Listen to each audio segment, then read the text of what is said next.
But you're retired, so.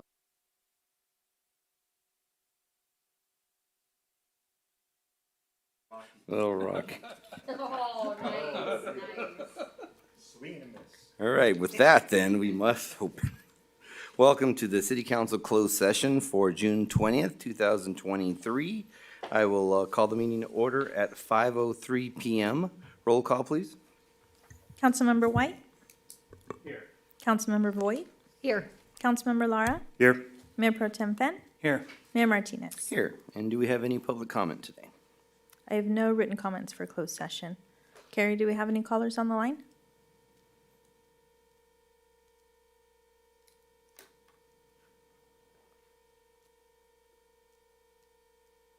Let me make sure we're not on mute.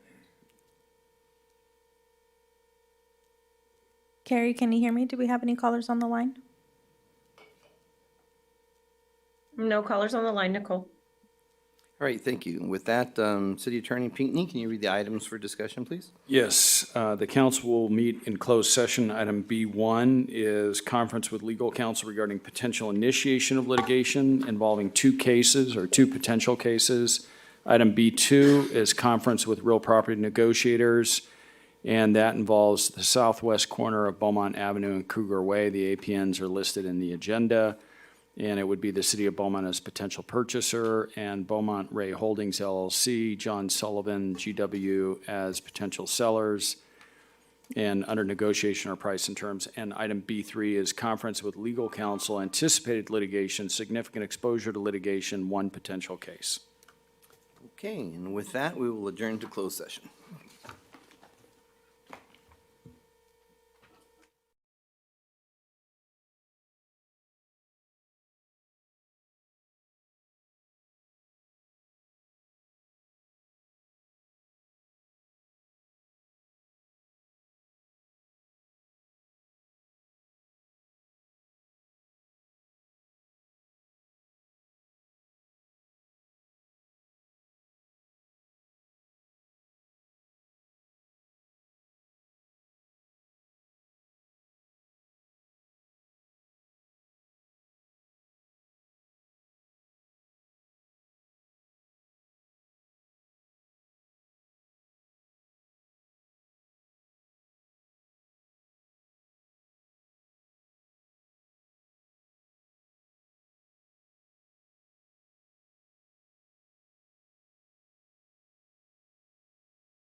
Elizabeth, or, okay.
Turn it on?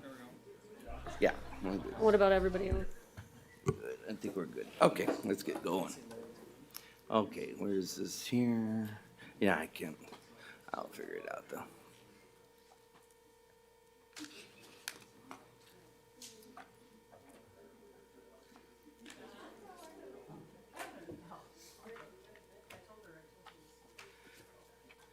Good. Okay, we are returning from closed session. And Mr. Pinckney, do we have anything to report out? The council met in closed session. Item B1 was conference with legal counsel regarding potential initiation of litigation, 2 potential cases. There was no reportable action taken.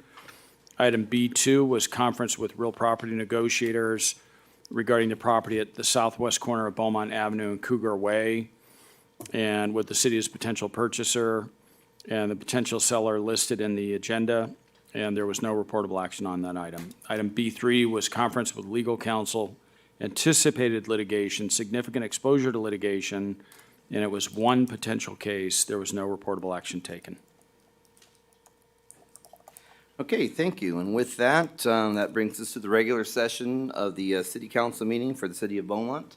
I will call to order at 6:21 PM. Roll call, please. Councilmember White, Here. Councilmember Voigt, Here. Councilmember Laura, Here. Mayor Pro Tem Finn, Here. Mayor Martinez. Here.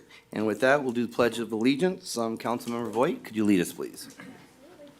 Please stand, place your hand over your right shoulder. Jesus' name. Ready? Begin. I pledge allegiance to the flag of the United States of America and to the republic for which it stands, one nation, under God, indivisible, with liberty and justice for all. Amen.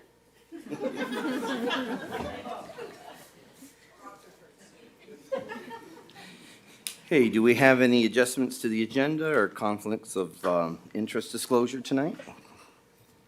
Council? I'm gonna recuse myself on item J8. J8. It's in regards to property that our trust owns. Okay, so that's J8 recusal from the city treasurer. Thank you. The treasurer's property or property that his family owns is located in the region that would be affected by that item. That's why he's recusing himself. Very well, thank you for that. And Mayor, while we're discussing recusals, Yes.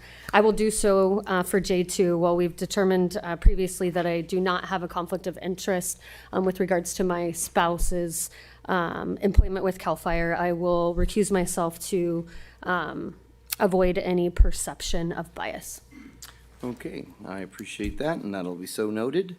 All right, with that, that brings us to our recognitions and proclamations. We were going to start with the Parks and Recreation Month proclamation. Mr. Story, what do you have for us today? Mayor and council, thank you very much. I'm excited to introduce Ashley Starr, who is our recreation manager, and she is going to present to you the proclamation for Parks and Recreation Month. Thank you, Doug. Thank you, Mayor and Council. Since 1985, the United States has recognized the month of July as National Parks and Recreation Month.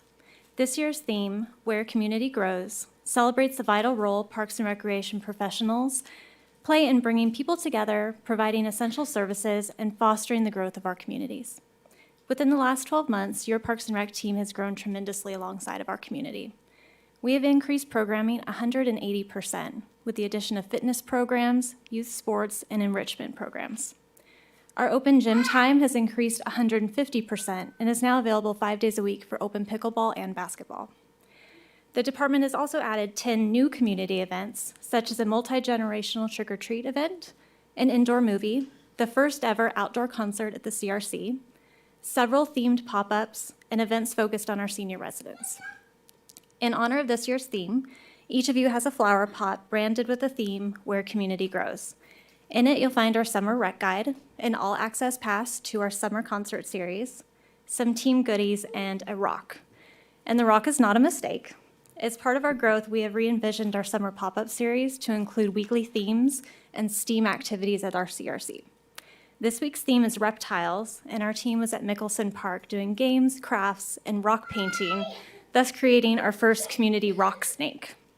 So we invite you to paint or color this rock and help our snake grow with positive images and messages. And we ask that you officially proclaim July to be Parks and Recreation Month in the city of Beaumont. Thank you, and I'm here to answer any questions you may have about our department. Appreciate that, Ashley. Thank you so much. Do we have any questions or comments from council? Councilmember Voigt? Sure, I would just like to really thank the Parks Department for all that you guys have done this year. I've really seen you step up and meet the community where they're at. So thank you both for your leadership. I think you guys are doing an incredible job, and the feedback I get from parents all the time is just phenomenal. Great, thank you very much. I concur with that. You have a lot of things going on, and you managing to juggle all of them, and the community's appreciating that, and the positive feedback that I'm hearing makes it all rewarding. So thank you for that. Thank you. All right, thank you, Ms. Starr. Okay, with that, that brings us to the next recognition is the retirement of the K-9 Mila. Chief Talese.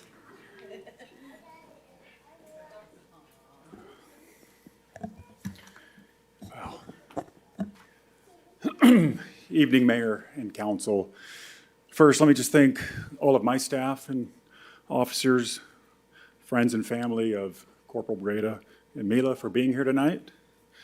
And thank you for granting me the opportunity to address you this evening. I stand before you as the Chief of Police to recognize the remarkable service and extraordinary contributions of K-9 Mila, a true hero of our police force.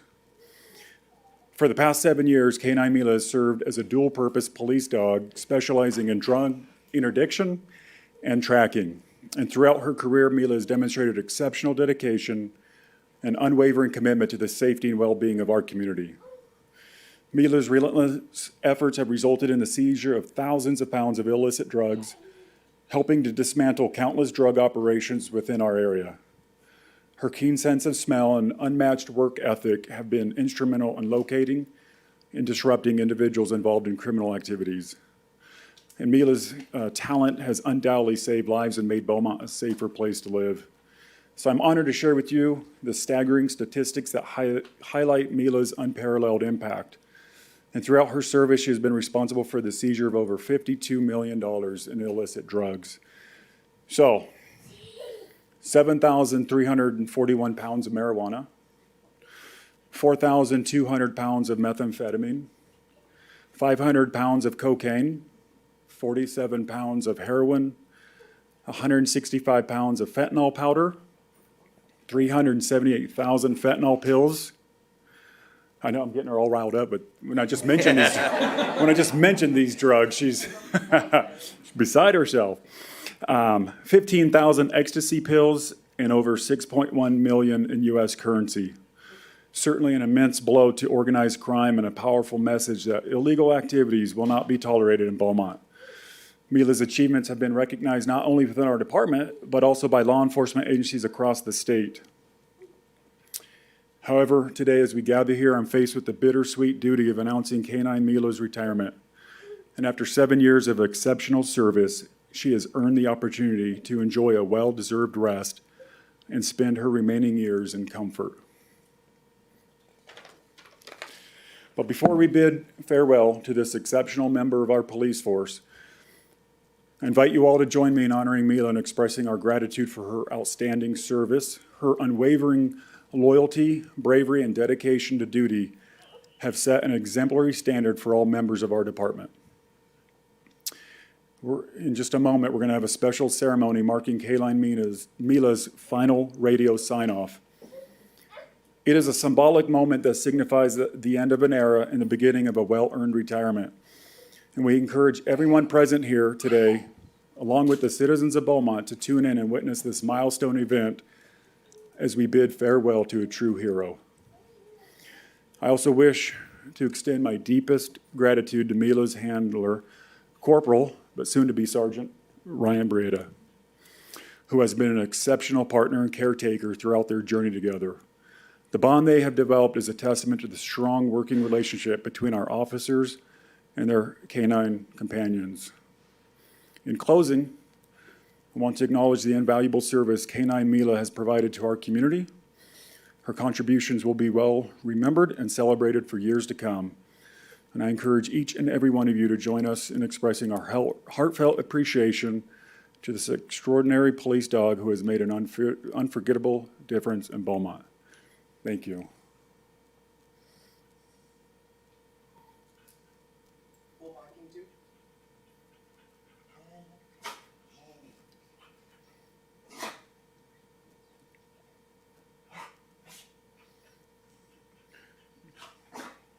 Let me see your purse.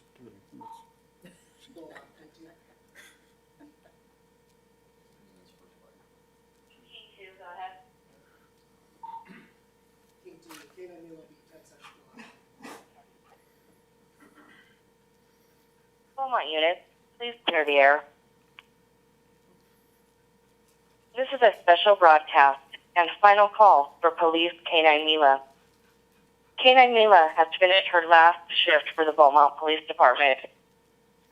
Mila faithfully served the community of Beaumont from June 2016 to June 2023, alongside her partner, Corporal Ryan Brieda. That's 49 dog years if you're counting. Canine Mila has had a successful career over the last 7 years. She has had over 1,300 deployments for narcotic searches and over 30 searches for tracking of critical missing persons.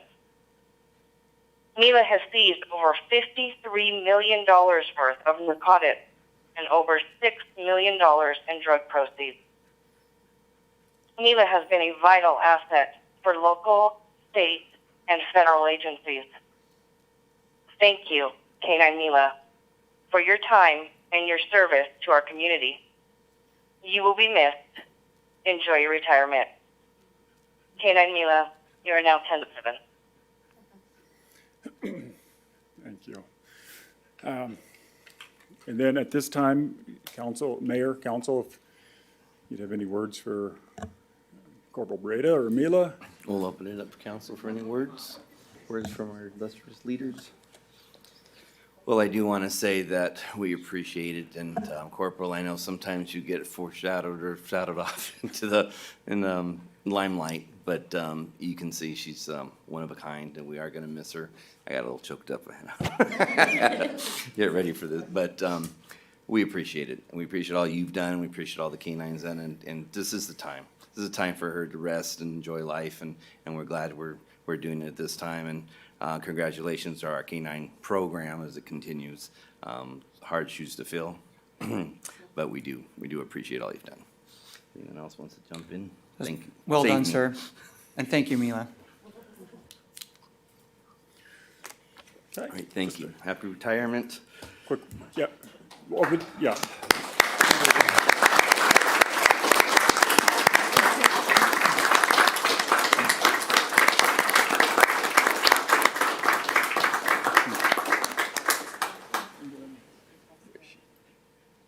Still wants to work? Yeah, can I say something real quick? Oh, yes, absolutely. I'm sorry. I was going to be all choked up, and I didn't know if I can talk, but I just a really quick. I can't thank you as the council. Some of you guys have been here from the inception, and you have been instrumental on the inception of my program. And a special thank you to you guys, my city manager Elizabeth. I couldn't do it without her, and especially my chief of police. So because of you guys, I have my canine program, and it's been near and dear to my heart, and it's been a pinnacle of my career. And I can't thank you, all of you, enough for allowing me to do this. So thank you. Thank you. Appreciate it.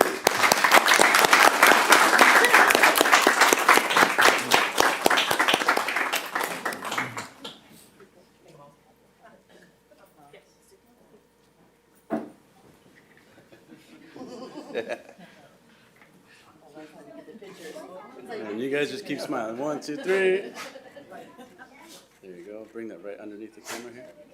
Perfect. There you go. And there it is. Okay, 1, 2, 3. Very good. Very good.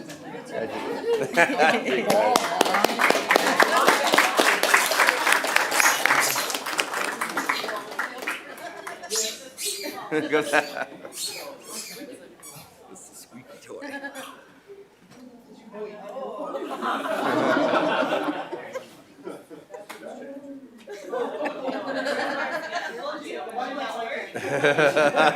She don't want to go. She's not letting go. She doesn't want to go.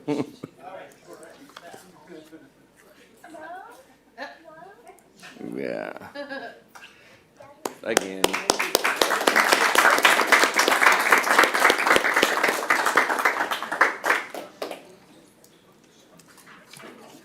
Thank you, and thank you all for coming. No. So cute. That thing's cool.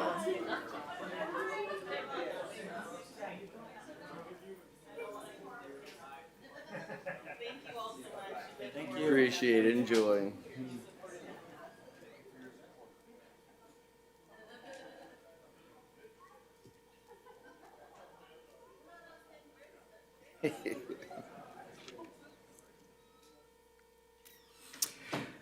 Okay, with that, moves us to the item F, the public comment period. Do we have public comment today?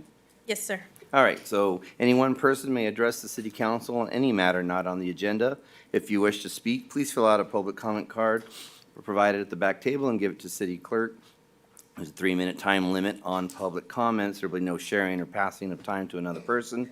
And state law does prohibit the city council from discussing or taking action brought up by your comments. I'll open up public comment at 6:36 PM. I have 2 in-person comments. Nikki, do we have any callers on the line for this portion? There are no callers on the line at this time. Okay, so I'll call up the 2. First is Lilia.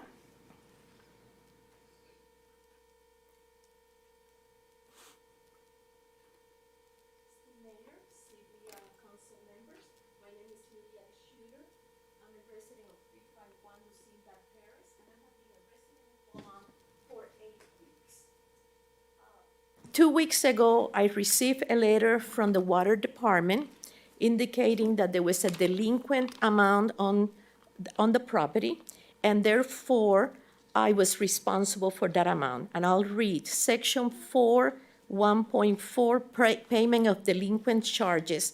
As a condition of receiving water service from the district, an applicant for water service should pay any and all unpaid charges that have occurred, that amounts incurred on said property, even if they were not incurred by the applicant for water service. I called the water department and I discussed this with the staff. This was never disclosed to me when I applied for service. And I was told that if I didn't pay that delinquent amount was already transferred to my account. And if I didn't pay that, it will be added to my tax bill. They advised me to contact the previous owner of the property and to try to collect the money from them. I explained that that is not my job. I'm not a debt collector, and I don't have the right to demand money from other citizens. Now, I really feel that this is an unreasonable demand on the residents of Beaumont, and I truly believe that it's an abuse of power from the water department or any utility company to pass on the debts of other citizens to the new citizens of the property. I really hope that you discuss this among themselves, address the issue with the water department, and make it right to the city, to the residents of Beaumont and Cherry Valley, because this is not right. Thank you. Thank you for your comment. Mr. Mayor, can I ask a question for a point of clarification? Yeah. So ma'am, I appreciate your comments tonight. You mentioned the water department. Are you referring to a sewer bill from the city of Beaumont, or it's the water bill with the Beaumont Cherry Valley Water District? No, the water district. So Beaumont Cherry Valley Water District? Correct. Okay, Beaumont Cherry Valley Water District. very good. Okay, thank you. I called them first. I had no resolution with them. I told you what they told me. So I thought that it would be important, not just for me, but all the residents of Beaumont, for city council to know that this is the case and to address this, because this is not right. Okay, very good. Thank you. Thank you. All right, next speaker. Next speaker is the Cherry Festival Association.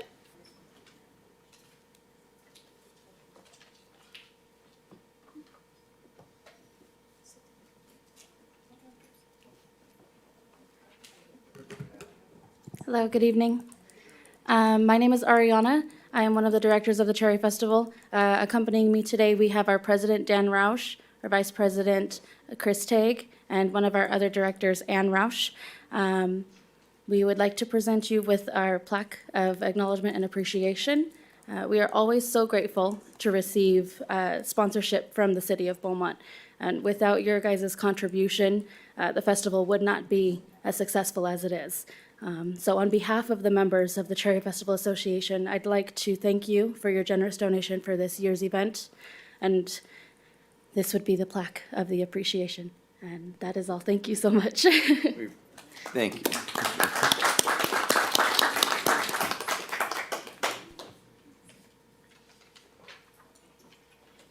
Any comments, questions?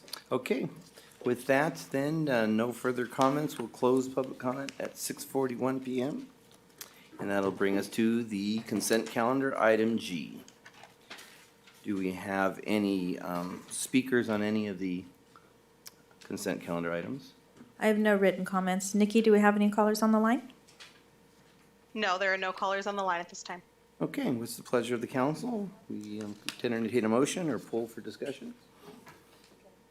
Mr. Mayor, I move that we approve consent items number G1 through G13.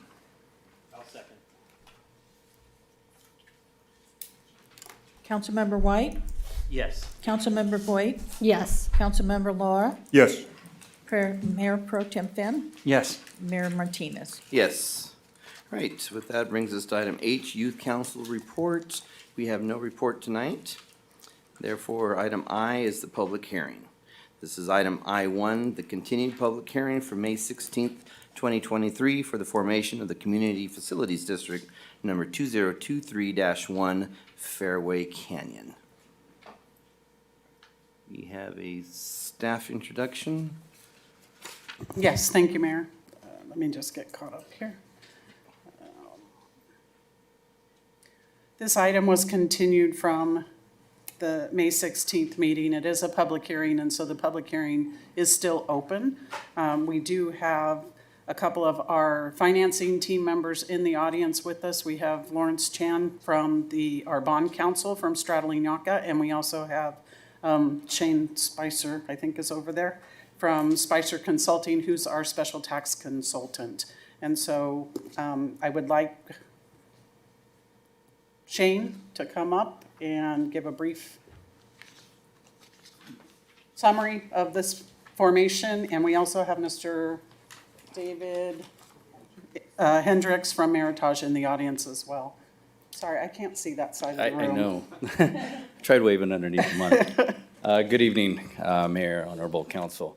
This is the public hearing for the formation of CFD 2023-1 for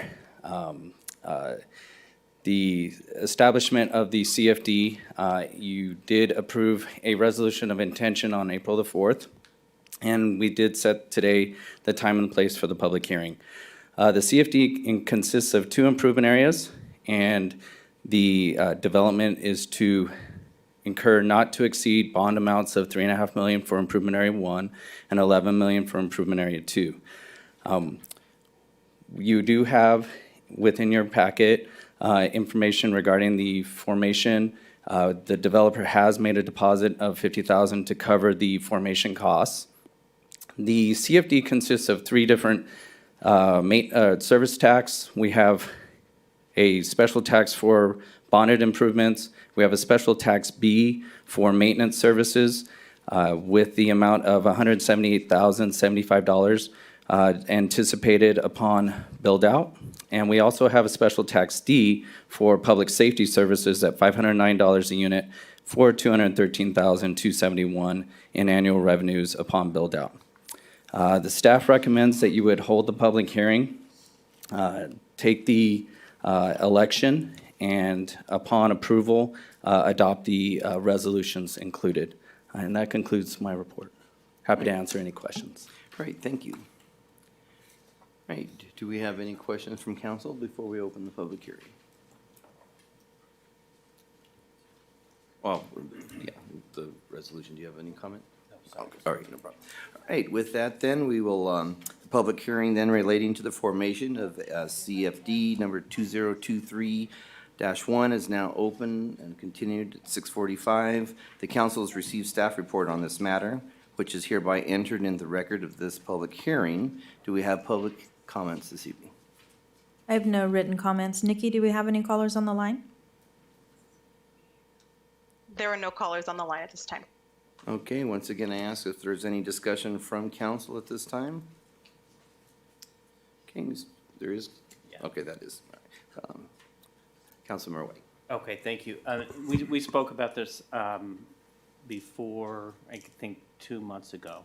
And when we signed it, we agreed to the intention of creating it. And so I just want to clarify the 3 million on one parcel, or one, what are you calling it? Improvement area. Improvement area. So there are going to be 2 improvement areas in this one CFD. Correct. Okay, and the 3 million and the 11 million is that the entire amount that we? Not to exceed.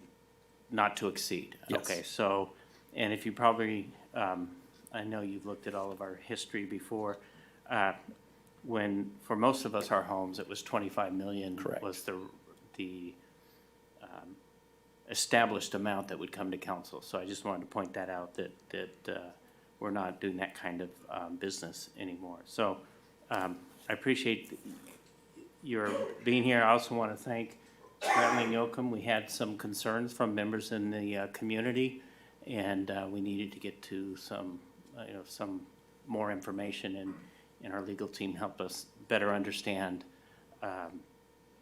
that we can and should move forward on this as far as our obligations. Okay, thank you. Thank you. Any other comments, questions? All right, seeing none, then we'll continue. Has the city clerk's office received written protests to any of the matters addressed in this public hearing from any registered voters or landowners of more than 50% of the acreage located within either the improvement area of Community Facilities District number 2023-1? I have received 0 written protests. Right, with that then, if there are no further comments from the public or members of the council, I'll hereby declare the public hearing closed at 6:48 p.m. I'll entertain a motion to approve the resolution of the City Council of the City of Beaumont, California, establishing City of Beaumont Community Facilities District number 2023-1 Fairway Canyon and improvement areas within, authorizing the levy of a special tax therein, calling an election within each improvement area, and approving and authorizing certain actions related hereto, and the resolution of the City Council of the City of Beaumont, California, acting as the legislative body of the City of Beaumont Community Facilities District number 2023-1 Fairway Canyon, determining the necessity to incur bond indebtedness within improvement area numbers 1 and 2 of City of Beaumont Community Facilities District Number 2023-1, Fairway Canyon, in an amount not to exceed $3.5 million within Improvement Area Number 1 and $11 million within Improvement Area Number 2, and calling elections therein. Also move. I have a second? I'll second. Councilmember White, Yes. Councilmember Voigt, Yes. Councilmember Laura, Yes. Mayor Pro Tem Finn, Yes. Mayor Martinez. Yes. The resolutions that we've just adopted call for an election within each improvement area of CFD number 2023-1 to authorize the levy of the special tax, the incurring of bond indebtedness, and the approval of an appropriations limit for CFD number 2023-1, which is to be held at this time by the Deputy City Clerk. All ballots have been cast in connection with the elections for CFD number 2023-1, and the elections are now closed. Each of the ballot propositions have been approved by more than 2/3 of the votes cast in the elections for CFD number 2023-1. With that, then, I would like to entertain a motion to approve the resolution of the City Council of the City of Beaumont, California, acting in its capacity as the legislative body of the City of Beaumont, Community Facilities District Number 2023-1, Fairway Canyon, certifying election results. Mayor, can I ask a confirmation question on this? Yes. Just to confirm, it was more than 2/3, but was it all of the votes in favor of it? Yes, sir. Okay, thank you. Did you make the motion? Or is I there- will so move, though. Oh, you don't have to, but okay, the second? I'll second. Thank you. Councilmember White, Yes. Councilmember Voigt, Yes. Councilmember Laura, Yes. Mayor Pro Tem Finn, Yes. Mayor Martinez. Yes. And with that, the resolution certifying the results of the election for CFD number 2023-1 has passed.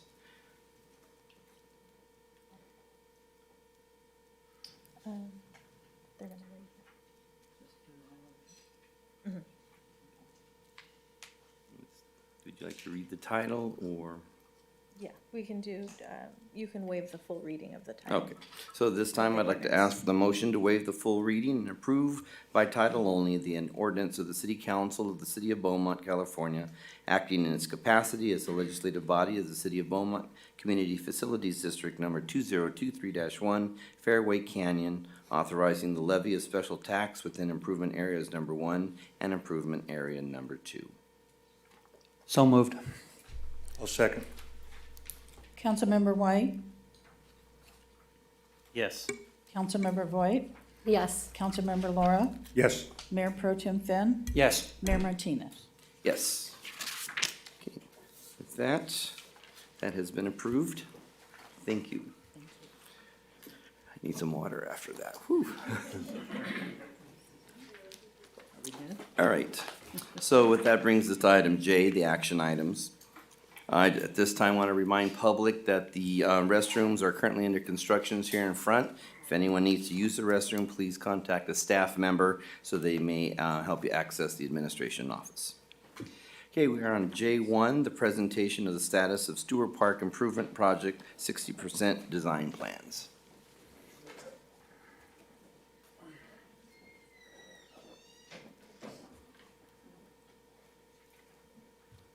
There we go.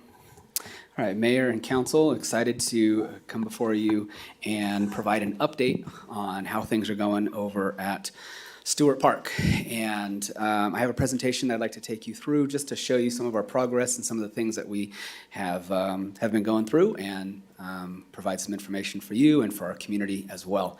The first slide I felt was a very important slide, because I'm sure someone will ask me when it will be done and where we are in the schedule. So I tried to provide a graphic that provided all the information for us, where we are exactly in the construction drawings, how that plays out in the grand scheme of things that we're trying to accomplish and to finish up here with Stewart Park. So these are the 60% drawings.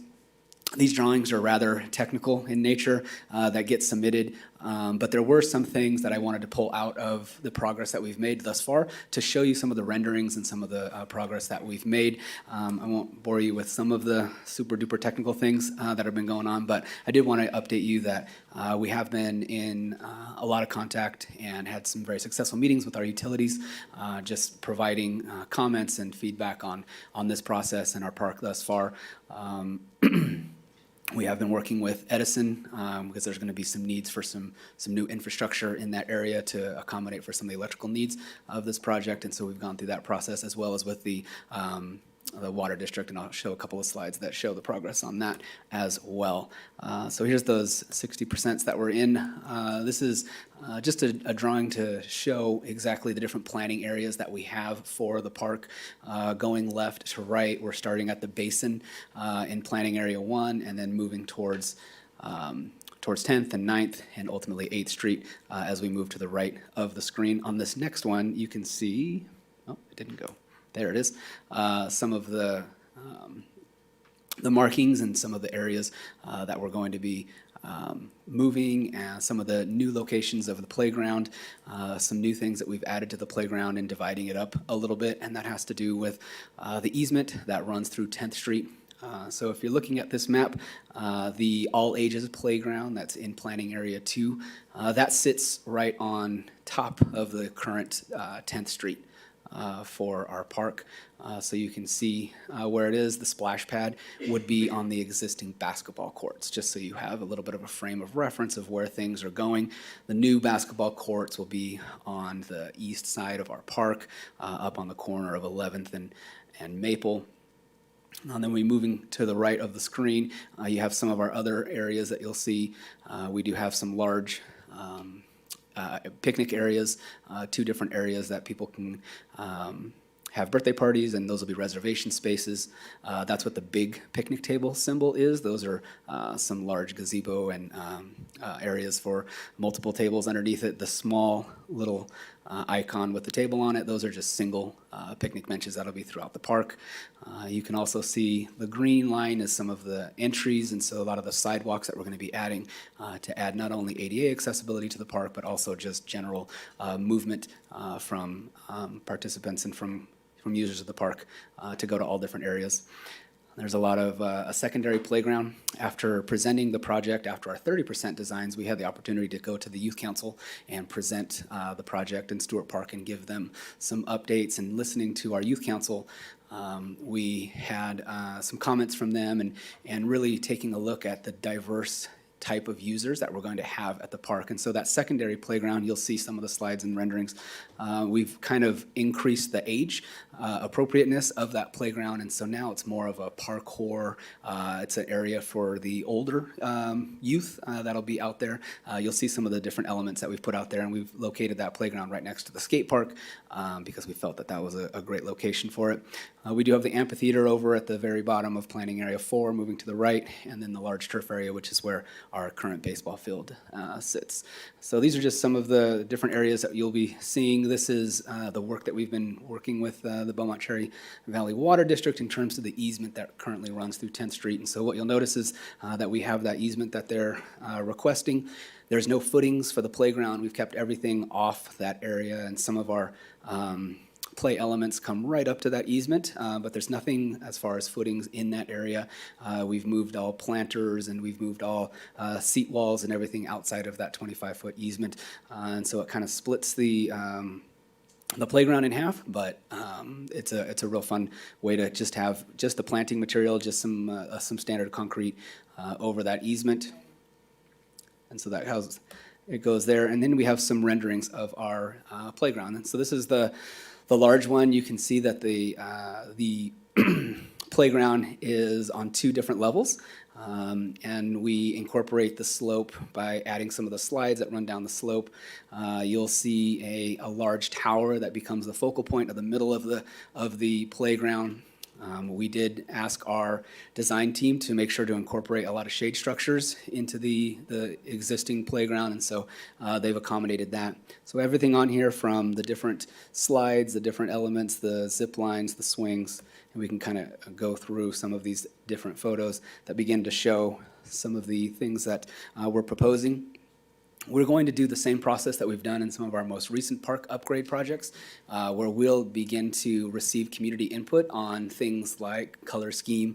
There'll be a few of the elements that the kids can choose. Do you want this slide to go this way or go that way, or the different types of slides and different things? And so we'll be doing some pop-ups, and we'll be working with Palm Elementary School to offer some opportunities for some kids to speak into the process and to get their buy-in and create some enthusiasm about the park and some of the fun things. So we're excited to start that public relations portion of getting some input from them, just to remind the community that we understand that this is a long process. We know that this is sometimes painstakingly long to get these things going, but we are working hard, and we want to provide something that they're going to get excited about. And so we have some more different areas of the playground. You can see here's the zip lines that we have.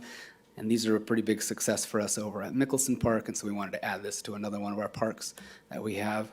Another long view of it. And then here is the lower playground. This one is going to be accessible in some different ways, and one of the things that we've been focusing on as a department is providing different opportunities in our playgrounds to promote accessibility for all users. This will be one of our other playgrounds that does have the pour and play structure, so it's a little easier for wheelchair accessibility. You can see some of the other fun features that we have going on in here. A lot of the community has been asking about the splash pad, and so this is the design that we're continuing to work with the splash pad, and it has all the different types of things that are going to keep our kids nice and cool in the summer and the different fun activities that they have. There's different areas of this splash pad that work with little ones like the crackle corn area and the triple mist area, and then we have things that dump large amounts of buckets of water like the Vero splash and the flash flood. Those are things that are scattered throughout the splash pad area. The building that's to the north of the splash pad is obviously the restrooms and all the pump facility and equipment that we're going to need to run the splash pad area. This is that southern secondary playground that we talked about. Like I mentioned, after presenting to the youth council, we just got some great insight from some of our older park users, some high school students, and wanting to provide something. And so this is some parkour, they call it, features, but this promotes different types of climbing, different types of areas. This area will be the wood chip playground for us. This playground is going to be situated directly next to our skate park, and it'll give an opportunity for the park to attract some of the older junior high school age folks to have some fun things in there as well. So you can kind of see an aerial view of the total park. Also, as we work with the theme of the park, which is mountains and creeks, and taking the natural beauty and the natural landscape of our community and the mountains and everything around us, this kind of incorporates that rock area. This is our amphitheater, which is being provided by Icon Shelter Systems. This is a great opportunity for us to be able to host concerts, movies in the park, different events. This is going to be located in the southern section of our park in Planning Area 4. You can see the amphitheater design. This is that restroom facility that's located directly next to the splash pad. There's half of this building is the restrooms, and the other half is splash pad, aquatic equipment, pumps and filters and all those fun things. And this one is a new one because we wanted to incorporate an idea just to see how much electricity and how much lighting that we're adding to Stewart Park. Sometimes we get comments about how dark it is out there, and one of the things that we want to ensure is that it is a safe park, it's a great place to go, but as we have parts of our year where it gets dark a little sooner, we'll still be able to have kids and users in the park. Also, I think it provides an opportunity for law enforcement and different individuals as you drive by to be able to see clearly into the park and see some safety through unique design elements. And so this is our proposed lighting plan that is going to be going on in the park. So there's just some of the fun things that we've been going through and the progress that we've made thus far in the 60%. If there's any questions specifically about what we're proposing, I would love to answer any of those for you at this time. Thank you, Mr. Story. Do we have public comments on item J1? I have no written comments. Nikki, do we have any callers on the line? There are no callers on the line at this time. Okay, thank you for that. Council, do we have questions? Mayor Pro Tem? Yes, thank you. Any possibility for extra outlets for holiday lights and that sort of stuff. And we kind of mentioned it before, and I think it was going to be incorporated, but thought I'd ask for that. And then also, is there going to be user-friendly for staff when we have events there to turn on and off lights for fireworks and different things and, Sure. and so forth? Just Yeah, we had the fireworks conversation about already with our design team, and so we're working on having a control system and actually trying to incorporate the same type of controls that we have at some of our sports facilities in the sports park and Rangel Park and different locations, where we have a user-friendly app that allows us to turn on parts of the park. And so we've already made the request that when the fireworks start, it needs to be dark. And so they know we're working with them and going to be able to incorporate that so that we'll be able to control. And when we hit the switch, we'll be able to do that, but also make sure to have different parts of the park that'll be lit so that if kids want to practice, because we're going to keep some of the sports field lights that are out there on the southern portion of the park where they currently sit on the old baseball field. So if a team wanted to run around and have some fun out there in the evening or something, they could do that, and those lights will still be available as well.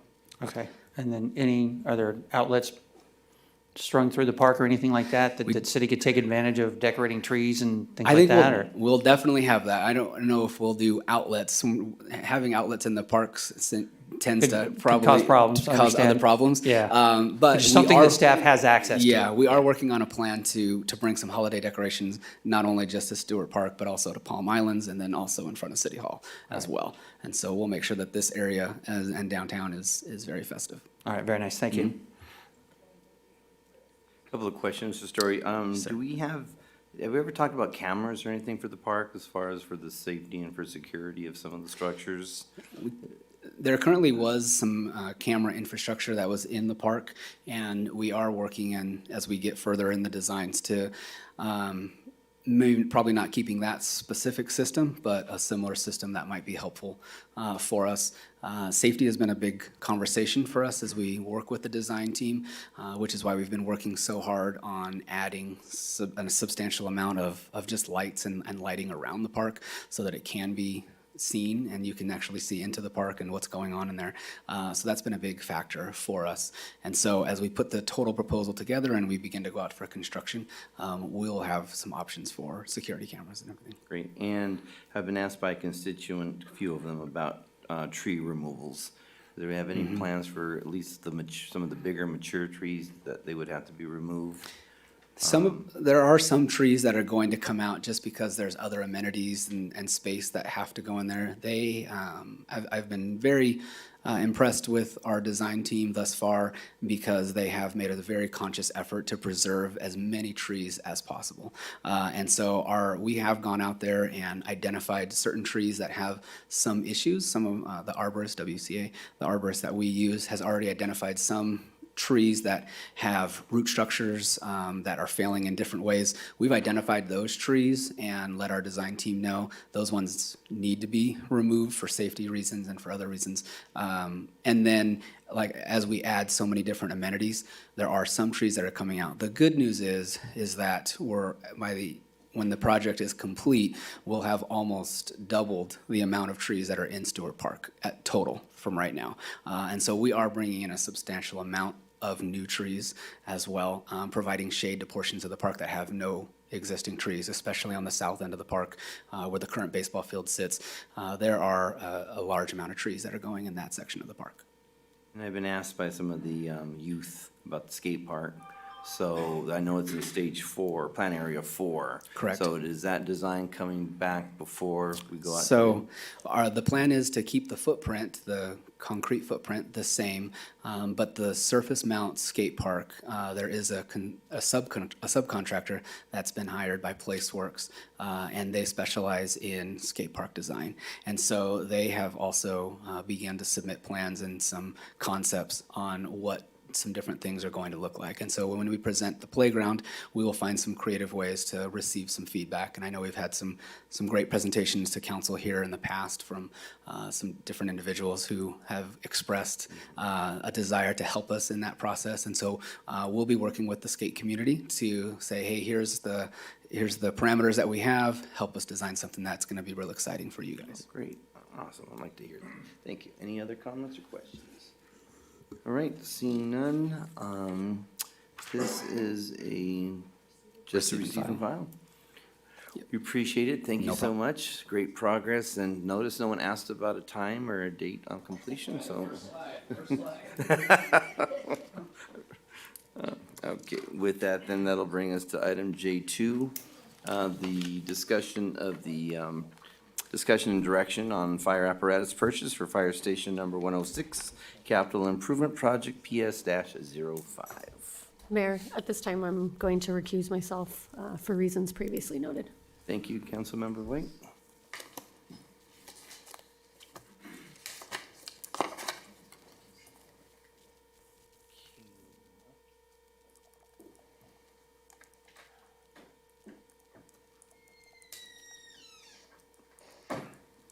Thank you, Mayor. Tonight, the item before you is to discuss and give direction to staff on possible fire apparatus purchase for Station 106, our newest fire station.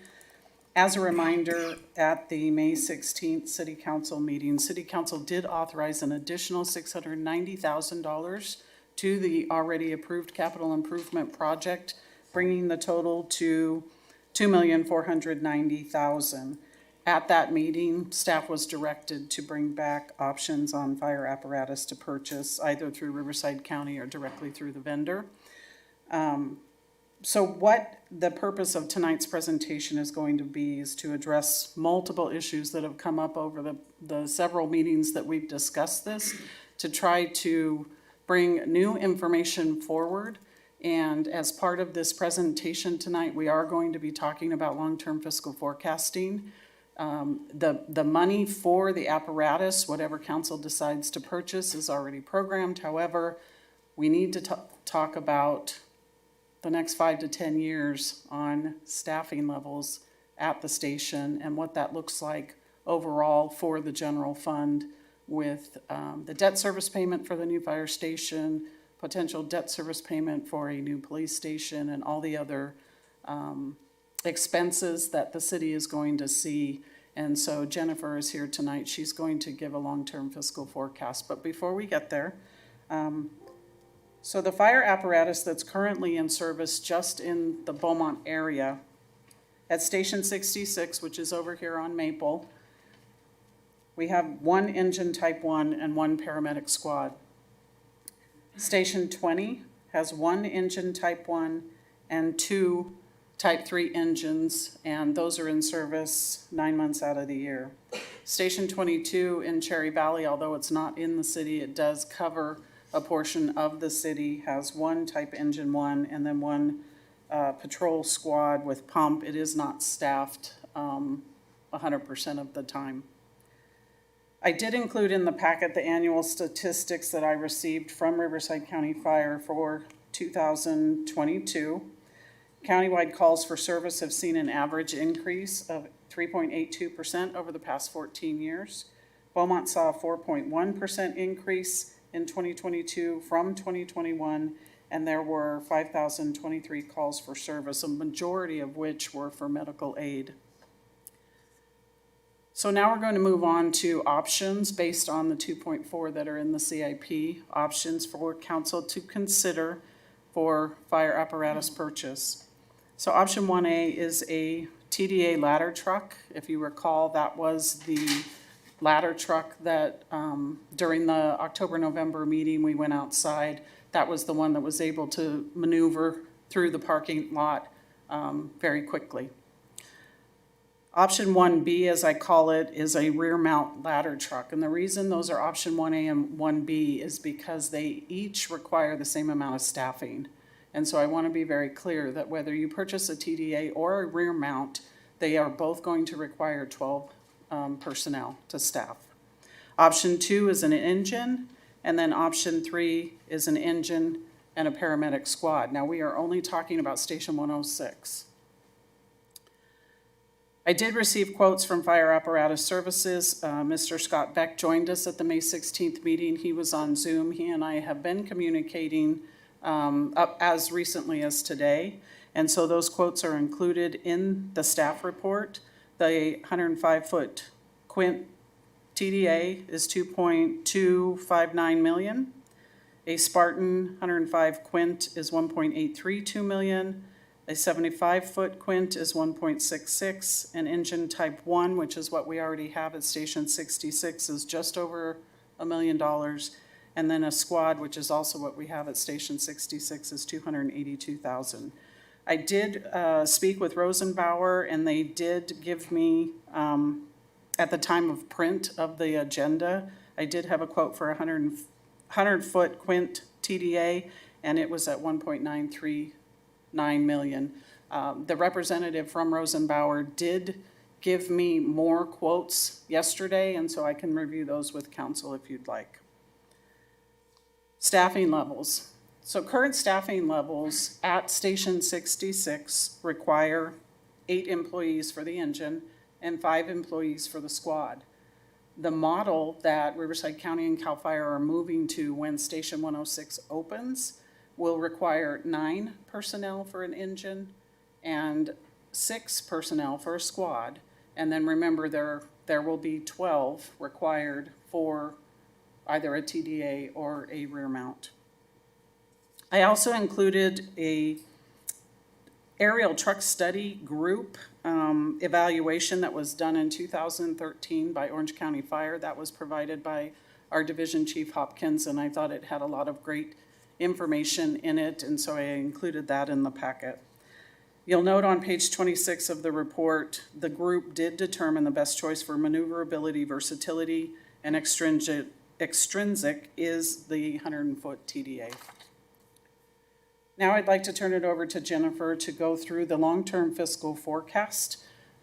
And what we proposed in the long-term fiscal forecast are the 3 scenarios that I previously mentioned for Station 106 so that you can see what your expenses will be in the coming years. All right, real quickly, Mayor Pro Tem, a quick question. Yes. So for the Station 106 options going forward, if a ladder truck or rear mount, it says the 12 employees, if council decided not to order one of those and we went with the engine and squad, the 9 and 6, that means we need 15 people. Correct. Okay, thank you. In addition to the staffing that you already have at 66. And then I do want to note Station 20, is it 20 in? Yeah, Station 20 at the end of 6th Street off of Highland Springs. You currently are paying a third of that station, and annually right now it's $755,000 that the city is contributing to that station. It's a 3-way partnership with the county, Banning, and Beaumont. Okay, so just restating it then, so 15 employees needed for a squad and an engine, or 12 with a truck. Correct. Thank you. Councilmember White had a question. 2 questions. Number 1, just to confirm that, if we're talking about a squad at the new Station 106, then that would be 12 plus the 6, the squad, right? The fire truck and a squad would be 12 plus the Okay. 6. And then right underneath that section in italics, there's a comment says it should be noted CAL FIRE is moving towards a new staffing model. Therefore, when station number 106 opens, engines and squad will each require 1 additional employee. Is that 1 additional employee to the numbers of 12, 9, and 6, or is that No. including that? That's including that. So Okay. I wanted to be very clear, if you look at station number 6, there's 8 and 5.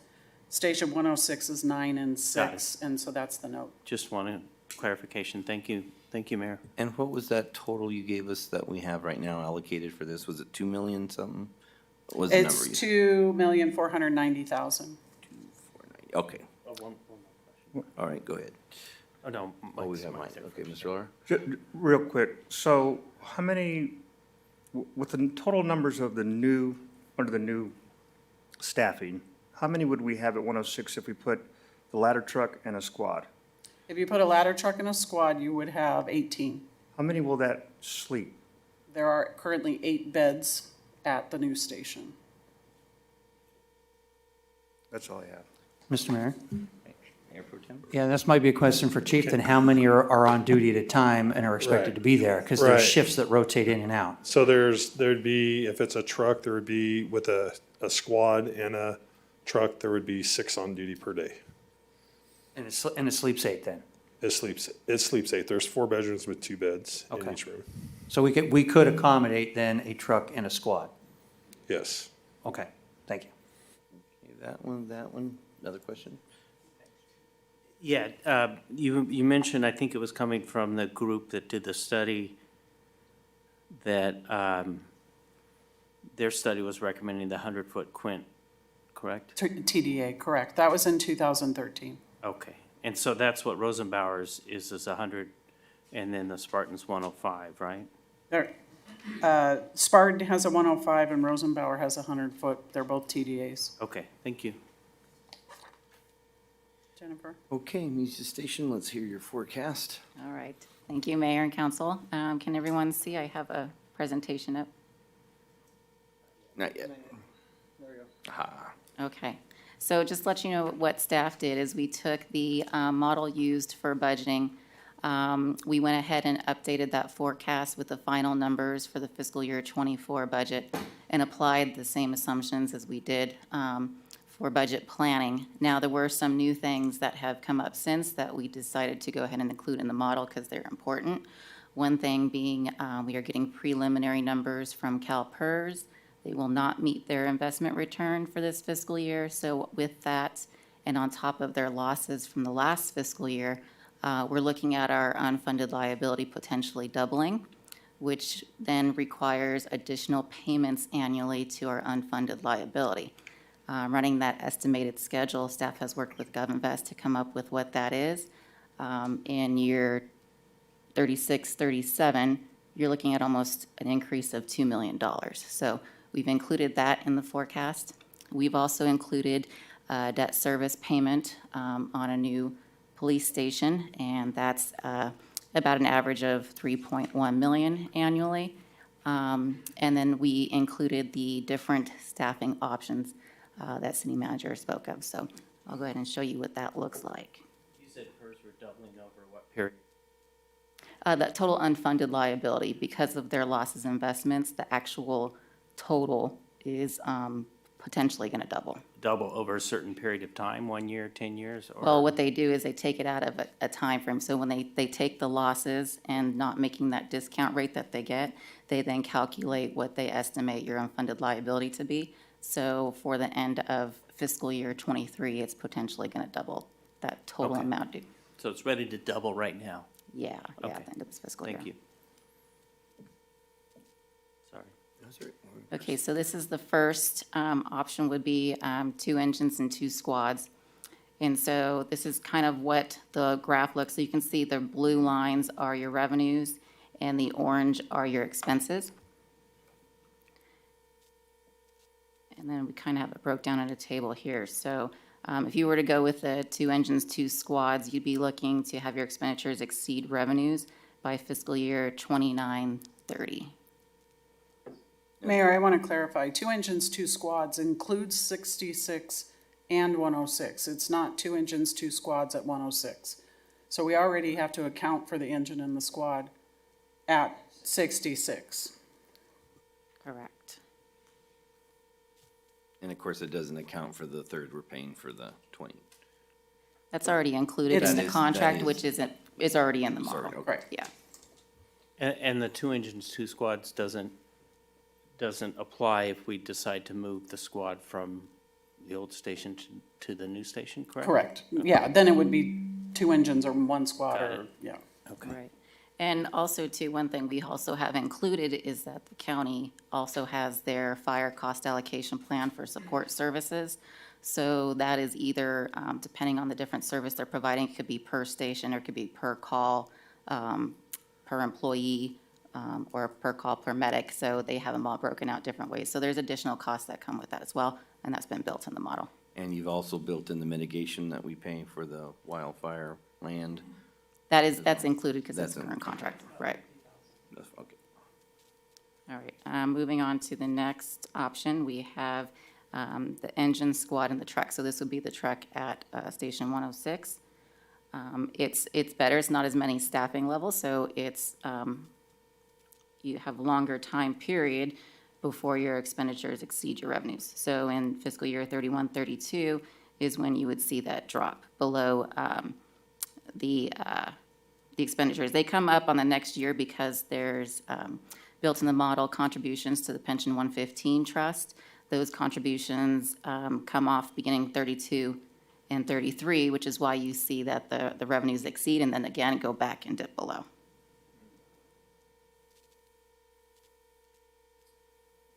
And then with the third option would be 2 engines and 1 squad, and this is the lowest staffing level.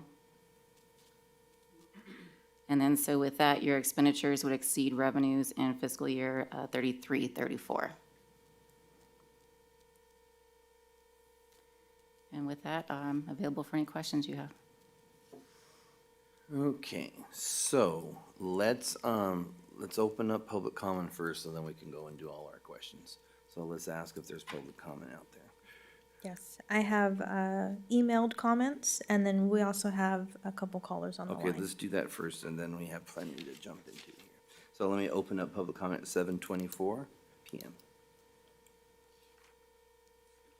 If it's okay, I'll start with the callers on the line. Yes. Okay. Nikki, can you transfer the first caller through, please?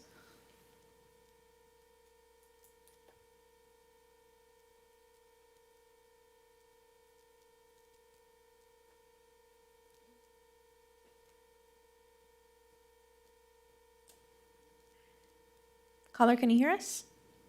Yes. Go ahead, you're on the line with council. Yeah, hi.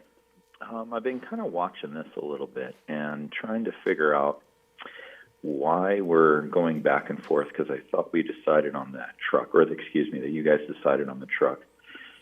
And with the 4-person staffing, it seems that we need the 4-person staffing with all the equipment that that truck is going to be carrying and the weight that it has to haul with all the equipment and everything like that. It just kind of seems like we're stepping backwards, and the longer it takes, it seems this fire station's going to be open and we're not going to have any equipment to staff it unless we're having to borrow it from the county.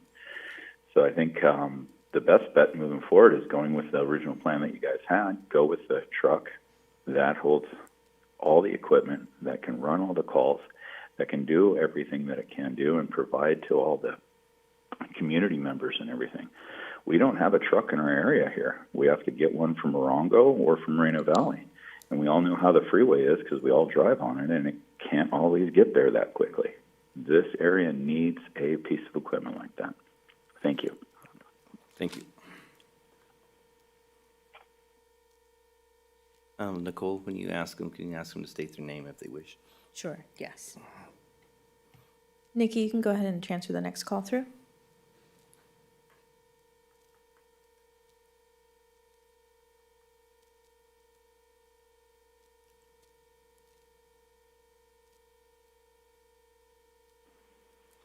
Caller, can you hear us? Yes, I can. Okay, please state your name and go right ahead. Sure. This is Ron Roy. And following your meetings on this issue, as the city goes forward in upgrading its fire department, including upgrading and building new fire stations and purchasing additional firefighting equipment, it needs to consider the following. Number one, greener fire stations. Fire stations should be 100% sustainable and LEED certified, including fire protection, landscape irrigation systems, and water conservation targets. Number two, firefighting and fire suppression water delivery infrastructure should use Beaumont's retreated wastewater or other water efficiencies. Three, firefighting and fire suppression technology should utilize the latest innovations, such as fire equipment operated and powered by green 100% renewable energy. Companies such as Pierce, Volterra, and Rosenbauer RT manufacture zero-emissions electric power fire engines. These vehicle types, which will save the money over time, will save the city money over time, should be given the highest priority in Beaumont's purchasing policies.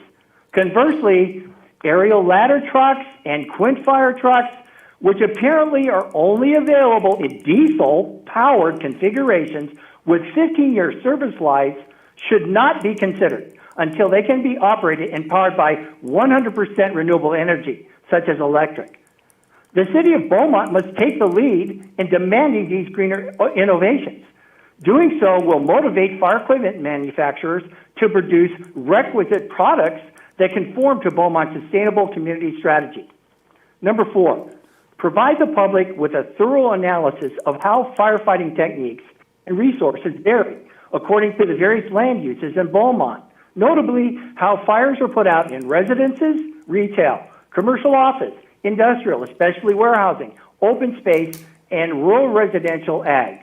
Now, for example, does a house require the same kind of firefighting equipment as a warehouse or cluster of warehouses? Also, warehouses may require 100-foot ladder trucks, whereas houses may not need this type of equipment. Okay, 5. With over 10 million square feet of warehouses and counting, the city needs to develop specific firefighting policies for these massive fire threats for public review.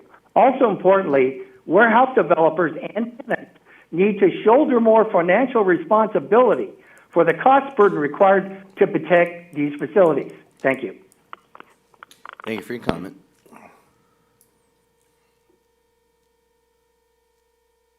And then I have written comments to read, Okay. and I'll set the timer for myself.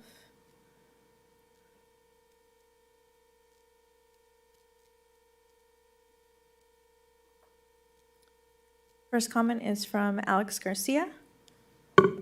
I currently work in the city of Moreno Valley at Fire Station 2, assigned to Truck 2. I also drove Truck 2 to the City of Beaumont's Touch a Truck event to demonstrate the benefits of having a tractor-drawn aerial, TDA. I have driven TDAs in Quints for over 4 years and have personally experienced the benefits of the TDA versus a Quint. I have also worked in the City of Beaumont at Station 66, and I am very familiar with the infrastructure of the city. Below are some examples of how a TDA will benefit the citizens of Beaumont. Maneuverability. The TDA is the most maneuverable aerial apparatus available because of the fifth wheel articulation and the ability to steer the rear of the trailer around obstacles. This also allows us to get closer to buildings for firefighter access and victim rescue. The TDA allows for an increased on-scene access where a Quint has trouble making access and must use a three-point turn. The TDA is able to navigate into developments around the city with tight access to apartment complexes, condos, and offices. 2, compartment space. Compartment capacity for a TDA can be 500 to 650 cubic feet compared to a Quint that has roughly 160 cubic feet. This allows for more specialized equipment. The TDA also accommodates a larger number of ground ladders than a Quint for firefighter access and victim rescue. 3, less weight. Even though the TDA is a larger apparatus, the overall weight of the apparatus is approximately 15,000 pounds lighter than a Quint. Less weight equals less wear on braking, transmission, engine, suspension, etc. 4, visibility.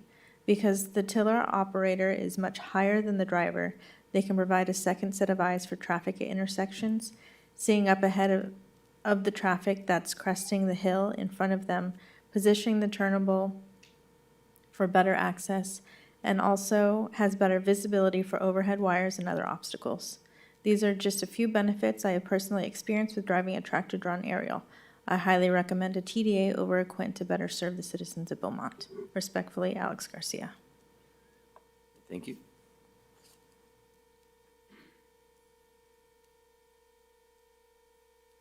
Next is from Christopher Benson. To the members of the Beaumont City Council and citizens of Beaumont, my name is Chris Benson, and I am a resident of Beaumont for the last 13 years. I have worked for the Riverside County Sheriff's Office for 15 years and am currently assigned to the Emergency Services team.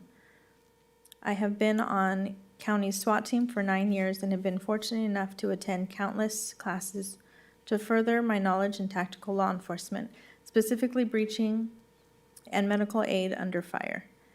I currently hold a Master Tactical Explosive Breacher title and specialize in breaching methods of all sorts. As well as a breacher of our SWAT team, I am also certified EMT for Riverside County and act as one of the medics for our team. I am writing this email to encourage that you consider and purchase of a new fire truck being proposed on item I-1. Our city is growing almost faster than we can keep up with. Riverside County is growing at a rate making us one of the fastest growing counties in the state. It is imperative that our city allocate the proper funding for the first responders who protect our community. The fire truck proposed will greatly advance the capabilities of firefighters who protect our community. They will be able to carry a more critical equipment used for breaching, extrications, rescues, and medical aid. As many of you remember, not too long ago, Beaumont Del Taco was a site of a horrible incident involving multiple officer and deputy-involved shootings, as well as having a responding officer seriously wounded after being pinned under a vehicle. With the purchase of this truck, there will no longer be any doubt that a trapped officer, deputy, firefighter, or civilian can be rescued by responding firefighter apparatus. The truck is a piece of equipment that will keep Beaumont advancing without establishing limitations of purchasing a vehicle not capable of truly handling the calls for service. It is expected and will help protect the citizens of Beaumont now and into the future of our great city. Thank you for your time, Corporal Chris Benson. Thank you.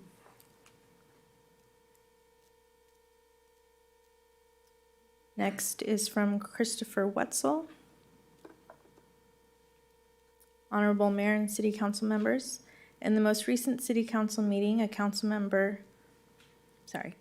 White referenced the rising cost of the tractor-drawn aerial and possibly going to an alternative to the original plan of a quiller with a quint.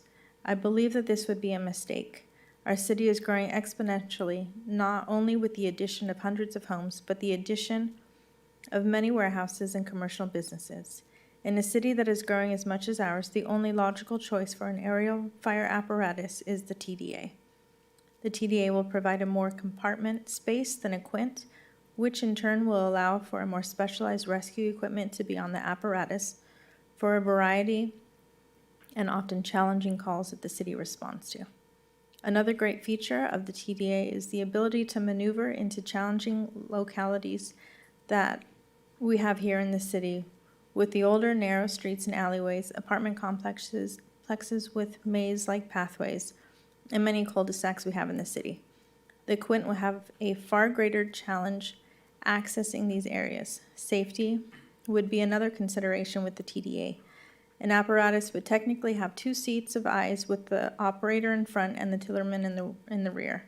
I understand their frustration with the most recent price hike as a resident of Beaumont and taxpayer, but I also realize the post-COVID pandemic, the price is up on just about everything. Tagging on to what Councilmember Lara said about being a burden on the taxpayer, I would like to play the devil's advocate. Is this city not being a burden on taxpayers from other communities when their truck comes into our city to assist on incidents? I've seen on multiple occasions Moreno Valley and Morongo's truck in the city of Beaumont assisting on incidents. Let's make the right decision and purchase the right piece of equipment that will do the job for the residents of Beaumont. Thank you.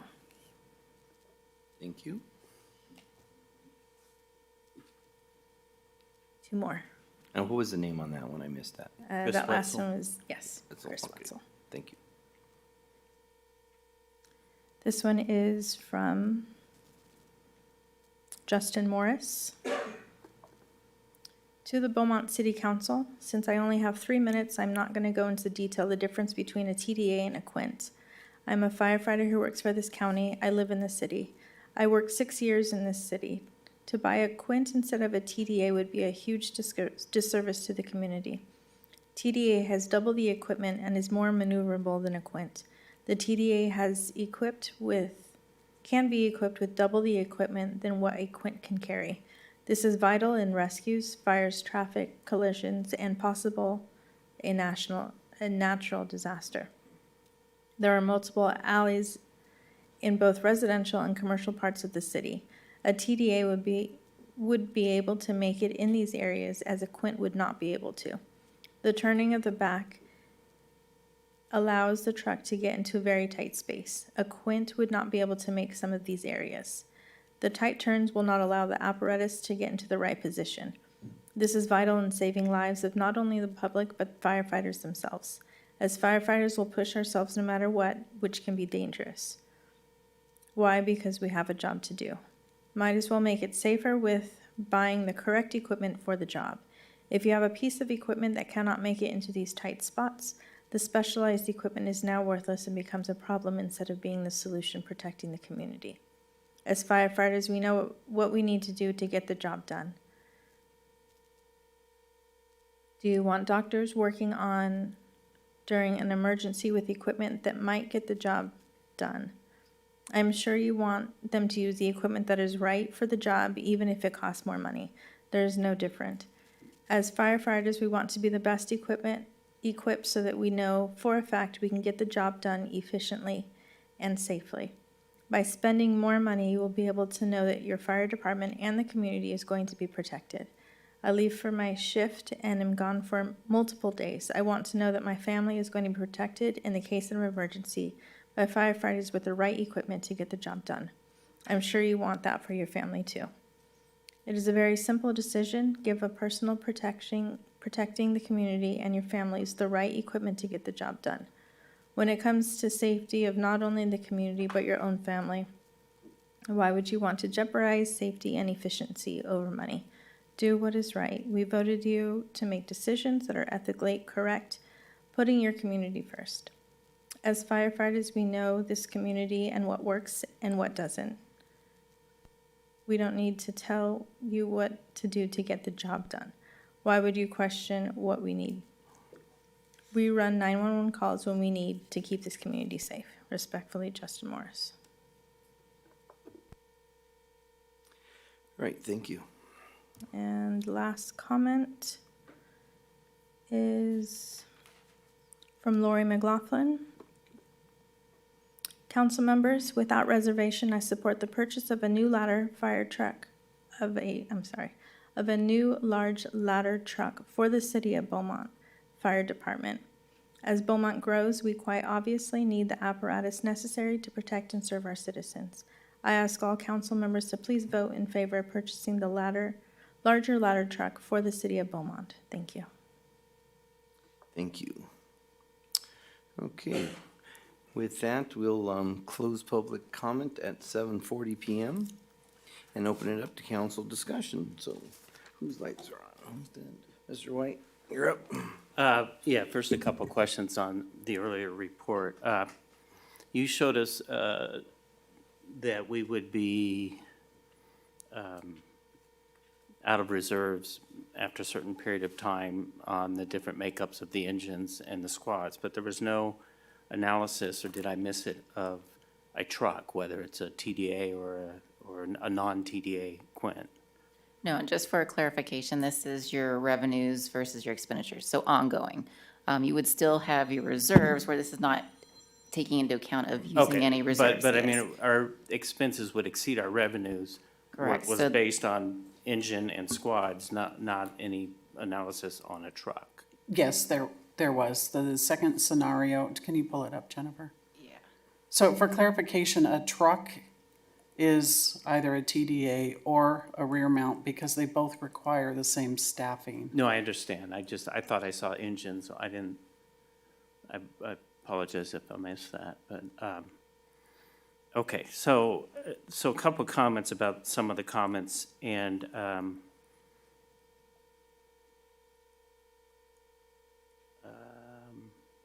okay, so first, to some of the comments that were made, I think the entire council is already committed to buying a truck.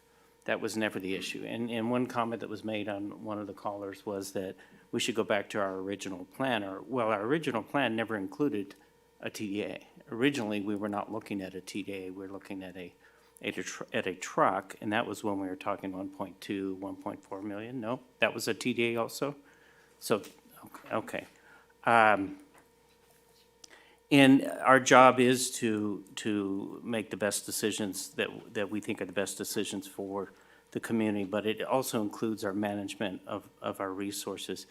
I thought after our meeting, we heard from the county supervisor that the county would be willing to, let me back up a second.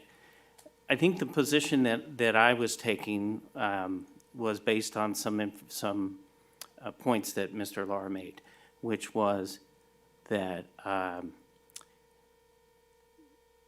does Beaumont, the city of Beaumont, need the Quiller, or the, TDA, or can the city of Beaumont be okay with the non-TDA? And I think also one thing that came up in that conversation was that we could get a non-TDA for the 10-year, for about a 10-year lifespan, and then move to a TDA. And I think that Mr. Laura made a good point that that the county was pushing for the TDA because it would also fill a gap in the map of all the agencies and where the TDAs and non-TDAs are.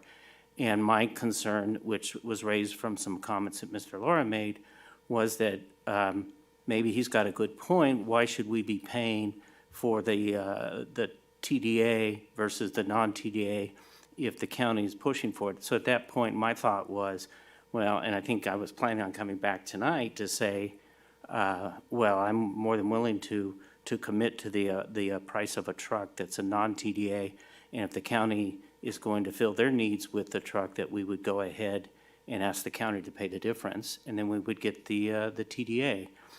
But I didn't think I was going to have to bring that as a suggestion tonight, because my understanding was that Supervisor Gutierrez already said that we could use, the county would contribute $400,000 to the purchase. I think that was what, APR, ARPA money. Yeah, ARP money. So where is that? Is that not an issue now, or not something we can consider?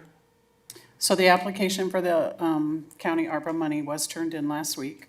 I did reach out to the county supervisor's office following that application, and I have not heard back. But we did apply for $400,000. We do not have confirmation in writing that that will be funded.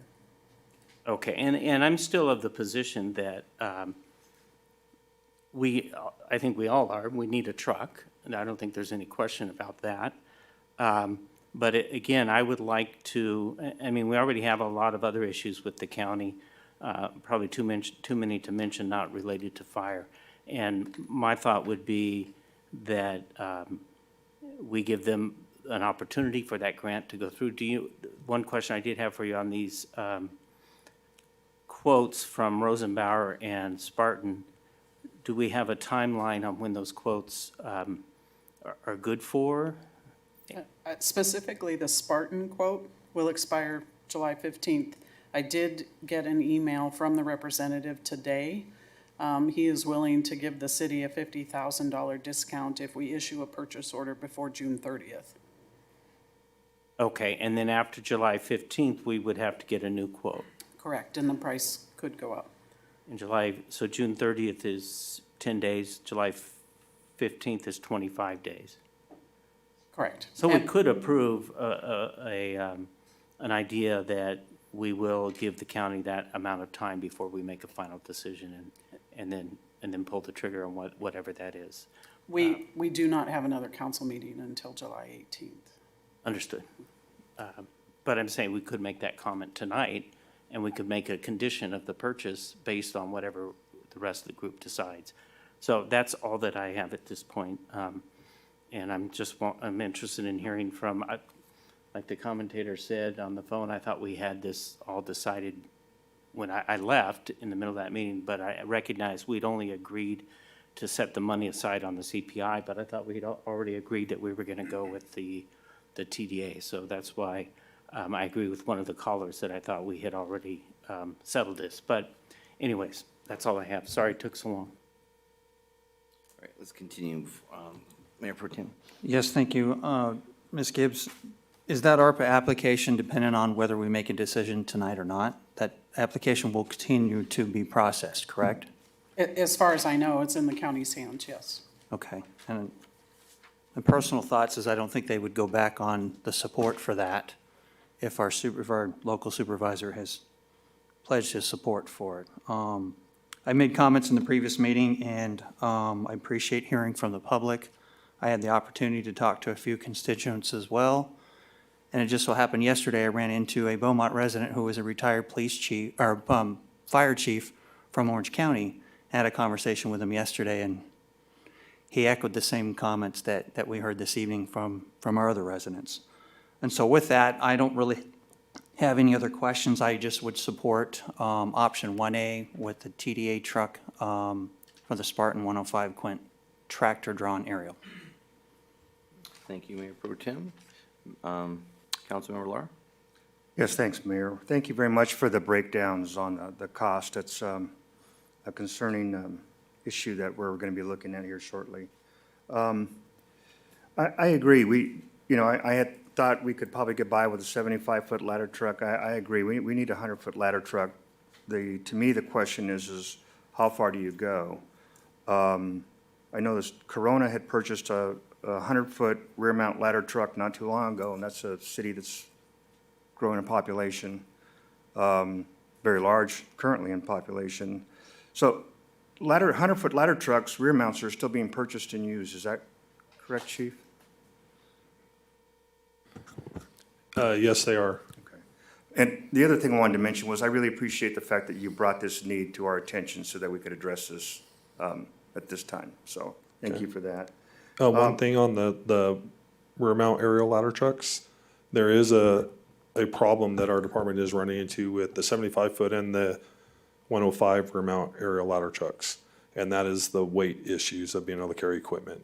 I actually have on a Zoom link Division Chief White, who's part of our apparatus committee and our technical equipment, special equipment committee that's dealing with the weights on these ladder trucks right now. And he can speak to the problems that we're having, including we're pretty much pulling off all the rescue equipment on those style ladder trucks because of the weight and the lack of compartment space. Okay.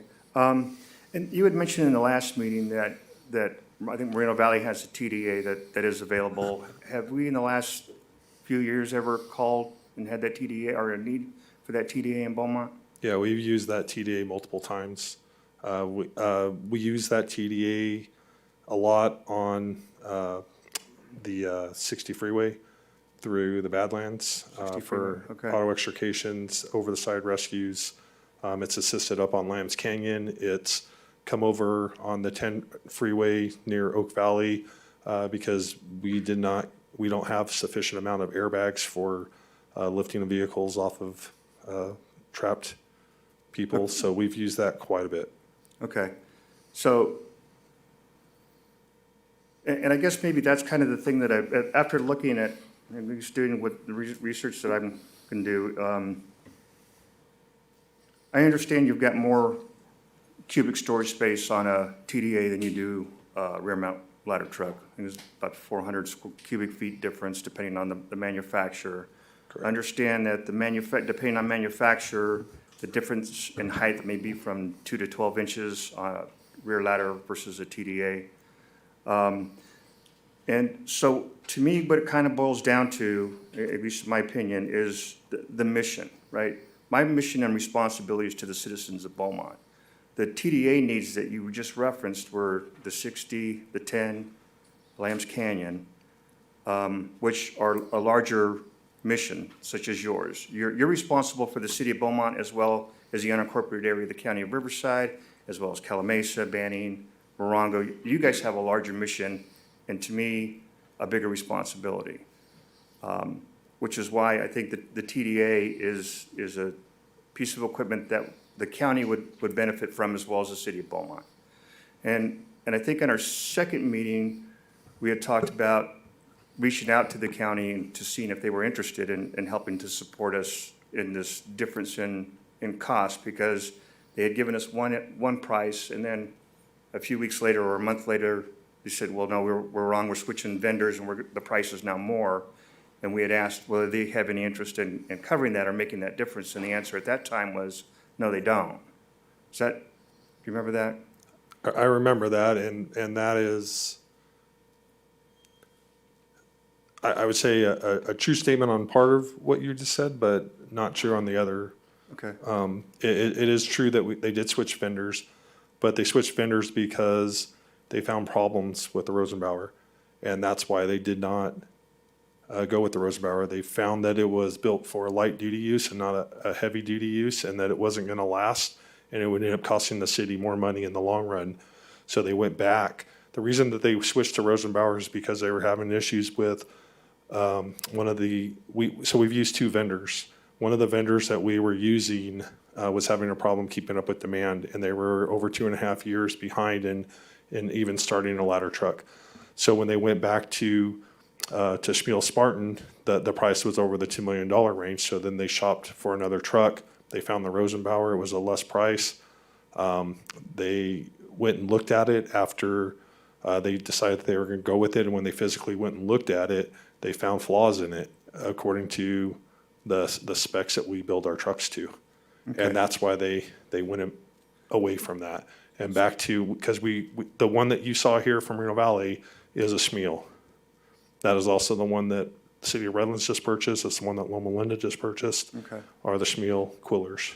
So as I understand it too, when you have a purchase order and you start the truck process, the truck building process, you guys get to go out and look at it at the beginning, and then you inspect it at the middle or halfway through completion, and then you inspect it again at the end. So when you do those inspections, isn't that an opportunity to kind of raise those concerns and have those items corrected?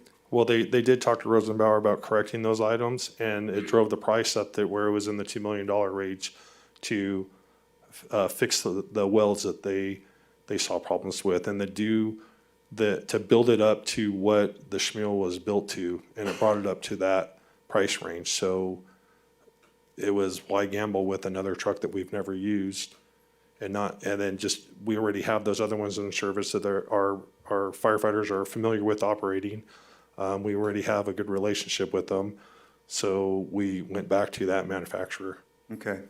But if a truck company was given the specs to build to, and they gave us a price based on those specs, then seems like they'd have to build it to those specs if we were not satisfied when we do the inspection during construction of the truck.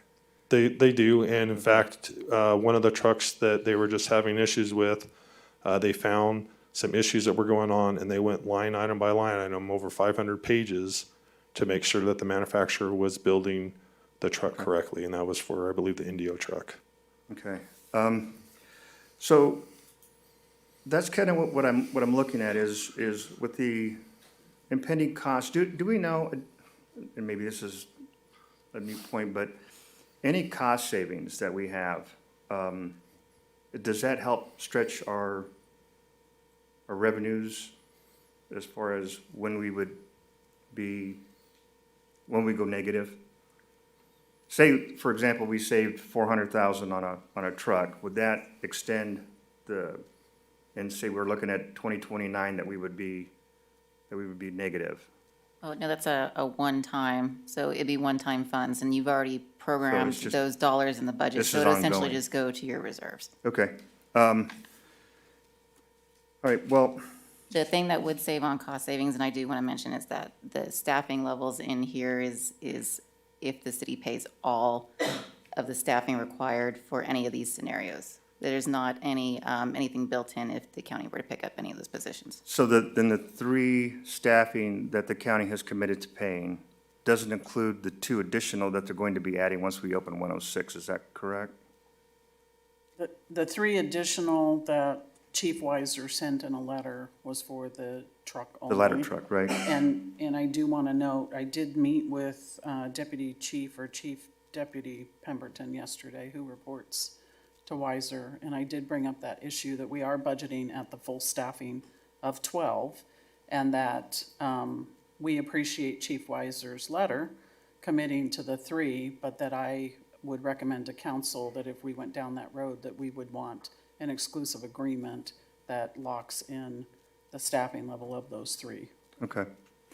So the concern that I have is that the county at the time was not willing to come up with the difference, even though switching vendors was costing the city money, an increase, which is why I was looking at, the other reason I was looking at the 100-foot rear mount is because my commitment to the taxpayers, so that they're not covering the TDA, which would also cover the freeway accidents, would cover areas outside the county. When you look on some of the information, there's water rescue equipment that they would carry in there, which I don't think would be used in Beaumont at this time. But so the 100-foot at this point in time would work. I know that we've also talked about a DA fee or using DA fees to help offset the cost at some future point.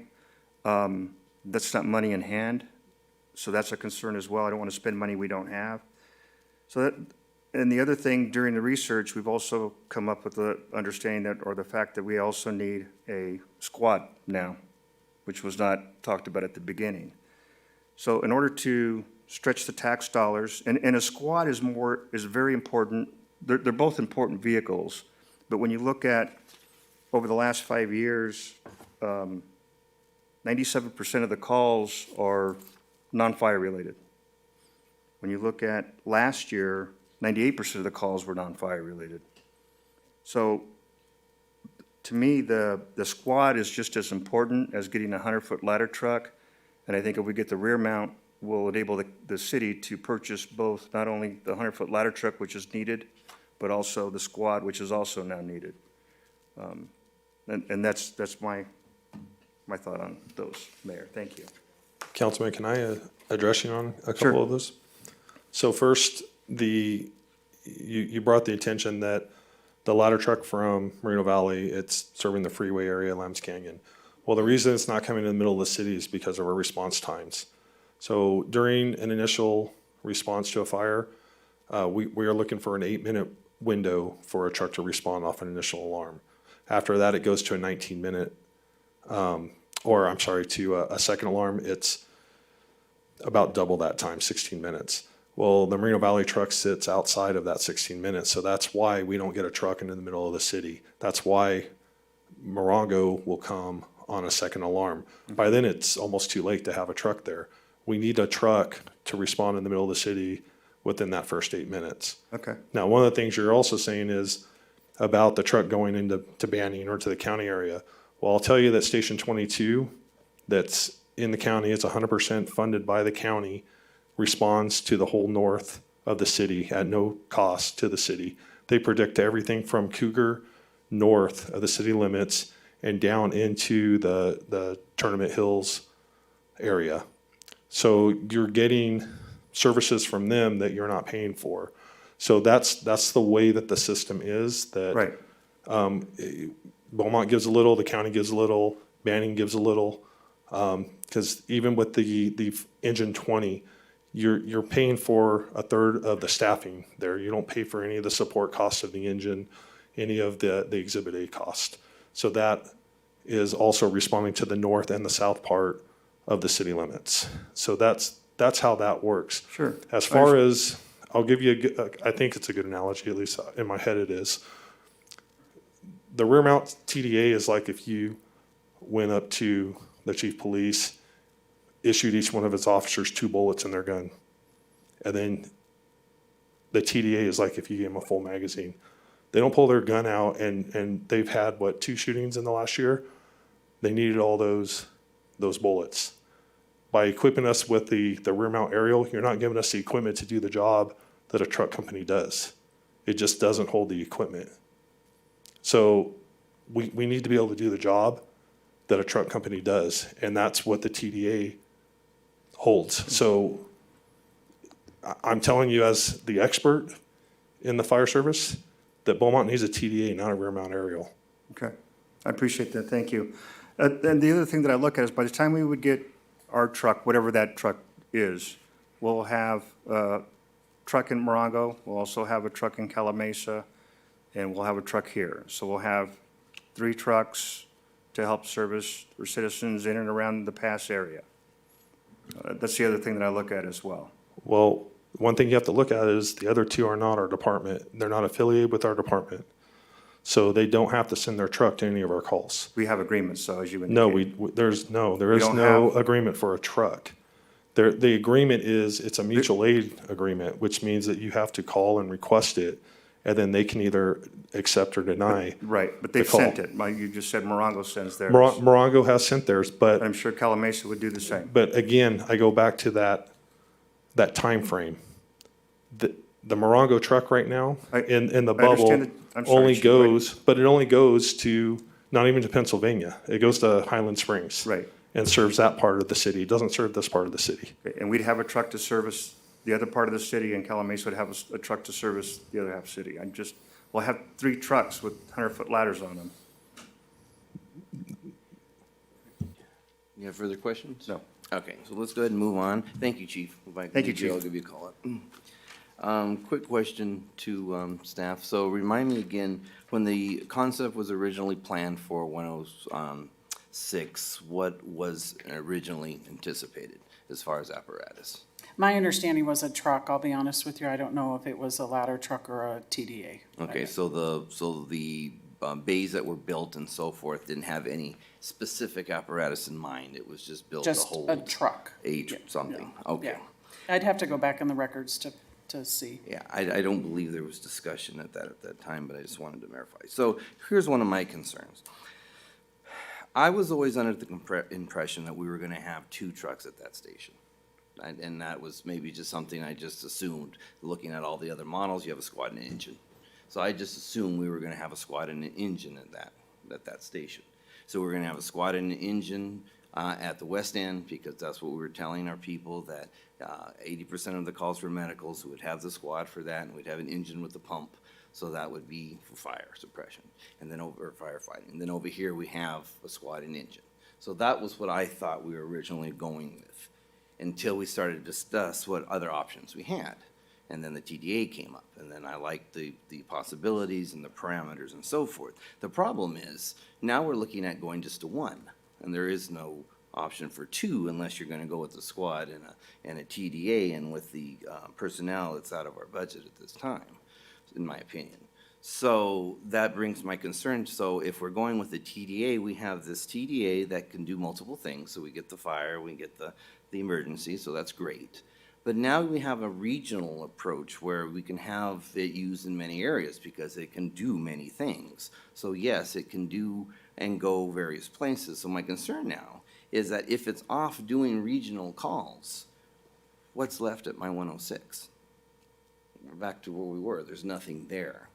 Now, yes, I know other stations, are on call to kind of, cover them and stuff, but covering it doesn't really mean that there's anything there, because you're still down in my opinion and in my view, a truck, because they're off doing something and we have nothing there.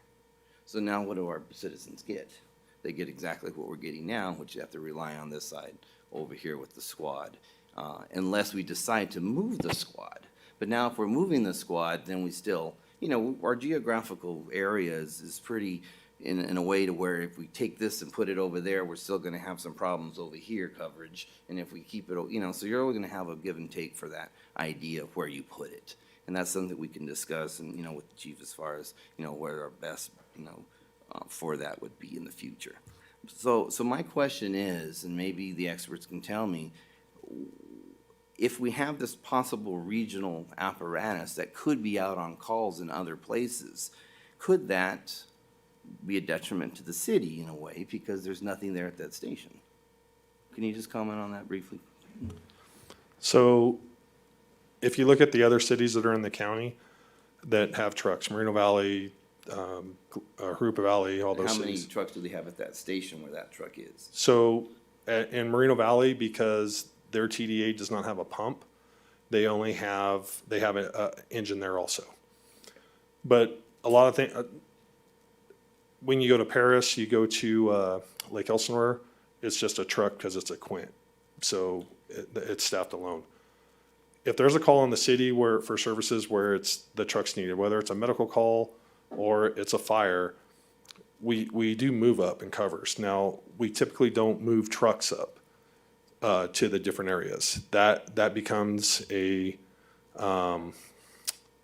we just don't have that many trucks. So if we use our truck, they don't pull Moreno Valley's truck because then Moreno Valley doesn't have a truck. So it's just another request where now we're back to that longer window of the 19 minutes of the truck responding. What will happen is if the truck's on a medical call for some reason, whether it's a traffic collision or and know that medical calls aren't just going to someone's houses. Those are all rescues, traffic collisions, that's all grouped into medical. So if it's on something like that and there's a fire in the city, our dispatchers will ask the truck if they're available to go to the next call because they're, you know, AMR could be on scene with them and they're just doing patient transfer. So they'll alert them and then they'll try to get them off the scene to the next priority call. Typically what'll happen though is they'll probably move up an engine into there for coverage so that there is staffing. So they'll move that engine from one that's existing in the area already here. So again, Yeah, they're so, moving from so one what area happens to is anytime that there's a fire, if a piece of equipment is gonna be committed more than 30 minutes and they start looking at a move up and cover plan. And the dispatchers move engines from the different regions, they'll pull them from, down in the Hemet Valley area, all the way to Temecula. And they start kind of leapfrogging engines up to get coverage back into the area so that everybody has coverage. A good example, and I'll just go back to the Apple fire, is the engine from 66, 20, and 89, so those three engines, and engine 22, were all on the Apple fire for, I think it was like 14, 15 days. So they moved engines in here and you had coverage throughout that time. And that's how they do it. And is it typical to have stations with just one apparatus in?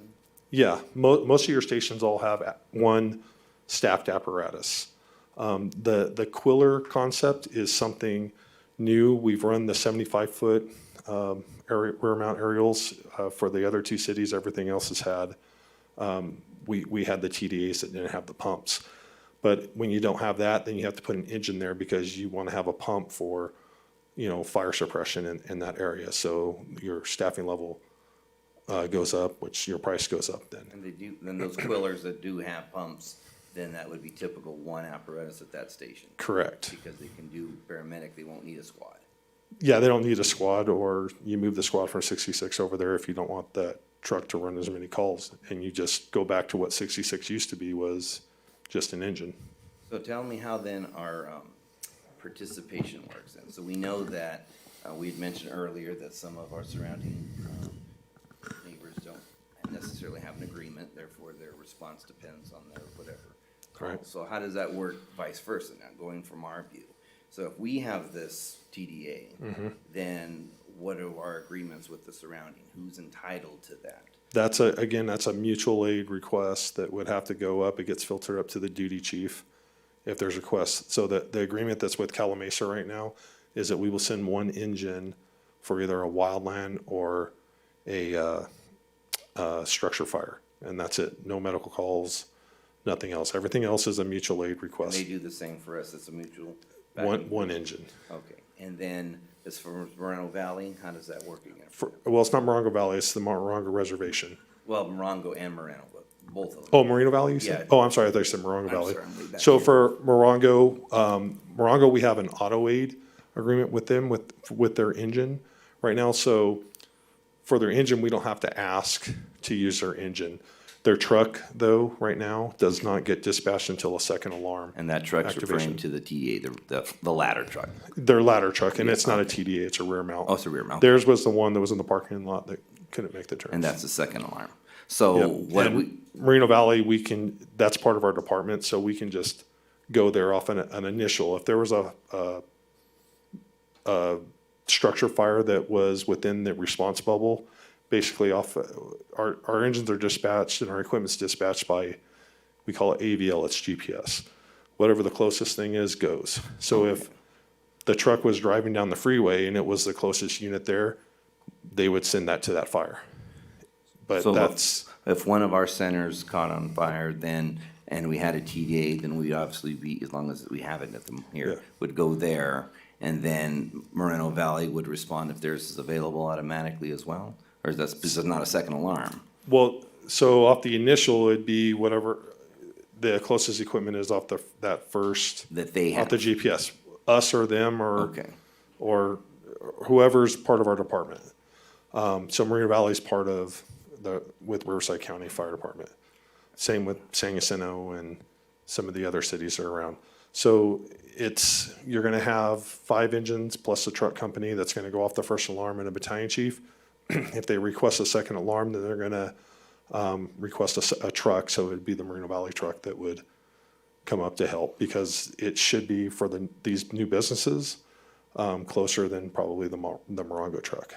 Well, and that's my concern with the millions and millions and millions and, square footage coming in from these logistics centers coming in. I don't want to be going there all the time with our equipment and not having what we need here. So that was my initial concern, is making sure that our residents have what they need. And I'm all for regional approach. I'm not, I want to be a team player, but also as far as our residents, I have to be able to tell them, yeah, we have this, but right now they're using it, and I don't want to, have them where we have nothing and something's going on and they don't have that apparatus because it's busy somewhere else miles away.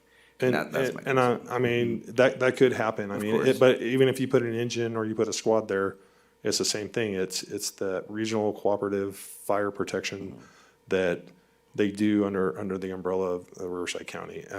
I can tell you a fire that we had in Banning at the Apollo Records. We had the Palm Desert truck, the Paris truck, and the Moreno Valley truck, all there flowing water, and the Morongo truck to put that fire out. And I asked you this earlier, the excessive use from that truck being used for the 80-some% medical calls and not the fire truck. You don't believe that's gonna be excessive wear on that? Do you think we can still get the life expectancy out of that? Yeah, without being because there's other premature? departments that already do it. Santa Ana uses their truck. It runs, I think it's 5,500 calls a year or something like that. And it's a Quiller that's a standalone truck and runs calls, including our trucks in Moreno Valley and Hooper Valley are running 2,500 calls a year. Okay, well, thank you, Chief. And I think Santa Ana, it might not be 55, I think it's 2,900.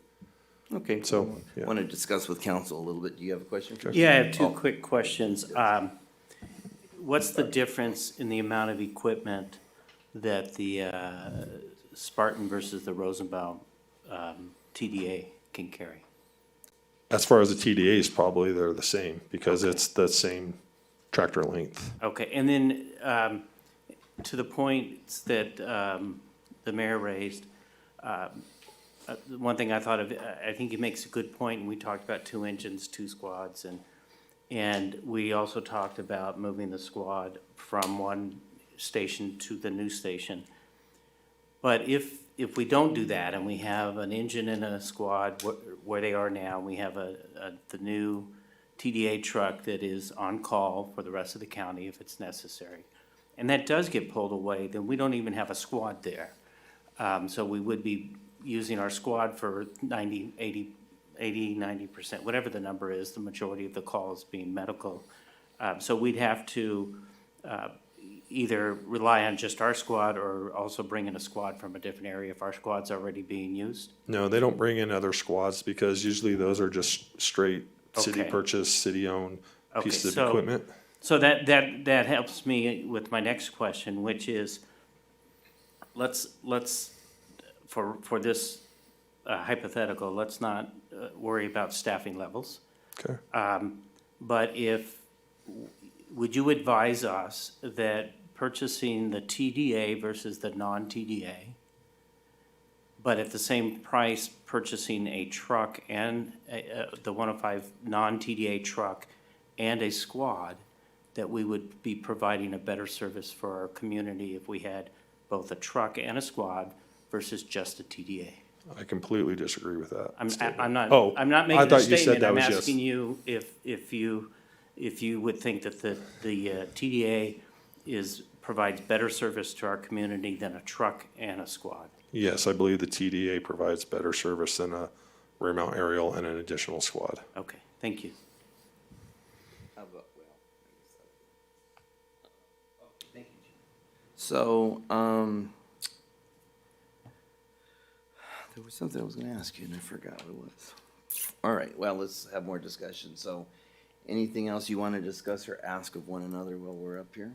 Or do you think we're ready for a vote, or do you want to talk more about staffing, or?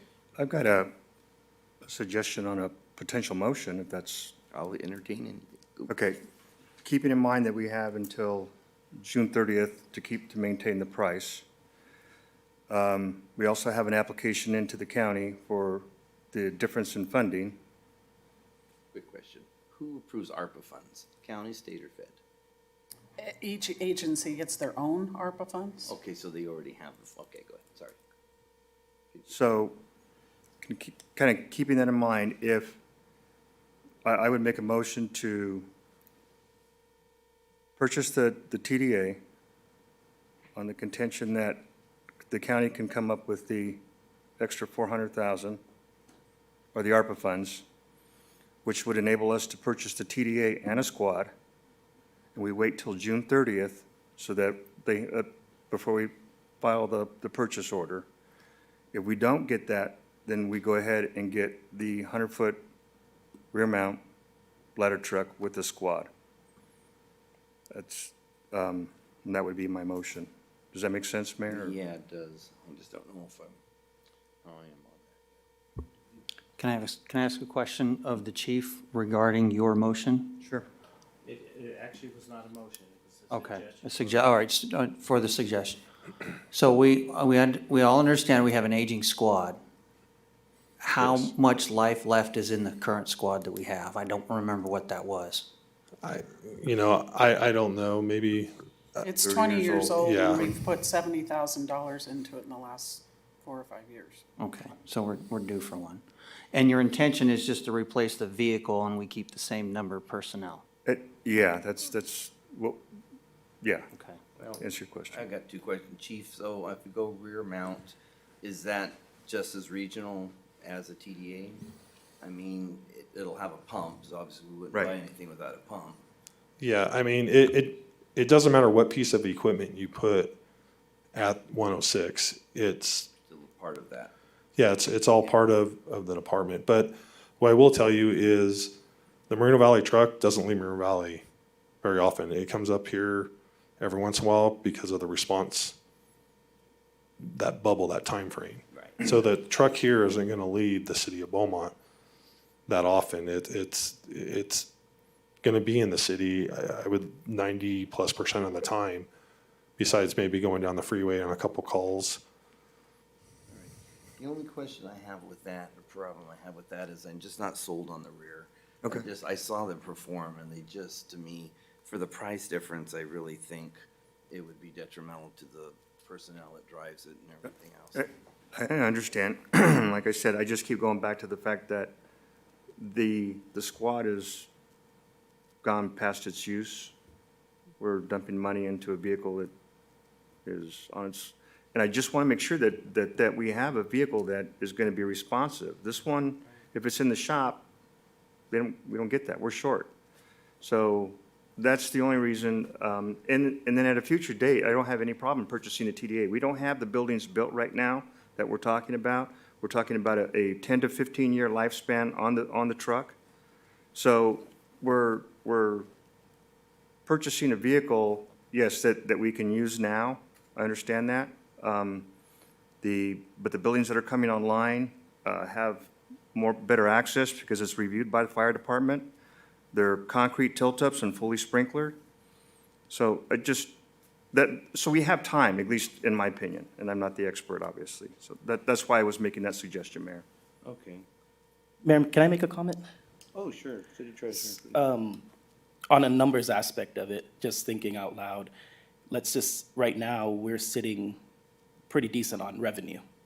If something was to happen, let's just say to one of the warehouses or something, that revenue would stop for the city. So do you think that would do more harm as far as revenue coming in from sales tax? Well, you can use that example, but there's no, I mean, that can happen with or without a truck or a TDA, that it can go up. If you could use the same example, if that TDA is out on another call that's in the bubble and the warehouse catches on fire, we have to hit it with an engine anyways. So it's the hypothetical, yes, I understand that, but buildings are fully sprinklered, they're concrete, tilt-ups. May I comment on that? May I? Hold on, Chief, let's Okay. continue with the discussion. May I suggest that, unless we have direct questions for the chief at this point, I mean, we've gone over and over this Yeah. in several meetings at this point. I'm just waiting to hear a motion that we can act on. I'm ready to make a motion. Okay. Mr. Mayor, my screen just went out. There we go. Mr. Mayor, I move that we purchase a Spartan 100-foot 5-quint tractor-drawn aerial TDA in the amount of $259,521.81. You put any contingency on the 400 from county? No, sir. Okay, thank you for that. Do we have a second? Okay, see no second, I'll entertain another motion. I will move that we buy the Rosenbauer TDA for where is it? 1.939684. So here's my question on that. We went over this with the county, having vetted whether they wanted Spartan or Rosenbauer and so forth, and now we're looking at a model. Are they gonna maintain it? Because remember, they said they weren't gonna maintain it if they didn't approve it, and that. Right, but the chief also said that they have worked through issues. And I think we heard third party from Rosenbauer that they would work through issues. But that gets us the TDA and carries the same amount of equipment, and we save 260,000, which is the cost of a squad. That might be contingent on whether the county accepts it or not. Well, I really don't want to make it contingent on that, because I would like to see us move forward. And I think if I would be happy to make contingent that if the county does come through with that money, that we use that money to purchase a squad. But I'm concerned about the county not wanting to maintain it. What happens if they come back and say, I'm sorry, we didn't have any word in it, we said no Rosenbauer, you buy it, so sorry. Okay, well, I made a motion. I would second that motion. And I understand your concern, Mayor, but the truck company will get the specs from the county. Our fire folks inspect the construction of the truck at 3 different points or more. And I know that did the county put anything, written, signed letter regarding the concerns of the Rosenbauer? I got some documentation. It was not dated, it was not signed. Okay. So, I second that. And Mayor, if I may, just, the 1.9 that I have in the packet is not a current quote. I want to make sure that we don't have to come back again. So I would need some buffer in that in order to put that order in, because I would need to go out to Rosenbauer and get a current quote. My problem with this whole thing is that the TDA was the discussion of our issue, and now we're saying, yeah, we'll take it, but we'll take a different brand. That doesn't make any sense to me. I don't agree with that. And we are still having discussion, which is completely allowable by Yeah. our issues. Call for the question. I understand what you're saying about that. My point of view is, if we can save $200,000 or $300,000, that we should do it. If the county provides specs to Rosenbauer and Rosenbauer says we can't do it, those are, we can't meet those specs, like I think it's been indicated to us, then we can go with Plan B, which is getting the Spartan one. But if there's a way to save some money, and if we have to, I think maybe a better way to go, rather than say, we'll give you a buffer on the 1.9, we can say something along the lines, if it's more than 2 point whatever number, that you have the authority to go ahead and purchase the Spartan. Is that a modification to your initial? Yeah, let me move that. What is contingency, 10%?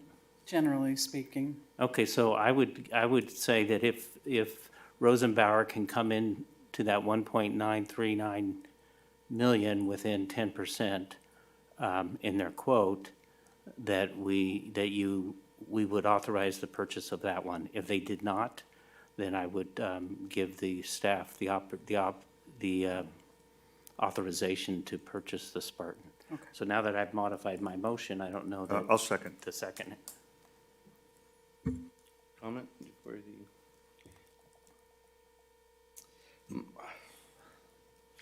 Yes, Mayor, I have a comment. Yes, please. So it has been brought to our attention multiple times by our fire chief that that Rosenbauer truck is substandard. And so I don't understand why we'd be buying that, and then even with the 10% buffer, we had 10% to that price, now we're getting even closer to the proper truck. I think our support from the county goes away if we buy the wrong truck, and we're left holding the bag, and we could have structural issues with the wrong truck in the future, as what's been brought up. And so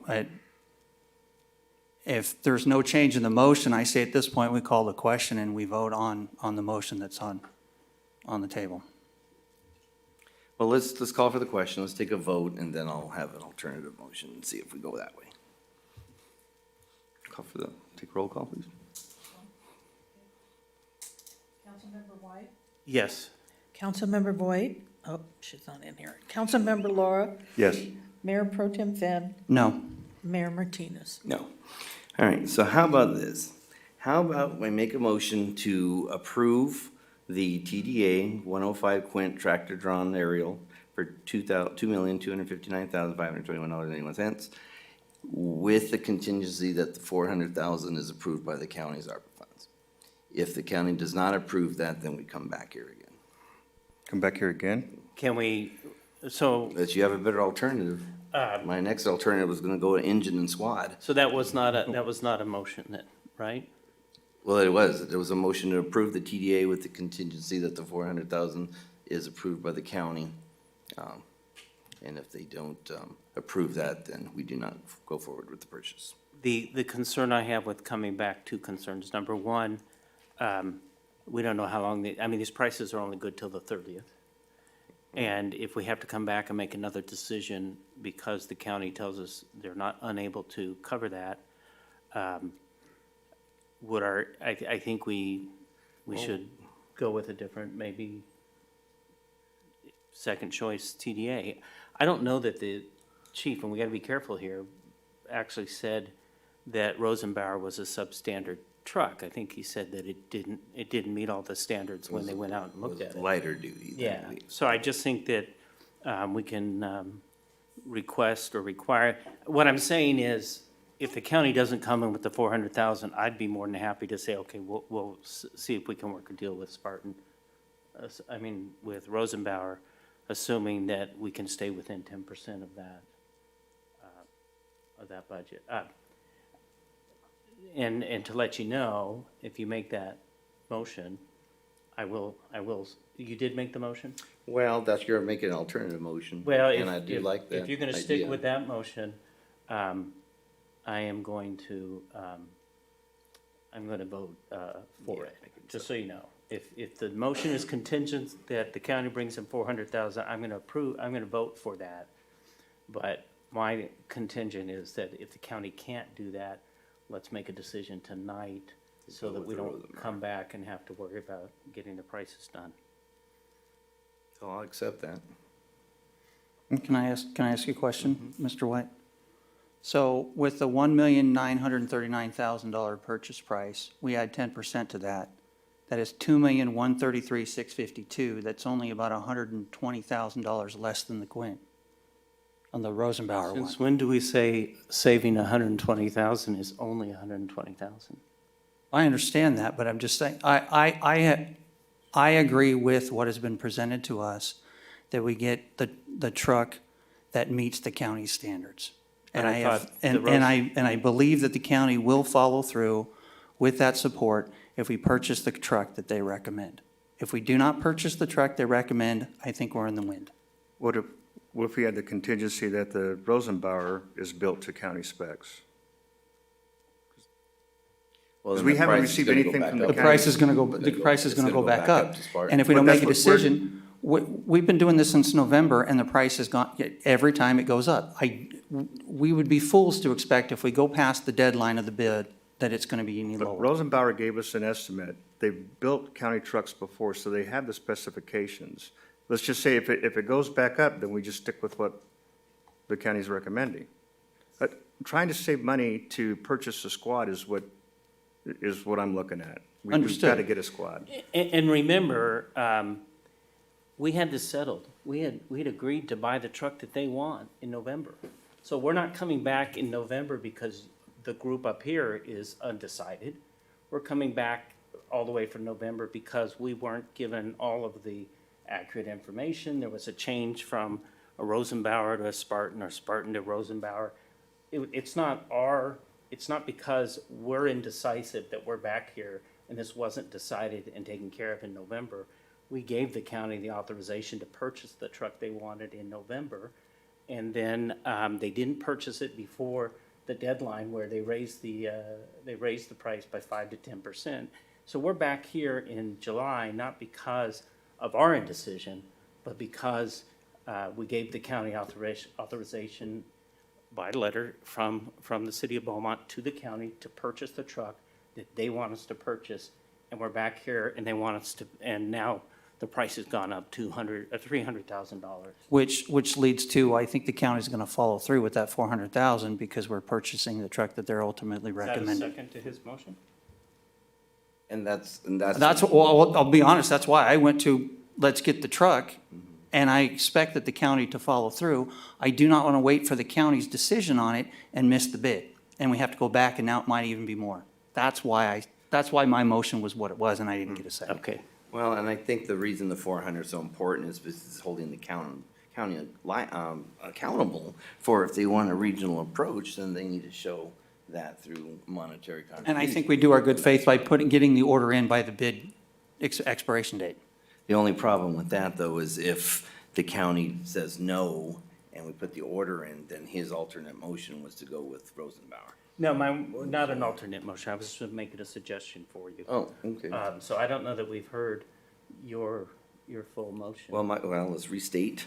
So the original motion is to approve the Spartan 105 Quinton tractor-drawn aerial apparatus. And then my contingency was that assuming that the 400,000 was coming to the county to go towards the purchase of that. That's holding them accountable and telling my constituents that the county's, it's a regional approach, this is the county's contribution. And if they say, no, we can't do it, that was my concern. Can we set a deadline of, what was it, the 30th? No, the 15th, July 15th for the county to receive? The original deadline was the 15th, but when Scott Beck emailed me today, he said if he had a PO in hand by June 30th, he would give us Right, but 50. But he would extend it to July 15th. I want to give the county the amount of time they need. Yeah, the original quote was July 15th. Because I'm thinking if by the 30th, we don't hear back from the county, I mean, at what point do we say, okay, the county's had an opportunity? And what organization needs to meet to make that decision, and when is that decision expected to be made?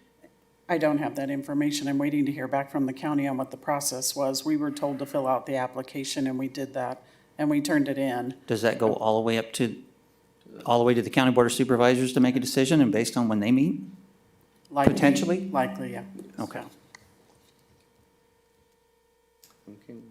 I don't want this to go on Well, forever. but see, that's the problem. Anytime you put a contingency on it with the date, if they don't follow through with that and we don't have an And then we alternate miss the- purchase, and if we and miss then the- we're gonna miss the that bid. again, so. I don't want to miss the bid, is why I'm holding fast on my end.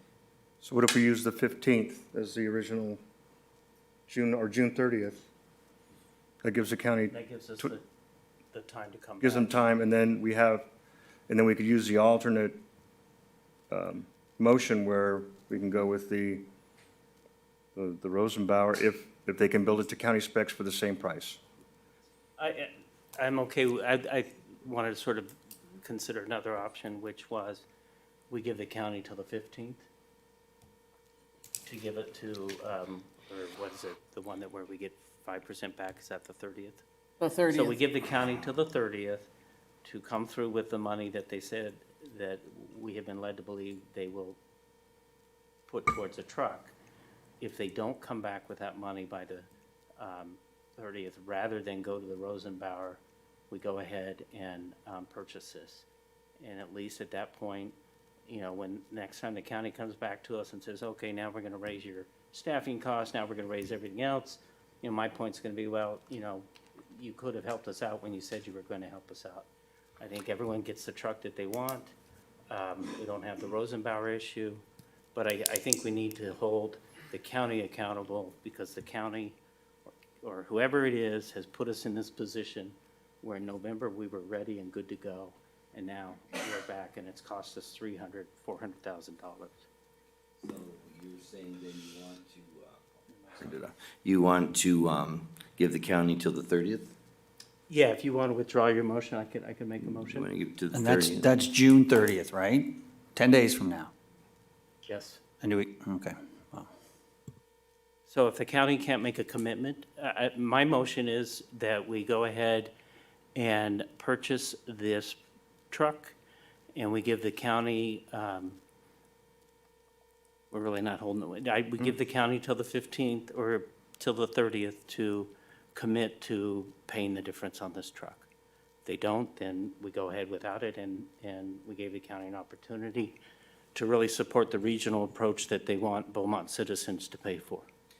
So that means you're willing to pay for the truck without I county? don't want And you to, I don't want to miss the price. Okay. I don't know that, I still think Rosenbauer would be, save the city and the citizens a couple $100,000. And so my motion is one that I hope can pass. Now, Mr. White, your motion is for the Spartan truck or the Rosenbauer truck? The Spartan truck. Okay. to approve, so. But we don't make the order until we know that the county is not going to meet the deadline of June 30th. Is that 30th reasonable? If you push it up, we'll push it. I mean, they don't necessarily have to write the check, but if they can, If I had a commitment letter or something by the 30th. you know, one thing a lot of people don't know is that our previous supervisor left a lot of money on the table, a lot of money. And so our current supervisor is trying to find a way to help us purchase the truck that he knows is going to help his entire region. And I think we just give them the opportunity to do that.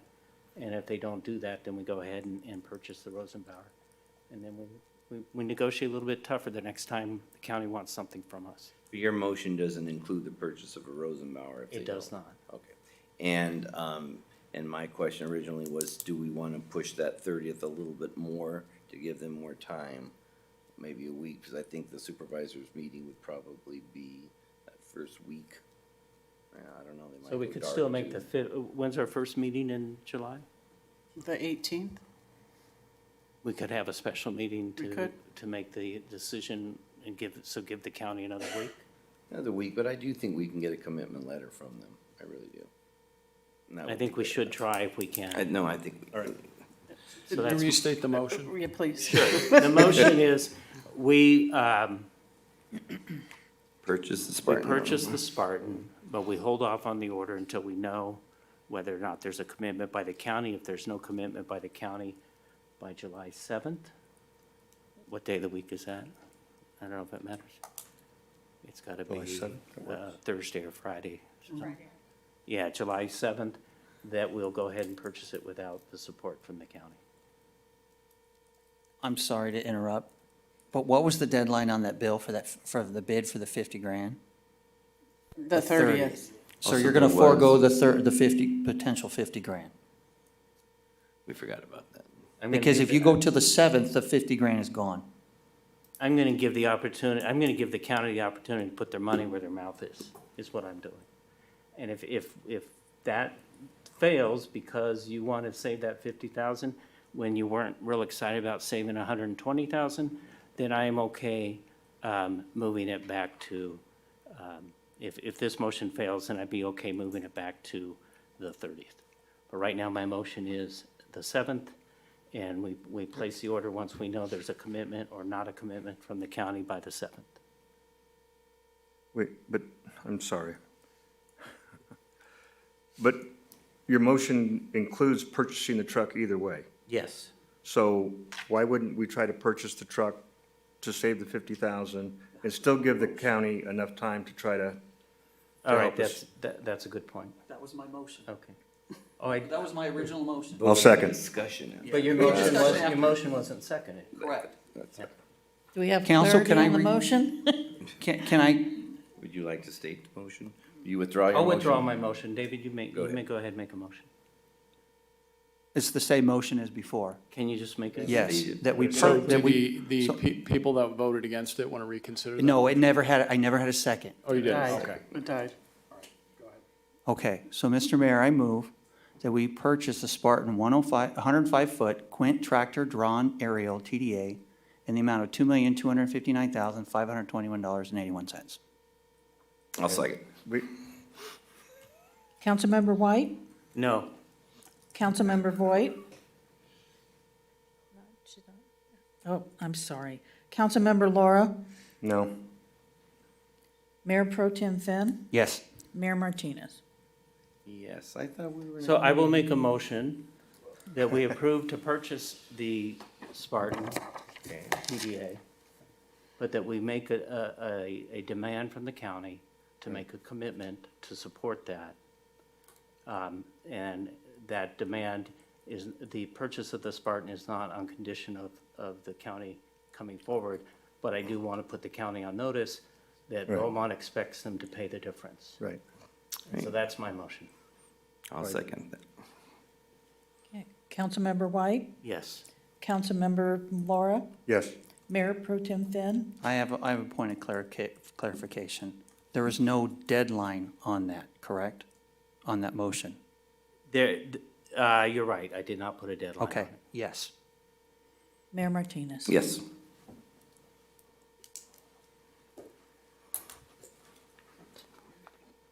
Can we have a 5-minute break? Do we need a break? Yeah. I don't, but I think others. Okay, we'll take a break. We'll resume in about 10 minutes.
Okay, we are returning from break, and we are now at item J3, the presentation of the recycled water facilitator findings and recommendations.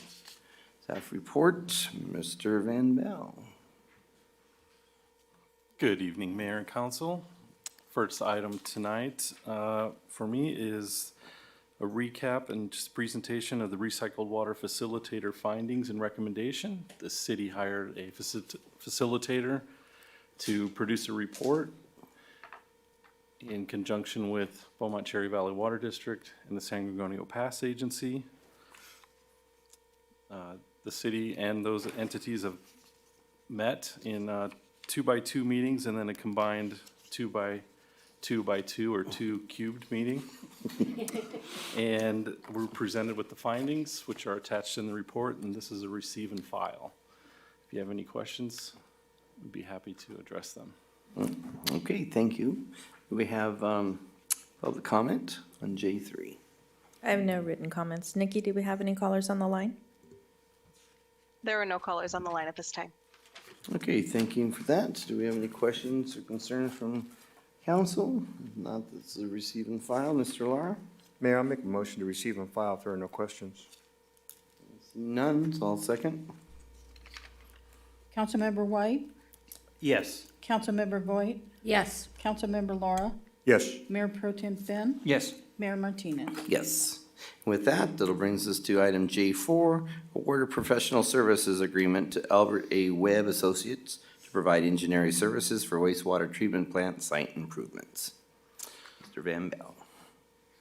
Mayor and Council again. So the item for you now is a proposal to award a professional services agreement for engineering services for wastewater treatment plant improvements. Those improvements were identified over time after the completion of the plant. The majority of them are landscaping, which address issues of erosion control, dust control, slope, lack of parking, items like that. The next component was a formal dump station, a professional designed and engineered dump station. And the third component is to move the entry gate to allow access for like a truck to pull off of 4th Street and be fully on the property and not be hanging out in traffic, along with some improvements like a monument and things like that to show off the facility. This item was prepared with assistance from on-call engineering firm. They thought it best to combine them all into one. The RFP was viewed over 100 times and downloaded by 63 individual firms. We received a single bidder. I did reach out to a couple of agencies, and the common comment that I got was everyone thought we were going under another full expansion. So a lot of them were equipment manufacturers, big design groups, whereas this is more of an architectural and engineering services for the items listed. This was reviewed with the Finance Committee, and with that, if you have any questions, I'd be happy to answer them. Okay, thank you, Mr. Van Bell. Do we have public comments on this item? I have no written comments. Nikki, do we have any callers on the line? I have one caller on the line. Okay, go ahead and transfer them through. Yeah, I'll open up public comments at 9:03 p.m.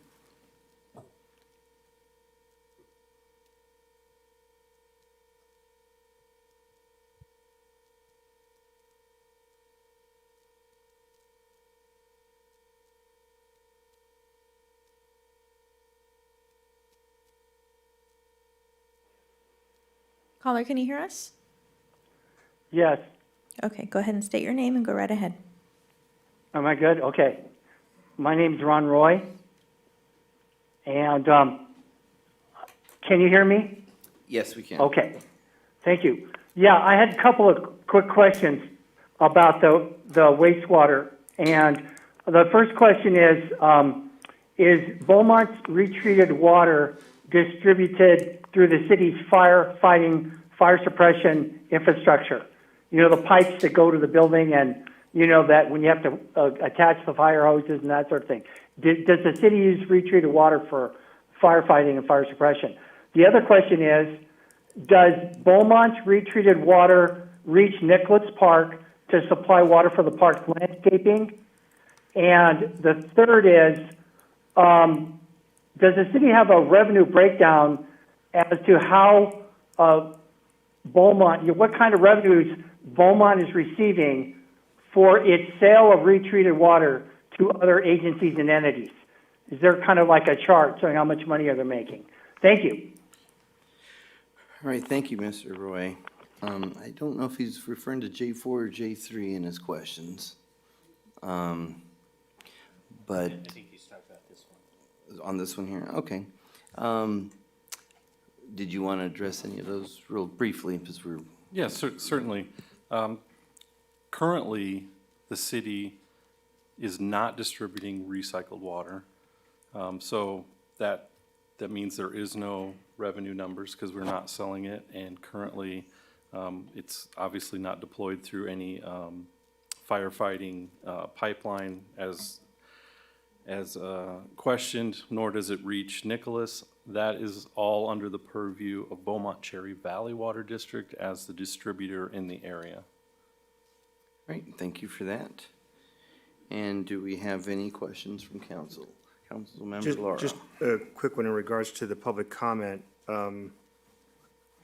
Van Belt, the idea of using recycled water as firefighting water, I don't believe, and correct me if I'm wrong, please, but I don't believe the water board would allow that. I don't think our fire team, well, they're all gone. I think. We were. I believe as we were building the plant, the question came up if we could just plumb it in the internal fire hydrants, and I believe they were strongly against that. Yeah, and I think there's restrictions though too on overspray Of it and being things like applied that. and Right. stuff. Yes, you are correct. Okay, Councilman thank you. Laura. Yep. Okay, Councilmember White? Just again to comment to the caller's comments. This is all, the item before is we're in the process of trying to get the water, the recycled, the retreated water into all, everywhere that it makes sense. So stay tuned, we're getting there. But the reason I wanted to comment on this one is I'm going to support it if someone else makes a motion. But my concern is something that I raised years ago when we first decided that we were going to do the update on the plant. And then we went out to bid for more and more parts of it. We did design, we did construction, we did consulting. We continue to move forward. And I made the comment after about the second or third RFP that I think we should not get to the point where we are a Webb and Associates engineering town. And I think the fact that we only got one response to the RFP came from Webb and Associates, because I worry that, because we heard this when we first got on council, that there were some people that would not make bids in the city of Beaumont because they felt it was, electrical, felt that, Beaumont had already decided who their electrical contractor was going to be going forward. So I would have appreciated seeing another option. And again, if Webb and Associates is the best option, and in this case, they're the only option, I think we're going to go with it. But I just want to make a comment that we need to have competition within our town. So we need to have people willing to think that they have an opportunity to take one of these contracts. So that's my comment. Excuse me. Thank you. I had a question, Mr. Van Bell. The project 3 on that dump station, that's just design. That's not construction, correct? That is correct. Okay, so at some point you'll be coming back with whatever. The construction of is approved as a CIP item. All right, so there's a dollar amount there for that. Okay.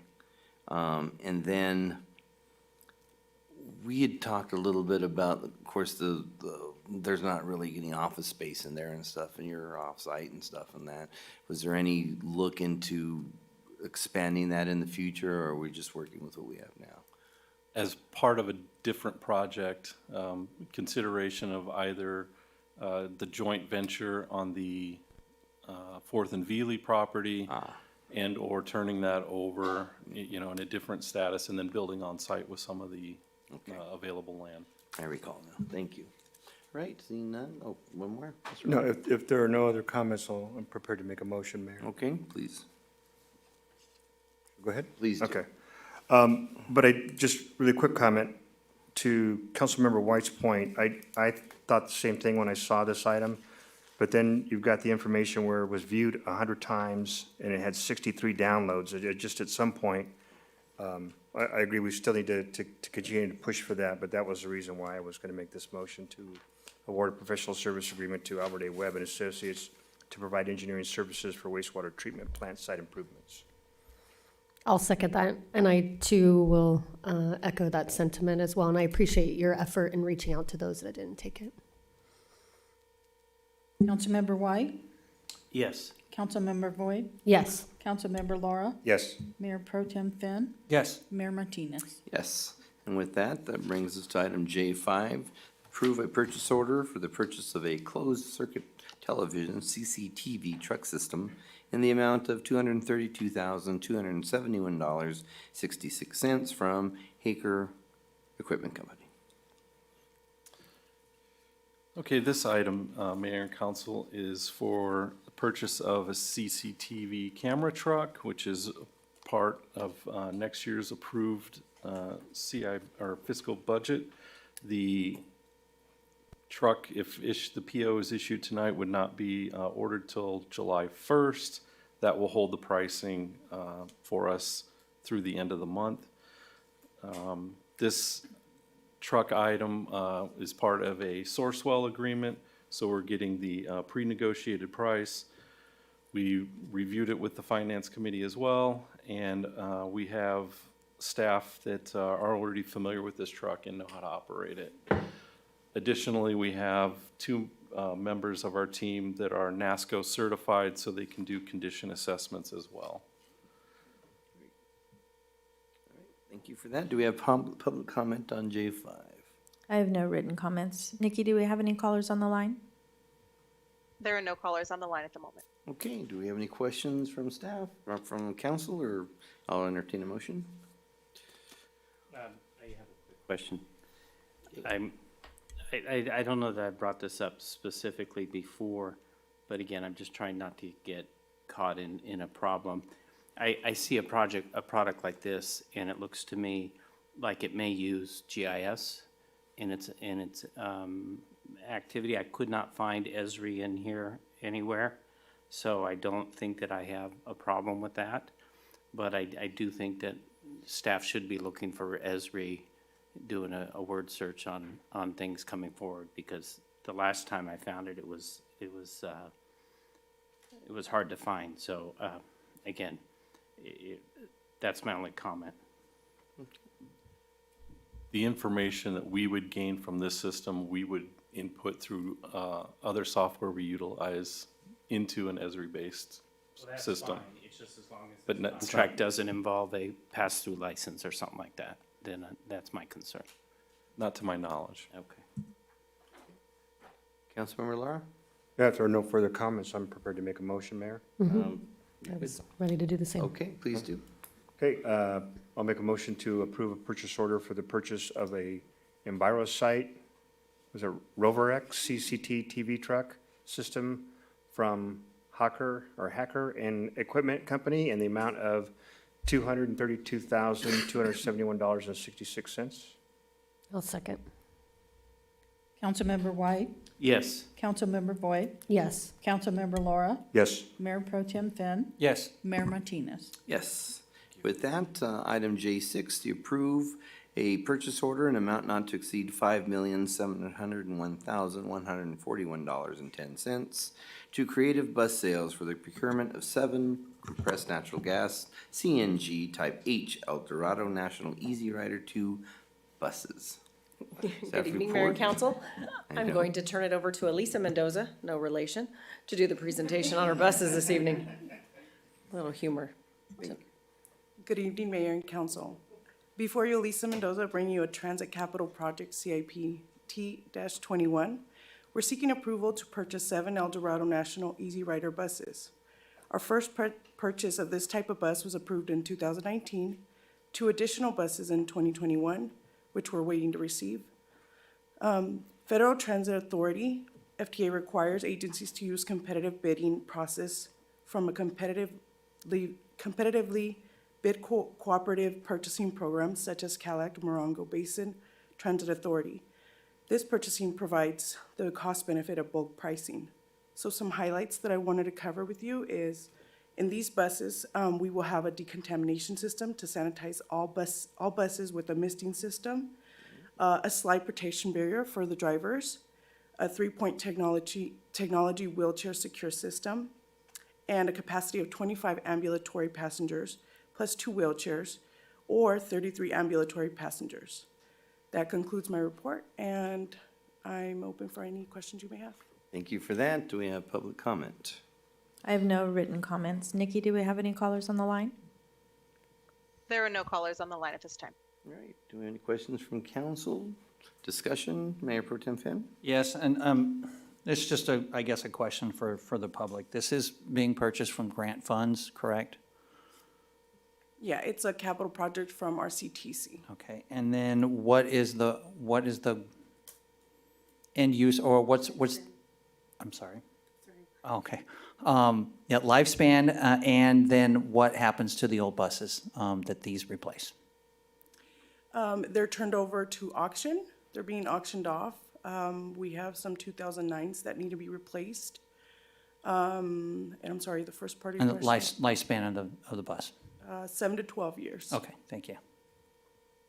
And I have a quick question. According to the quote sheet, all the equipment, the cameras, the bus wraps, all that's included in that price, correct? Correct, all of it's included.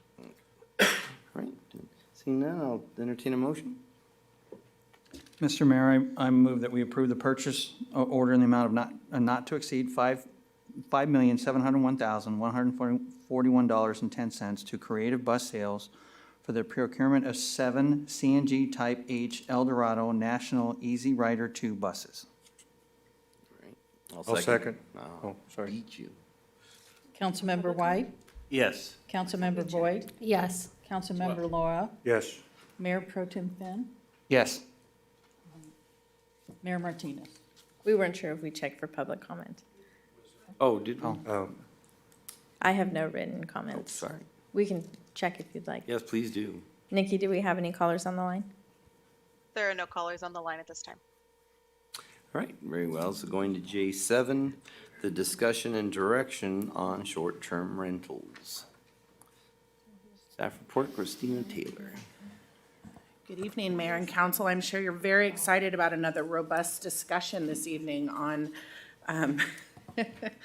short-term rentals. Yes. So, right. Before you this evening is really just an opportunity to open discussion on the potential for establishing a short-term rental ordinance here in the city. Staff over the years has received some requests to establish short-term rentals. The code is silent right now, meaning that it does not allow for short-term rentals.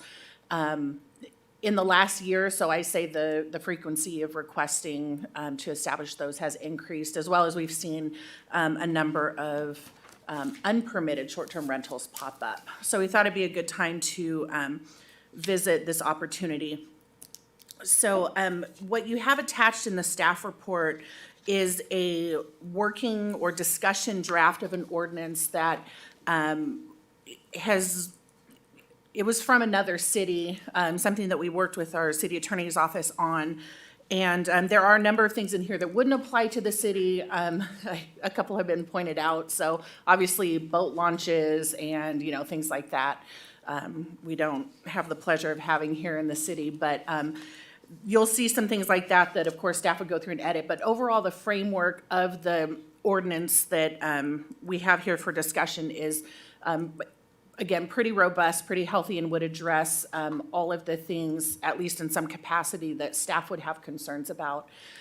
You'll also see in here reference to a fee for processing That is not our fee, that's the fee that this particular city had established. We have a cost allocation plan here in the city, and so if staff is directed to proceed with working on this short-term rental ordinance, we'll go back and use our cost allocation plan as we visit who would be reviewing these and what the process would be, and then determine what the appropriate processing fee or application fee would be for something like this.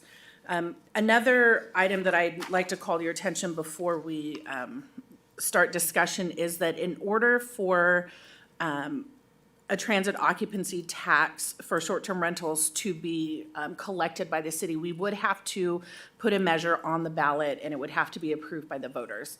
Currently, the city collects transient occupancy tax for like the hotels and whatnot, but it does not cover short-term rentals. The rate is 10%, and we would likely just recommend that that would be the amount that we would also collect.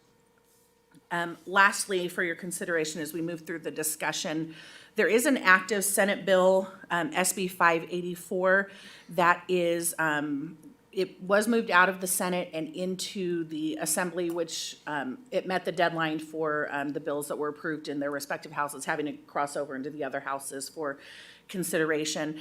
And basically, this would impose, it would be a state-imposed 15% tax on the occupancy of short-term rentals. So in addition to the 10% that cities would want to collect, the state is suggesting that they will collect 15% and put that money towards workforce housing. Obviously, there's some concern with that because it disincentivizes, efforts like this on cities. It would also, from the analysis that we've read, would have an impact across the board on short-term rentals within the state of California. League has taken a oppose unless amended approach. We have not heard yet on whether it will be amended. There's still some time before it officially would have to be amended and acted upon, but it is in committee at this point in time. So anyway, a few points for your consideration as we talk through the technical aspects of the ordinance, some policy decisions that are in there for you as well. So with that, I'm happy to entertain discussion and answer any questions or take direction accordingly. All right, thank you for that. This time I will call for public comment. I have no written comments. Nikki, do we have any callers on the line? There are no callers on the line at this time. Okay, thank you for that. So we'll open it up for council discussion and questions. Do we have anyone? Mayor Pro Tem Finn. So should the council approve the short-term rentals and it went to vote to collect that tax, does it have to, is it just a simple majority for that, or does it have to be a certain percentage of? It's a simple majority. Okay. And would the city be expected to be the entity to promote and advertise for that and so forth to make sure the public fully understands it? Because I'd hate to see that if we approve something like this, it goes out to vote and they go, well, I don't want short-term rentals, so I'm going to say no on the tax. Right. And then it just, their efforts fail that way. It would be our measure, so we would be responsible for putting it out there.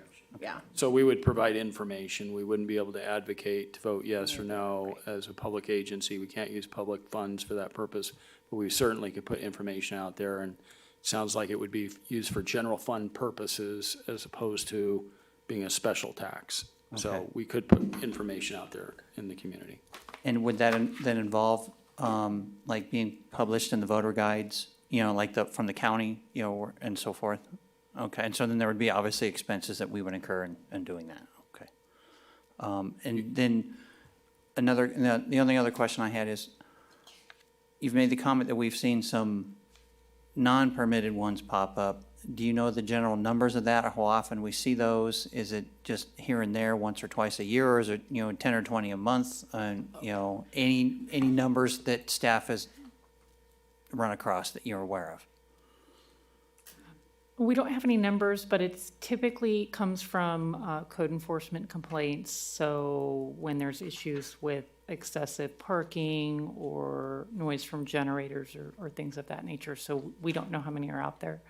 Yeah, So- we've done some, like, you can dive on any of the platforms, and it really varies. So like when city manager and I were at a conference in February, there was a company there that was promoting their wares, right? But they were able to pull up Beaumont on their screen, and it showed that there were 60 short-term rentals in our area. But when we look at the various platforms on any given day, it could be 3 or 4, it could be 6. I think in the last month or two, we've had a couple complaints, but not anywhere in the neighborhood of like 60, like what Okay. we saw on the certain And, software. and it would take a complaint to then, for the city to go investigate? They're not currently policing it, in a sense? Yeah, we've had to change a little bit because we have gotten more complaints. So we do periodically dive on and just see, has there been an uptick? Like during Coachella, right? We kind of figure that more people during that time period would be listing their house or like, hey, maybe I could make some quick money, right? But typically speaking, code enforcement is reactive just because we only have 2 officers for the whole city for both commercial and residential. So they're not sitting around a whole lot, like with a lot of research time. We typically respond to complaints as they come in, but I know planning staff, myself, and code enforcement does periodically go on just to check to see what activity is like. Okay, and then the last question is staff able to project how many we might have, the revenue that it would produce compared to maybe the expenses for an election? In a sense, is it worth it? And I don't know how that's done, and I know there's studies for a lot of different things, but I don't know that there's such a thing for this. I don't think I could predict that now. The best thing we could do is maybe reach out to some of our similarly sized cities and see what their number of registered rentals would be and bring that information back. But that would be the best I think that we could do. If we had a gauge on number, then we could maybe math it out. But as you're probably aware, a lot of the pricing on Airbnbs is very dynamic.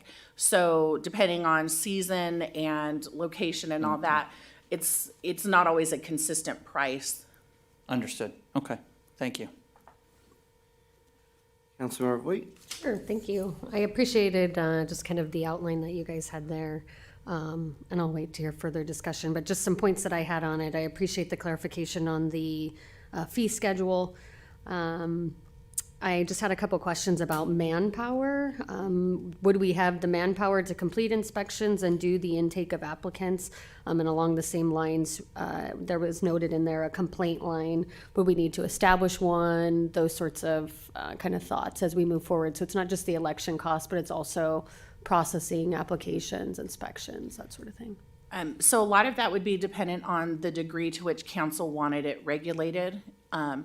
If we needed a call-in line, if we needed regular inspections, if we wanted to have code enforcement or someone available 24 hours a day, right, or at least later into the evening, all of those things would likely require additional staff or additional expense in some capacity. But again, it would depend on the degree to which we wanted to institute the regulations. All right, thank you. And then I noted in there also, it states no condos, no apartments, kind of along those lines.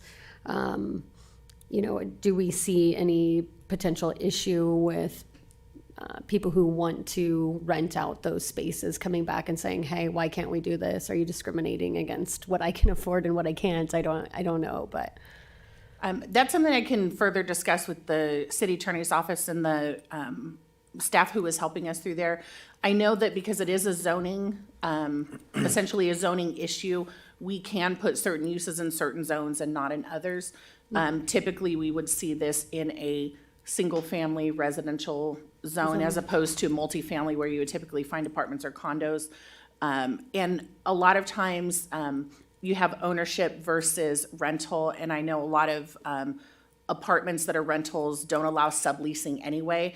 And so I wouldn't anticipate that we would want to create an issue there in general, as opposed to just having a property owner renting, or whether short-term or long-term, their property.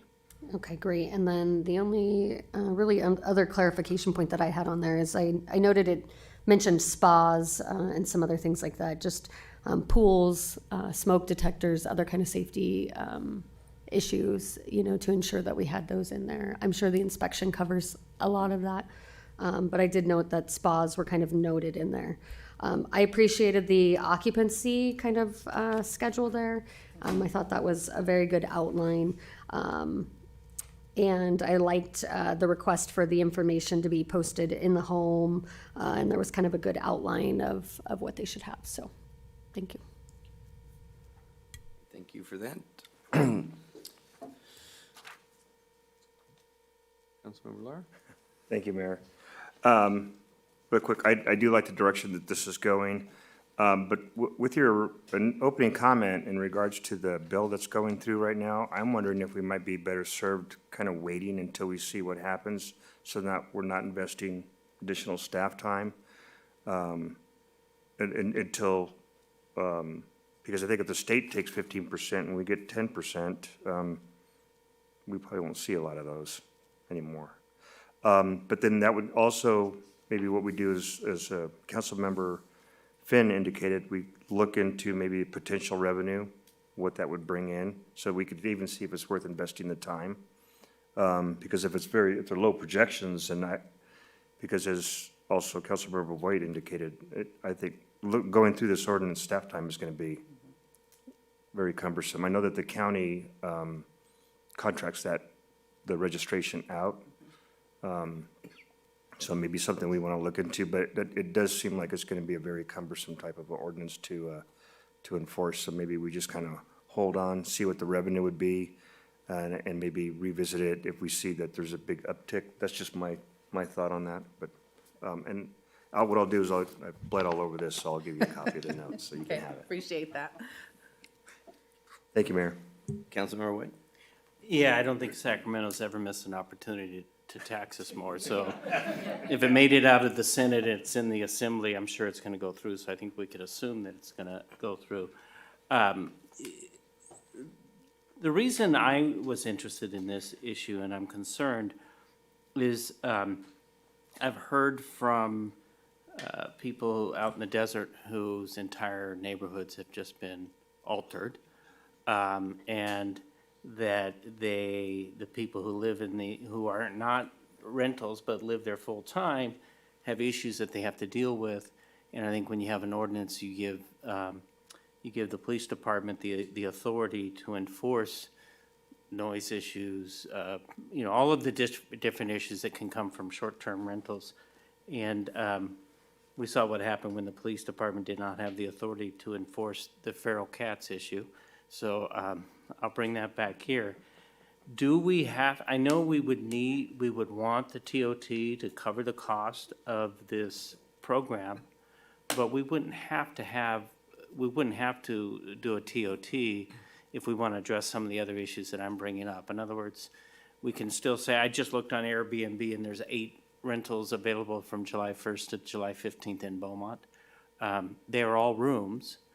But I think as people start cranking out these ADUs, I think we're going to get a lot more short-term rentals here because of our location to the desert. But again, I think we need to have the ability to enforce some kind of rule of law so that we have a way to address some of the issues that I don't want to see coming to Beaumont that are in other places in the county. And I figured the sooner we address this, the better off we are. But those are my thoughts. Comment on that? Yeah, I agree with Councilmember White, but I think we have ordinances in place regarding a noise ordinance. A short-term rental is a violation of a current ordinance that we have, so we could go code enforcement and enforce that as well, correct? Yes, currently the code is silent, meaning we don't allow short-term rentals at all. So if there's a complaint that comes in, code enforcement is sent out. We also contact whatever listing platform they're on, let them know that the city does not currently allow short-term rentals and that the listing is in violation of city ordinances. The platforms are generally pretty responsive on taking those down, but as you see, they pop up again. Having 8 up there right now, that's probably on par with what we typically see at any given time. So by establishing the ordinance, we would then be allowing them subject to, you know, whatever ordinance and regulations we adopted, as opposed to right now where it's just a not permitted and we respond. But yes, we do have noise ordinance and things like that in place right now. Probably just trying to get a jump on the concert and the fireworks.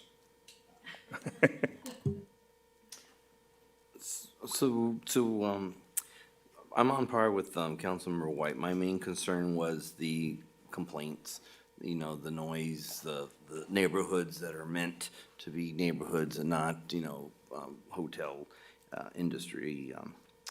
My question had to do with the enforcement versus the ordinance and so forth. So first of all, go back to when you said the ordinance is silent. So that doesn't mean that if it doesn't say it, we can do it? Then then it's not permitted. Okay, so if the ordinance doesn't say anything about short-term rentals, then they can't come back and say, well, you don't have anything that says we can't do it.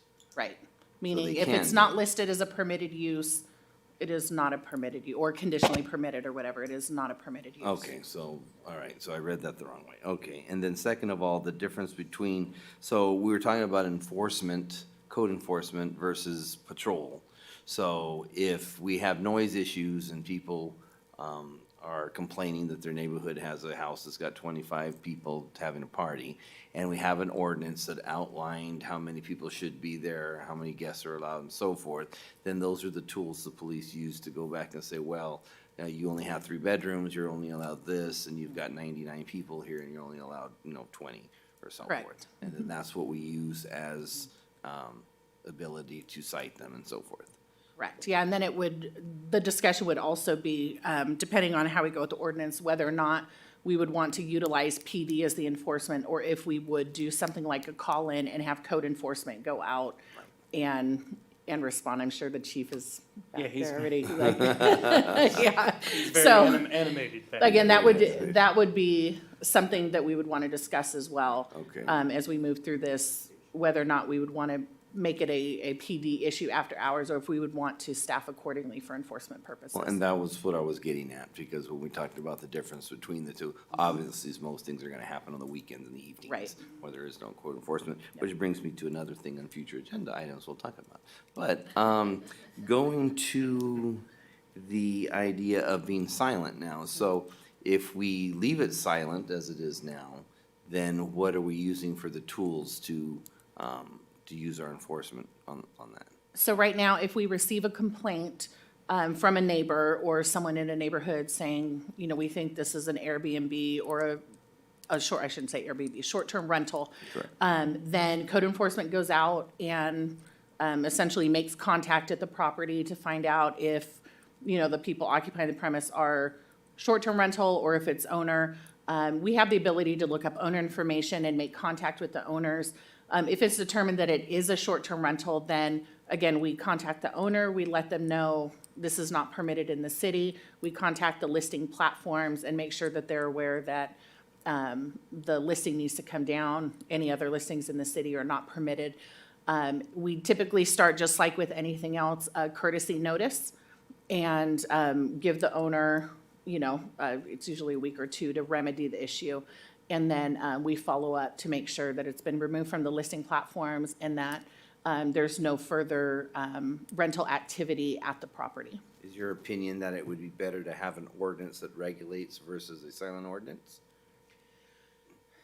Depending on what the goals we want, I guess would be. It is. It really depends on the goals. If you would like to allow short-term rentals in the city, then obviously we need to establish an ordinance. If we don't want to open up the residential neighborhoods to short-term rentals, then I would say we should leave it as it is and let the code be silent, because we have the ability to enforce right now. Or we could go as far as listing short-term rentals as not permitted if you wanted to take it a step further and amend the code in that direction. So the code is not silent, but it's specific on what council's intentions are. So we have tools to go whichever direction council would like to go. Okay, well, it'll be interesting to see what we say on that. So, Councilmember White?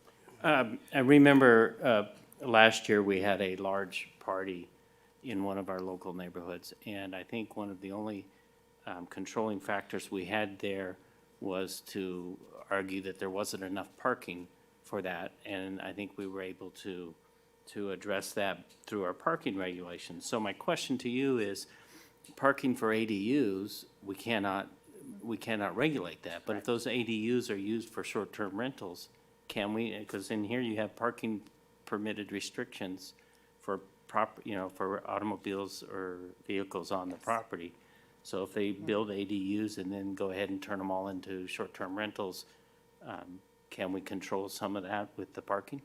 Yes, so when someone requests to build an ADU, we cannot require parking at that time. But once they come in and apply for a permit to be a short-term rental, then we could abide by whatever parking guidelines are established in the ordinance that would require the parking.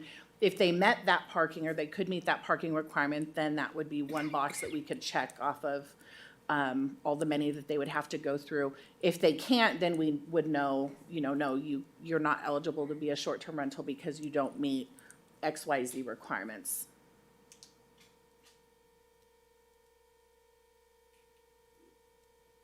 If we're looking for direction, since I still have the floor. Yeah, we're looking into it. I would like to go further on this, get a further discussion on it. If we could go, the TOT, I was gonna ask you, maybe you know this, Mr. Pinckney.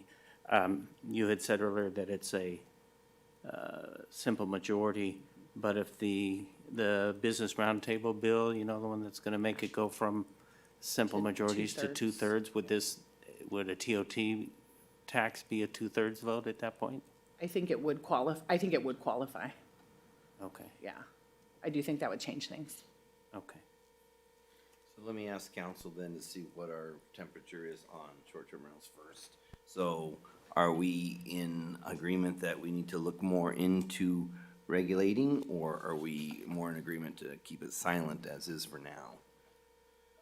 Because we need to know if we have a majority that doesn't want to go any further, then there's no sense. I would like to offer the ability to have short-term rentals because it gives us the ability to control it, but it also may provide a revenue source. Okay. So, again, there's a lot of factors as to how much the election costs, whether, we could do polling to see if the community is against it or in favor of it before we spend too much money, but I would like to move forward. I'd like to vote, okay.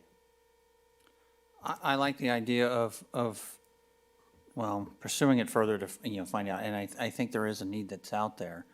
But at the same time, if we regulate it and make it more restrictive, and if there's this higher tax, I guess question first, does that tax, does it apply to hotels, or is it only the short-term, rentals? And if it does apply to the hotels, then it's probably gonna be a moot point for what I'm about to ask, but if we're gonna restrict, short-term rentals, is there anything that we can do to incentivize hotels coming into town? Because I know there is a shortage of hotel space in the Pass area, to the point I even heard someone say, when there's weddings in Oak Glen, then all the hotels fill up around here. And that's just one little event that fills the place up.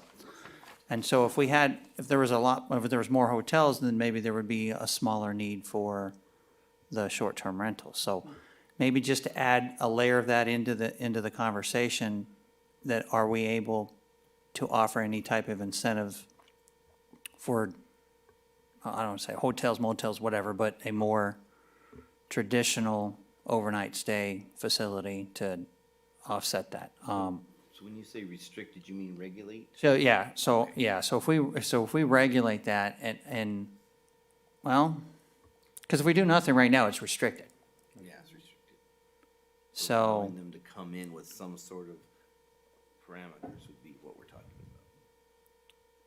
yeah, I'm on the fence on this fence? one. I'll be I am on the We'll fence. take offense. But I would certainly support continuing the conversation, and if we can find some information to support new hotels coming into town, I'd like to hear that too. Councilmember Lara, do you have a light on? Yeah, I would like to see what the potential revenue generating would be for that before we go too much deeper into this. I'd rather not have to regulate it, because once you regulate it, then you open the door. But I would like to maybe look at, as we did with the fireworks, doing a heavy-handed citation, because citations are also a potential revenue source where you have those folks don't want to listen to the letter that we send out initially. And because I think if we had the heavy-handed citations, that would also limit or keep the communities that don't want them quiet and undisturbed. So that's my thought. Councilmember White?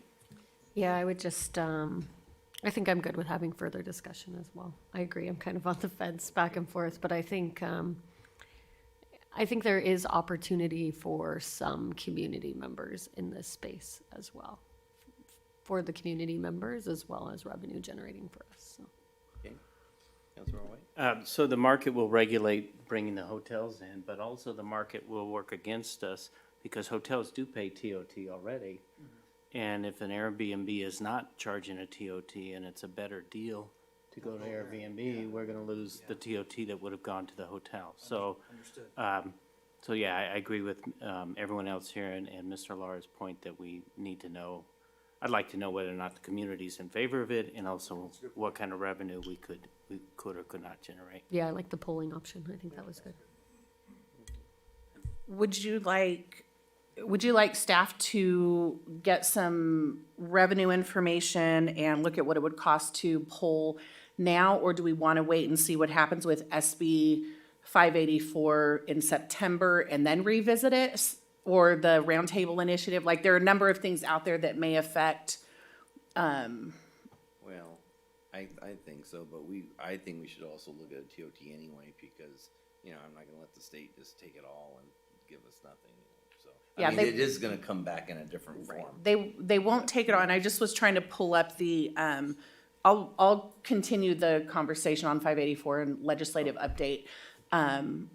Whether or not it's just short-term rentals or hotels. It doesn't appear the language includes hotels, so it would be 10% TOT that we would charge, and then the state would be another 15%, so it'd be like a 25% TOT altogether.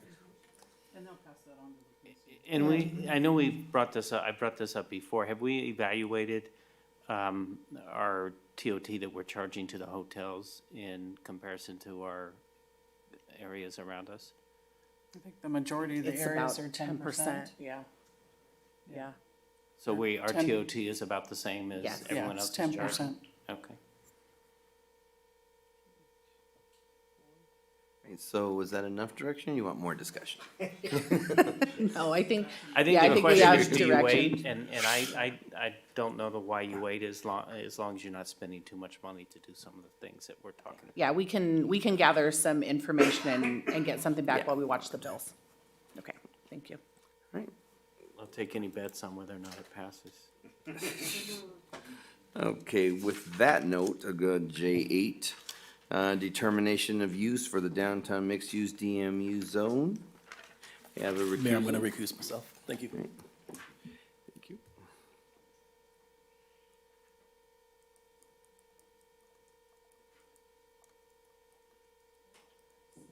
And the treasurer is recusing himself for the reasons he stated earlier. Okay, that brings us to staff report. Ms. Taylor, you're pulling it up, okay.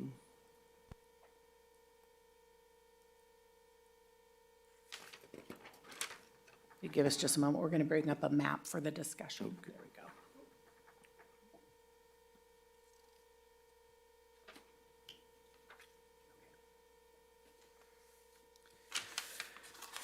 So before you this evening is a request for a determination of use for a dog training and daycare and boarding use in the downtown mixed-use zone. On June 13th, staff received a request for a determination of use. That request is attached to your staff report, attachment A. Currently, the municipal code does not have any information or any permitted use for dog training or dog daycare. The code specifically speaks to animal keeping in a commercial capacity or dog boarding or dog rescue facilities. The permitted land use chart is shown in the staff report, and it shows you the zones. So the R zones are residential, the C zones, commercial, and then M, manufacturing, and UV, urban village. So it shows whether it's permitted, conditionally permitted, or N for not permitted.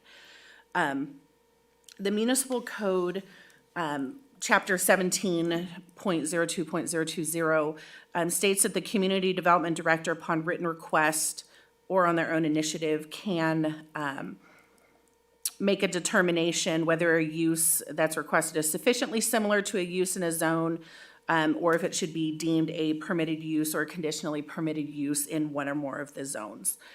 So upon request from Enlightened Dog Training Center, staff is bringing forward this request.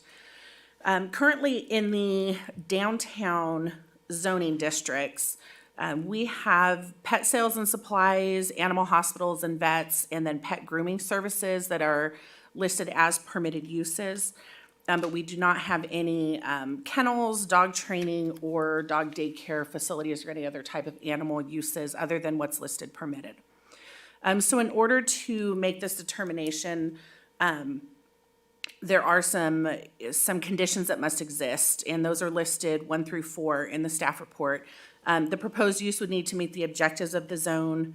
The use and operation would need to be compatible with other uses permitted in the zone. The use is similar to one or more uses in the zone, and then the director should notify the planning commission and council of the determination. So this was a little bit of a conundrum for staff because, again, there was not anything really listed in the downtown zone, and because we're going through all of the downtown revitalization, staff had some concerns initially with allowing this type of use. But as I got to looking at the map, which is up on the screen there, the purple area that you see is the downtown mixed-use zone. And obviously, like on Beaumont Avenue and 6th Street, council's been very clear with the direction that they've given staff on the goals for that area. And so staff is loud and clear on what we need to be doing with that. However, there are some areas on the the west end of the downtown mixed-use zone, west of California, and then along California and west of California, south of 6th Street and on 5th Street, that have some older, more industrial-type buildings or locations that could be suitable for these types of uses. Considering that we allow kenneling in residential neighborhoods as well, staff thought it would be fair to at least bring this forward and have that discussion, because allowing kenneling in residential zones, obviously there's a noise component and some things that go along with that as well. There are some viable locations in the downtown mixed-use zone that, at least in the term from now to whenever we really start turning things over there, that could be viable locations. As I further looked into the zones in the downtown, the other location that we think may be a suitable location for this use to occur would be in the local commercial zone. The local commercial zone is further east, and it's basically from Xenia over to Highland Springs. And it's a lot of very commercial area over there. There's larger parcels, some opportunity for multiple buildings on a property and some things like that, where, again, you're not really near residential. This is outside of the downtown core area, so although it's included in the downtown area because it's along 6th Street, it's not really part of the core that we're doing the revitalization on. So while we were looking at the code, we thought we would propose both locations as possible options for these uses to take place. Staff is recommending, if council proceeds with allowing or with concurring with staff's determination that we do make this subject to a conditional use permit approved by the city's planning commission. And the reason for requiring the conditional use permit would be that staff could then look at the location, look at the surrounding area, ensure that there's some sort of compatibility, ensure that it's properly conditioned. We can work with animal control to make sure that all of the requirements for kenneling are met. We can work with the fire department because there are specific requirements for kennels that have to be met based on fire code. And so the conditional use permit allows us that extra layer of review. It also allows us an established revocation process so that if something happens, if someone is not meeting their conditions, if an operation is outside of the parameters that are established, we have the opportunity to revoke that conditional use permit and then allow the use to discontinue there. So with that, I'm happy to answer any questions. Planning manager's here as well to answer any questions that you may have about this requested determination. All right, thank you for that. Do we have public comment? I have no written comments. Nikki, do we have any callers on the line? There are no callers on the line at this time. Great, thank you for that. So I want to jump in because I'm very protective of the vision that we have for that downtown. Can I have the map back up on the colors of the purple? So, we've made, I think council's made it quite aware of our vision for the area. Primarily, of course, like you said, off of 6th, Edgar, Beaumont Avenue, in front of City Hall and so forth, is having this vision of walkable area, having some sort of a anchor with some eateries, walkable. We saw the vision of having the street changed a bit, and I think we all believe that's really what our residents want as well. So I'm concerned about this being in that area because I'm afraid it doesn't follow our vision. Now, let me make sure that I'm clear that I'm not against the business nor what it stands for or an anti-animal or anything. I think it's a perfect, business. It's not my intention to regulate that. But as far as council, it is our duty to make sure that the vision that we've set up is going forward. And we need to be careful on how we start to manipulate and what we allow, because then that vision is a little harder to realize. So, what I would say as we go through our discussion is, and I like your idea about, the proposals. I was thinking more east of Palm. Anything east of Palm makes sense. There's already something of similar in that area, and there's a lot more space as you go out there. And, I think it fits that part of the area more. But, I would not like to say just give it a CUP and allow it to be anywhere in DMU because we don't know where it can go, and then that could start to change the vision. And once we're in, we're in. So I really want to make sure the council says, okay, if we don't mind this, let's make sure we put it where we think, is an area. And then they can use the CUP and say, okay, I want to put it here, so let's go back and see if that's going to fit. Now, where that area is, we can discuss, but I think we're probably going to be in agreement that we're probably not looking at that major walkable area, in my opinion. So I just want to make sure I'm not off track, but that's kind of when I looked at this. It's like, it's a good idea, it's great, having classes and stuff is good, but when it goes into the kennel and the boarding, then I start to be a little hesitant, because I'm thinking, I've kenneled my dog many, many times, many dollars. And they're great, they have their uses, but they're also a little noisy, and there's things that go along with that. And if we're trying to put it in the middle of an eatery or somewhere where we're trying to have that walkable area, I'm not sure if that vision is gonna be fulfilled. So I just wanna make sure that we're thinking about that as we allow or disallow or so forth. So that's my comments on that. Looks like you have your light on, Mr. White. So right now, we're silent on dog training? So right now, we're silent on dog training and on doggy daycare. So, in and out of dogs for a longer period of time than just grooming. So the code talks about kenneling in residential commercial areas, not in the downtown. And then we have dog grooming, I believe, in the, commercial pet grooming in downtown mixed use, Beaumont mixed use, Sixth Street mixed use, and local commercial. But no other, nothing related to training, nothing related to longer term, like a daycare setting where, you know, it's not really kenneling overnight, but it's more than just an hour or two for grooming.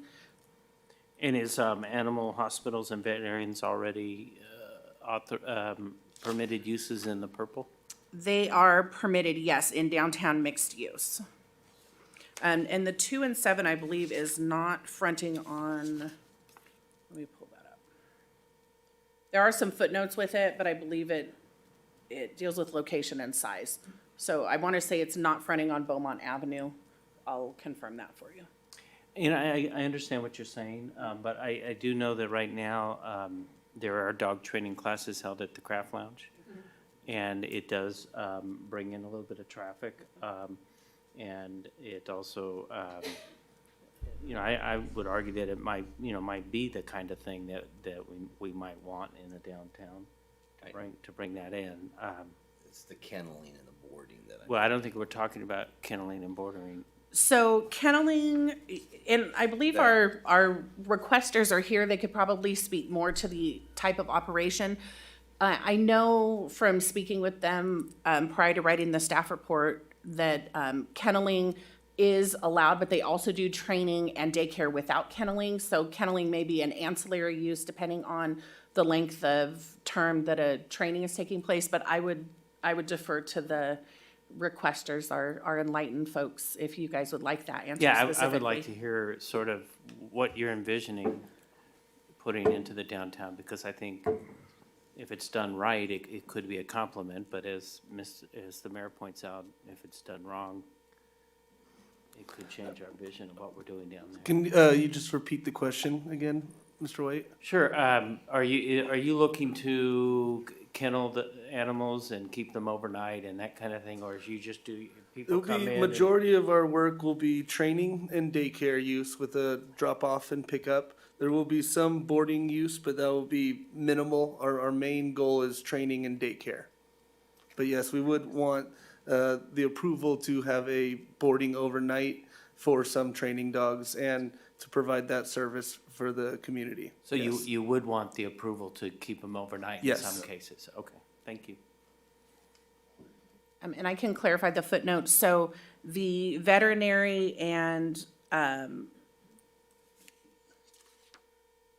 veterinary pet sales and supplies, they do have the footnote. Footnote 2 is use is not allowed on parcels fronting 6th and Beaumont Avenue unless approved by the planning commission. Also regulated in size, use is limited to 5,000 square feet unless approved by the planning commission.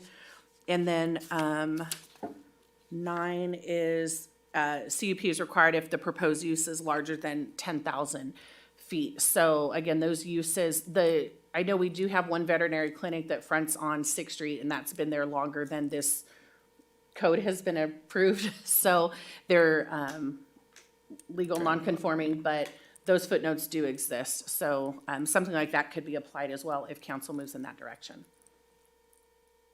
And we could also, I'm sorry, just talking. We could also, on that note, we could also talk about, besides just frontage, also areas, like not between here and here, but this and this. And we could also put a parameter on bordering, like no more than so many, or something like that. Sure, if you want to go that route, then I would recommend at that point, we would bring back like a code amendment so that we could have some performance standards outlined in the code. All right, let's listen. Councilmember Lara? Yeah, I agree. I had some concerns with the areas that are being identified. But let me ask you, on the, you would do this under a conditional use permit or CUP? Do those, I don't recall, do those have expirations? So, no, if a CUP is, I take your word. Oh, sorry. No, you're good. Go ahead. No, keep going. Keep going. You just took her question. Sorry. So that's good. I still have more. I apologize. I know, Well, you keep going, that's fine. She'll have another one. it's late. So do we have CUP? So there's no expiration on a CUP if it's acted upon. So Okay, so- once if they get their CUP entitled and they go through their proper inspections and they're following all of then their CUP runs with the land until the use is vacated. Yes, so see, that would be a concern, because if we had, based on the presentation we got on the downtown plan, if we broke it up into districts and we authorized a CUP in one of the districts that we're trying to start with, I don't know if that's a use that would be conducive to starting our district like by Gray Street, let's just say, and we wanted a restaurant down there. I don't see how kennel and boarding would work there. I think it would work better. I'd be happy with east of Palm Avenue. I think that fits. It will allow us to start our districting between Palm and California or further down. And the conditional use permits gives the planning commission the authorization to either approve or deny, and staff understands what we're after. So that's just a suggestion that I have. And again, I apologize for taking that question. My question was worded slightly different, but the question was whether or not you can issue a permit for like, hey, we're giving you this permit for a year. We're going to evaluate if this is effective, or is there anything that we can do along those lines to say, hey, let's give it a trial period? So the way our code is written now, no, plot plans have expiration dates, but that's typically for new construction or modification, significant modification to existing structure. A CUP, again, once it's enacted, it runs with the land, so there wouldn't be an expiration date on it. Okay. The other comment I had is I often feel that in the walking downtown areas, you will find more dogs. So, there is kind of an opportunity that this brings a community together a little bit more in the fact that hopefully we have well-trained animals in our downtown area. But I do think that it provides an avenue for somebody to come down to the downtown area. And then when you get them to the downtown area, sometimes they stay in the downtown area. So that may be the draw to come to class, but then they stay for dinner. Or that may be the draw to come to class and then, some other entertainment or something along those lines. So just kind of a caveat, I would say that I have taken my dog Lynx to get trained at times down to San Bernardino, and I always stayed and got dinner there. So, just kind of something to think about as well. And I think it's a great service, I really do. My vision was, oh my gosh, we have a 50-dog kennel in the middle of this, and people are trying to eat and have dine, and I got a kennel next door. That was what I was concerned about. And in order to make sure that those visions are protected, now's the time to make sure we put those parameters in. So if there's a way we can compromise on it, that's fine. I'm not sure where the property is, one more time. It's right next to the yard. Okay.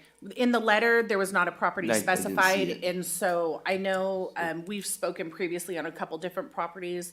One is on California, one was further down on East 6th, so there's a couple different locations. Across from the cleaners by the Gray Street. Okay, all right. So south of 6th, though, And where would closer the towards frontage Fifth. be? It'd be on California It'd be for that frontage on California. location. The other one had a frontage on 6th. Be right in here, so. Right in there. That was why. Okay. And again, so, I'm willing to hear more discussion, but that was my only concern, making sure that we wrote in where and where not, and a maximum number of overnighters maybe. Those are just ideas. Go ahead. Yes, thank you. So, Christina, you mentioned that if we were to approve a particular area, it would still go to the planning commission as to, for example, I know there's residences in there. And if somebody proposed to do it right next to a home and their setback's only 5 feet or 10 feet from the other building or something like that, they're like, no, we're not gonna allow it here because it'd be too noisy for the homeowner. We currently allow kennels in residential zones now, though. So Okay. that was my whole point for bringing it, was also like, in fairness, we allow kennels in, let's see, rural residential, rural single-family, rural traditional neighborhood, for rescue facilities, either permitted or conditionally permitted. Same thing for kennels in our residential. So it's not multifamily, but any of the single-family zones, we currently allow it in, 5-foot setback type situations. And again, with the CUP, so it is publicly noticed, and that would be the case regardless. With this, we have the opportunity to look if, So if the council said yes for the whole purple area, for example, Sure. it still goes to the planning commission on whether they would approve it at a particular location. yes, correct. Okay. And staff would probably make that determination ahead of time. Like, we're pretty good with working with the applicants, as you guys, we've had multiple discussions on pre-apps and things like that, that we really encourage. We request a statement of operation. Tell us about your business so we can help guide you, right? Before we take your $2,500, or now with our new fee schedule, it's gonna be a $5,000 deposit for a CUP. Help us help you ahead of time, right? Tell us what you're looking at, tell us your locations, tell us about your operation, so we can vet this a little bit and make a good decision, or at least try and guide you down the right path. Now, whether or not an applicant always agrees with us and takes our advice, not the case, but essentially that's how we start it, is this gonna be compatible? Is this gonna work? Is it, is it something we'd run through DRC first, or, something like that on a pre-app level before?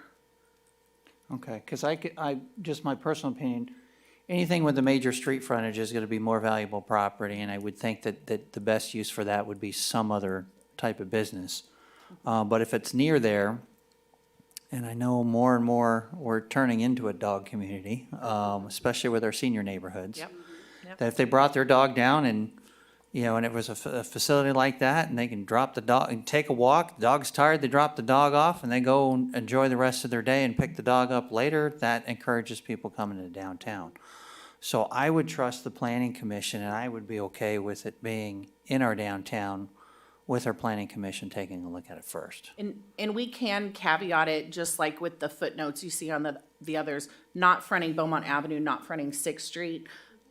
We have those footnotes are existing, so if we make that determination, we can advise the planning commission that that's council's direction as well, if that provides any more comfort as you continue discussing. But we do have some latitude to. Yeah, and we've got some old buildings in those areas that if somebody's willing to come in and spruce the place up, and if it's not gonna cause noise to the neighbor, hey, great. So, so that's my opinion. 1 second, let me, and I'll let you come up in 1 second. I just wanted to add, the caveats you're talking about are in the staff report here, did I miss it? No, so if you look at the, it's page 2 of the staff report, the permitted land uses for base zone districts in downtown. In the downtown, we have a number of footnotes that are established on the zoning matrix. Okay. That regulate different aspects of whatever that use is. And so, for example, on the animal hospitals and veterinaries, you have 2, 7, and 9, and those footnotes are not allowed on parcels fronting Sixth Street and Beaumont Avenue unless the planning commission approves it. 7 is the use is limited to 5,000 square feet unless approved by the planning commission. 9 is if it's gonna be larger than 10,000 square feet, has to be approved by the planning commission. This is all through conditional use permit process, because we want to keep the scale of downtown as we've been discussing, right? So you don't want some mammoth. If I want to go visit the downtown, I want to drop my dog off for a couple hours, and there's a opportunity. I keep my dog with me, and I can still go downtown. So that idea I hadn't even thought of. So that put me over the hedge that I had. And so what you're asking from us tonight is to concur with staff's determination of use of allowing dog training. So are we saying that staff is already comfortable with this, and you just want us to say we're good with it as well? So based on, when we added this section to the code back last year, staff makes a determination or preliminary determination and presents to council for your concurrence.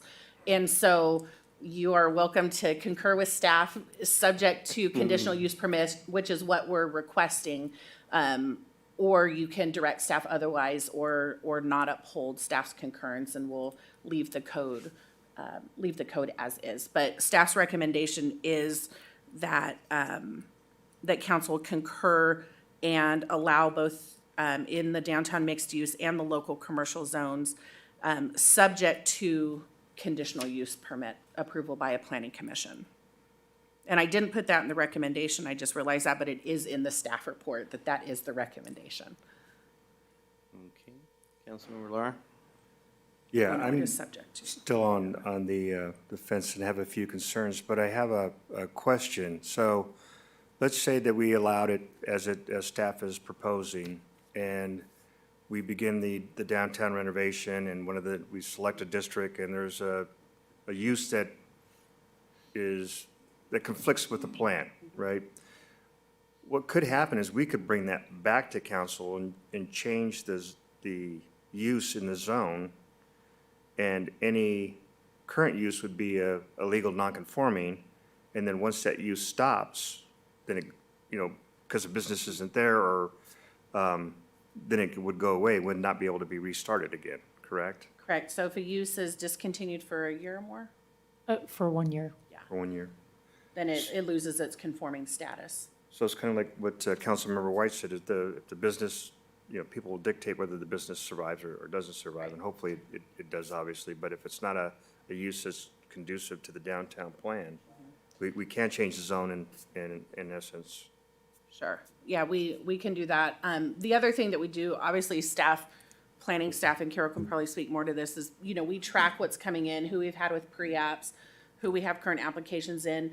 And so if we know that there's activity in a certain area, obviously we take that into consideration as well. If we're seeing there's a restaurant on one side and a restaurant on the other, and there's a use for a kennel in the middle, then we're probably not gonna recommend that something go in that location, just because there's gonna be an issue with compatibility. We have, I think, 11 findings that have to be made in order to approve a conditional use permit. And so those are required by the code, and so as we consider a use, in addition to meeting whatever development standards need to be met, we're also looking at those 11 findings related to the area, consistency, general plan, zoning, all of those things that go into it, and having to make those findings in a positive manner to even recommend approval to the planning commission. Are we okay with the footnotes added? I'm good with those. Yeah. Good with that? I'm good. Okay, all right, so, did you want to make a minute or two comment, or are you good? It's looking very good up here, so.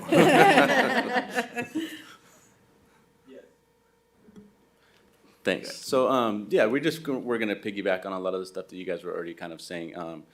We are very mindful of like the noise and, everything there too, so we don't necessarily, want to be in that downtown type of area off to the side, but close enough to where, right now, we currently sit farther tucked back, but we're constantly coming out to like Four Seasons. We're constantly coming and doing in-home visits and private lessons at customers' houses. But being in an area that would be close in the community, which is a growing community, being just nearby for the community to come, and they don't have to go all the way down to the, end of the road for us, making it quick, that they can not go too far from home and drop off their dog if they need to. So just kind of being there in the community, being able to walk through, and just kind of being nearby is just one of our biggest things, as well as just kind of being able to keep happy pet owners and safe dogs, and just to have everybody around. So, yeah, just kind of being a part of that. Just wanted to touch on there and say that we're on board too. We don't necessarily want to be right in the middle. We want to kind of be off on the side, and we're very mindful of knowing that you definitely don't want to be next to a restaurant or anything like that. Thank you, we appreciate that. All right, so with that then, this is just staff direction? I think it would be a motion, right? Yeah, it would be a motion to concur, Oh, there it is. and if you would like to add the footnotes 2, 7, and 9 to that, or at least 2 where it doesn't front on Beaumont and 6, we're happy to take that direction as well. Okay, someone like to make a motion? Yeah, I'll make a motion to concur with staff's determination to use of use allowing dog training, daycare, ancillary, kenneling, subject to conditional use permit, downtown mixed and local commercial zones. And I would like to include those three footnotes. I'll second. Councilmember White? Yes. Councilmember Voight? Yes. Councilmember Laura? Yes. Mayor Pro Tem Finn? Yes. Mayor Martinez? Yes. Right, very well, thank you. Thank you for coming down. Item J9, the proposed temporary construction easement agreement for the city-owned property, APN 417-110-018.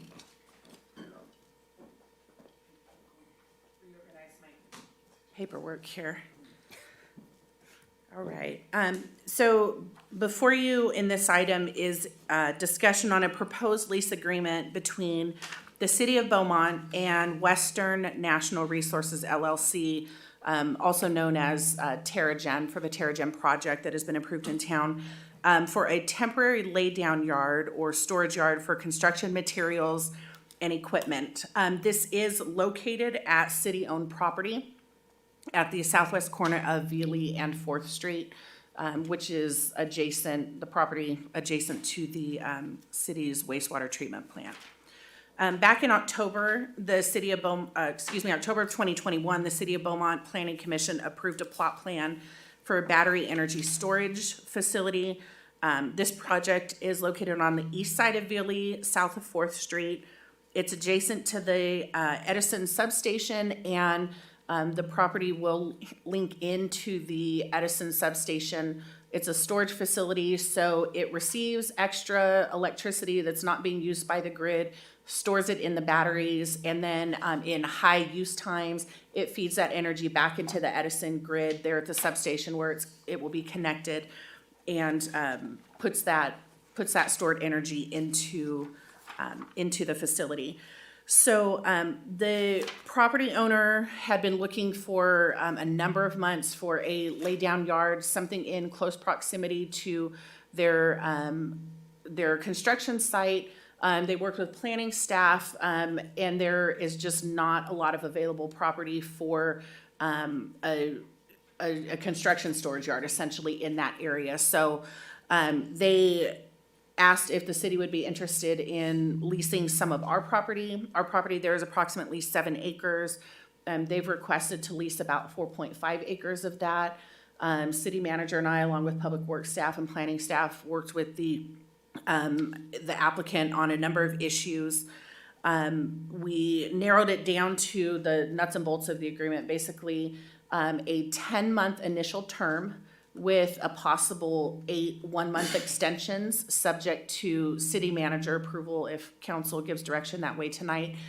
Reason for capping it at 18 months max is because, as we somewhat lightly discussed earlier, the city does have intentions on using that property for expansion of city facilities. And so we wanted to make sure that whatever term that the requester wanted did not interfere or impede our ability to move forward with that expeditiously when the time is right.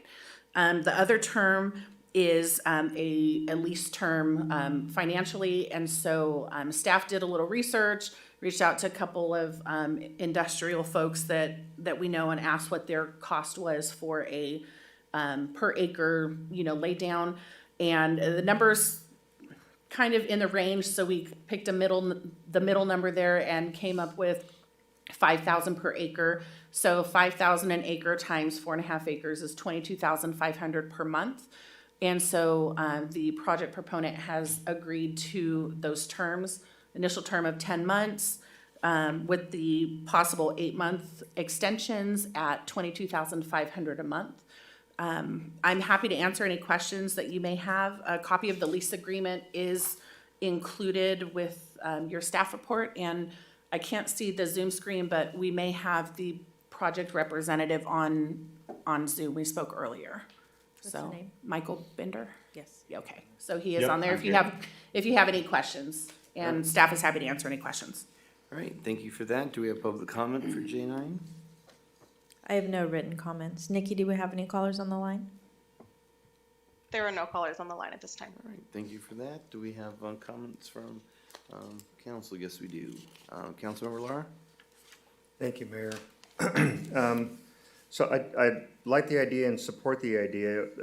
Just a few concerns that I have that maybe staff can look into is, I know this project has kind of moved a little slowly. So the concern that I have is if construction moves slowly and they go beyond the 18-month window and they, at that point, they're kind of stuck there, is there any type of an eviction process that we have? I didn't see anything in the agreement.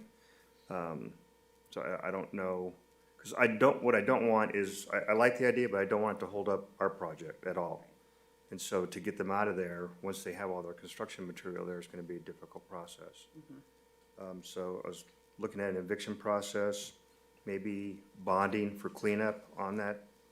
I didn't see any bonding associated with this. And those were the only two concerns that I had.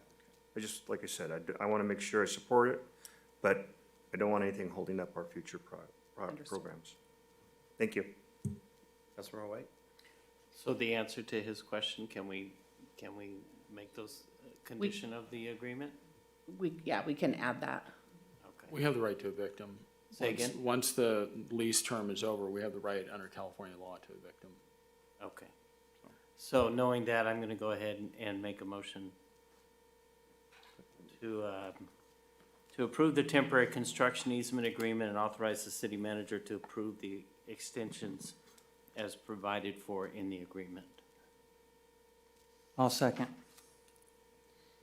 Councilmember White? Yes. Councilmember Voigt? Yes. Councilmember Laura? Yes. Mayor Pro Tem Finn? Yes. Mayor Martinez? Yes. And Thank with you. that brings us to, thank you, to J10, the approval of the city attorney invoices for the month of May 2023.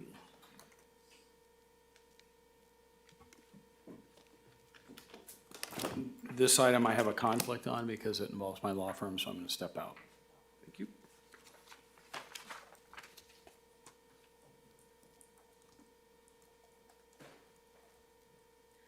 Do you have any public comments on J10? I have no written comments. Nikki, do we have any callers on the line? There are no callers on the line at this time. Any questions or a motion from council? I'll move to approve the invoices in the amount of $99,271.49. You guys are keeping me on my toes at 10:28 p.m. I'll second. Councilmember White? Yes. Councilmember Voigt? Yes. Councilmember Laura? Yes. Mayor Pro Tem Finn? Yes. Mayor Martinez? Yes. Thank you, and with that, we're to item K, legislative updates and discussion. Bring in Mr. Pinckney.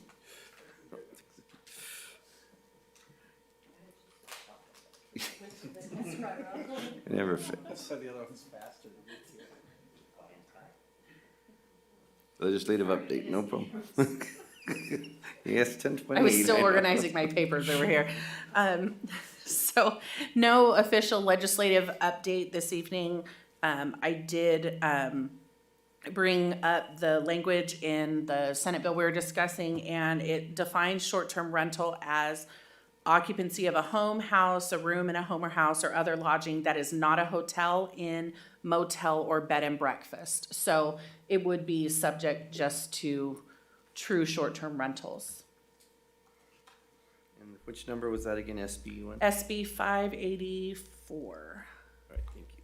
What do we think? Sorry, Mayor. What I was just going to suggest. What do we think about opposing or putting up opposition?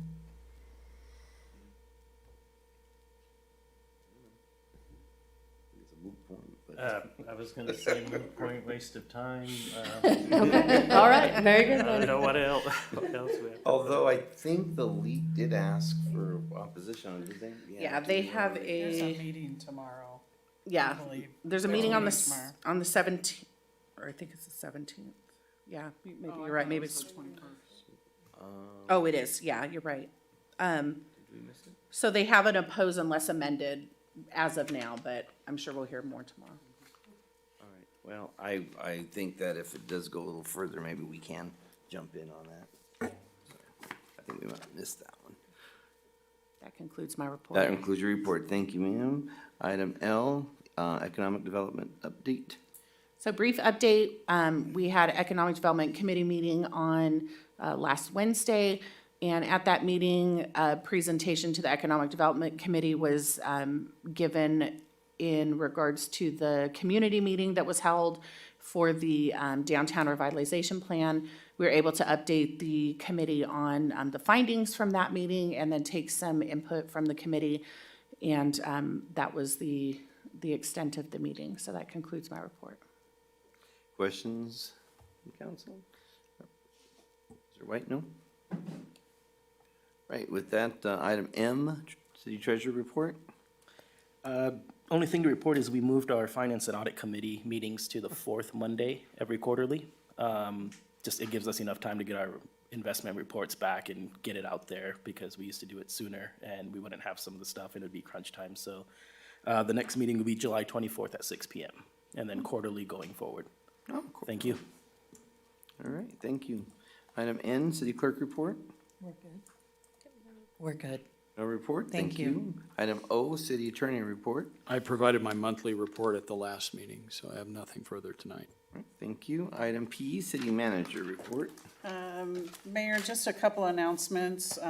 We will have the Freedom Festival on July 4th. And just a reminder that we are going dark that evening, so our next city council meeting will be July 18th. At that meeting, we will revisit the sign ordinance, so be prepared. I did want to let you know that the Pennsylvania widening project is moving along. Union Pacific will be doing a hard closure of Pennsylvania Avenue to do the work in their right-of-way, and that will occur July 15th through the 19th. They will also be closing the eastbound on-ramp in the interest of safety. So we're looking forward to their, Union Pacific getting their work done. And the last thing is the city of Beaumont is hosting the next Cal Cities Riverside Division quarterly meeting, dinner, at Franco Gardens at Noble Creek, July 10th. We're pretty excited to be doing that and looking forward to seeing all the cities here in our city. That concludes my report. Thank you for that. Is the closure a hard closure? Or is Hard it closure on Pennsylvania. 15th through the 19th? For the 15th through the 19th. For the full Pennsylvania, not just at the railroad tracks. Well, they're working in the railroad track area, but there's no place to go. So it'll be closed from like 3rd to, Oh, okay. yeah, the off-ramp. Do we have that out on any type of media for us? We do not yet, but we will, and there will be reader board signs out. Okay. Do you think it'd be wise to put that in the Record Gazette, or do you think that that's for distribution? I just want to make sure we don't get hammered with complaints. I mean, we will, but I want to reduce the number. We can, in my opinion, the majority of the traffic is out of town. Okay, Commuters. okay. Okay, with that then, item, that was PQ, future agenda items. Mr. Lara, you have one? I do. You know, we have talked about this in the past. I don't think it's ever really come back as an agenda item with documentation, but the annexation agreements, I'd just like some additional information to see if there's any that exists from the county in regards to how they distribute that. I was thinking, you know, you had the original City of Beaumont, 9 square miles, that was created. I don't even know if they had an annexation at that point. And so to me, the tax money for that 9 square miles should be 100%, not a 25-75 split. And so my thinking is that does the county, when they distribute the money, they'd have to look at these agreements and say, okay, well, this cluster of parcels will get 75-25, and maybe this cluster gets 100%. And I don't know if there's any information that comes back with that, or if they even track it to make sure that we're not getting shortchanged. Sorry. We'll bring back a report. We have looked at this. Have we?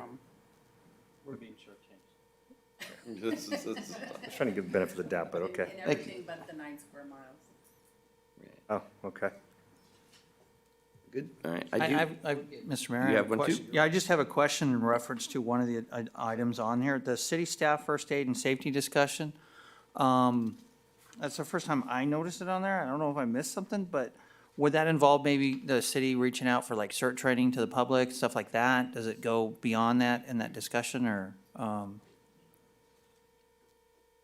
I don't know what the purpose of that was bringing it up, but being on the geez, it's getting late.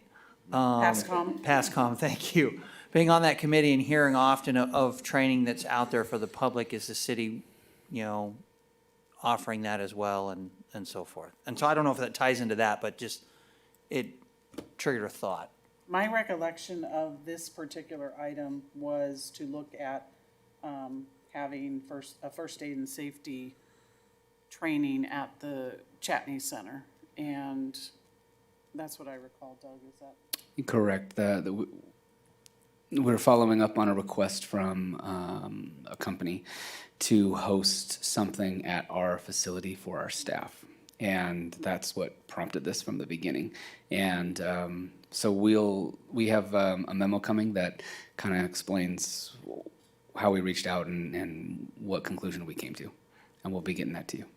Okay. But going to your point about the CERT training. Yeah, I mean, just maybe not certain specifically, but offering training to the public, for emergencies and different things. We can bring something back with Doug's Okay. memo. The city used to provide that when we had assigned OES staff, that was their main function. And we no longer have that staffing level. Okay, and the thought was if we're offering that to some type of safety training to staff, does it make sense to offer it to members of the public at the same time? They can Right. come in And we did. piggyback off of it? Right. Okay, thank you.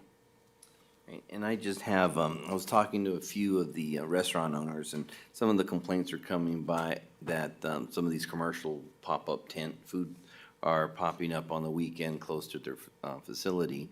And I know we're short code enforcement, but is there any way we can look at maybe having some way of getting that addressed? I don't know if it's on a rotating basis or what, but most of these are gonna pop up on the weekend or in the evening when we have no code enforcement and they're getting away with it. Yeah, we have we have 5 or 6 staff that are on weekend rotation right now as an on-call. They're not all code enforcement. Sometimes it's building and safety, just depending on who's in the rotation, because again, we only have the 2 Right, code. So we can have PD loop code enforcement in. Typically speaking, though, if a call comes on a night or weekend, PD is who responds. Yeah, I was trying to take it out of their plate, Yeah. but, especially in the warmer months, in the winter time maybe, I'm not and so we've- sure, but I feel bad for them because they're trying to do their diligence and the pop-ups are coming up, and we had talked about, being situated to where you weren't so close and you're having competing business for all the reasons we've spoken in the past, and, it's a loophole that I'd like to try to close up, so, okay, thank you for that. That brings us to. I had a quick question. Oh, you do have one, Yeah, I yes. think the reason, Mr. Finn, that you didn't see the city staff first aid and safety discussion was that was not a future agenda item requested by the council, correct? I didn't hear part of your question. The city staff first aid and safety discussion was a sort of a future agenda item that staff would like to bring forward, correct? It was a request from council. Oh, it was, so all of these are requests from council? Correct. Okay. I just wanted to confirm, because I don't remember that discussion either.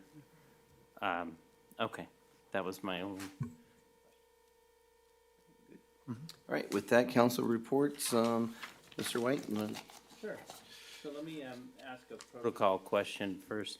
If you have a planning director who's also a city council member, how are we supposed to refer to her? Is that planning director or council member? Planning manager, okay.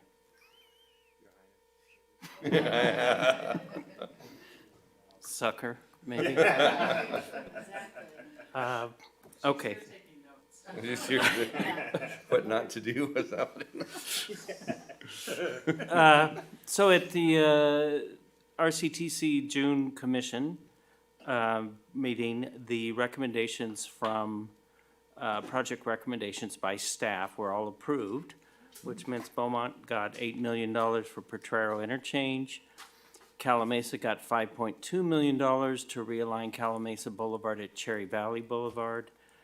Beaumont got 1.5 million for Second Street Extension, and Banning got 13,500 for the, I'm sorry, 13,500,000 for the Sun Lakes Extension. So I think the pass is, I don't know that I've ever seen this kind of project awards to the pass from RCTC. And then the $8 million that Beaumont got, and I think most of the council knows this, was on the condition that we got the 33.5 million gap money. And the California Transportation Commission staff has recommended that their board approves that 33.5 million for Potrero. So I just want to make sure that that was part of the public record. And other than that, I don't think I have any other, that's the end of my report. All right, thank you. Councilmember Voigt? I don't really have anything to report off on. Just want to remind everybody that we do have Gov in the Park this Saturday. So come out and see city staff and us. Councilmember Lara? Yes, thank you, Mayor. I just want, I don't have anything to report, just wanted to thank Finance for the light reading. I appreciate that very much. I will not have trouble falling asleep for at least a couple months. Thank you for the book. It's a lot of information in it. Thank you. Mayor Pro Tem Finn? Yes, thank you. On the 13th, I was able to attend the PASCOM meeting, and on the 15th, I was invited to the Rotary Club. So that was fun. And with both of those, I gave a general update of kind of a mini state of the city, I'll call it.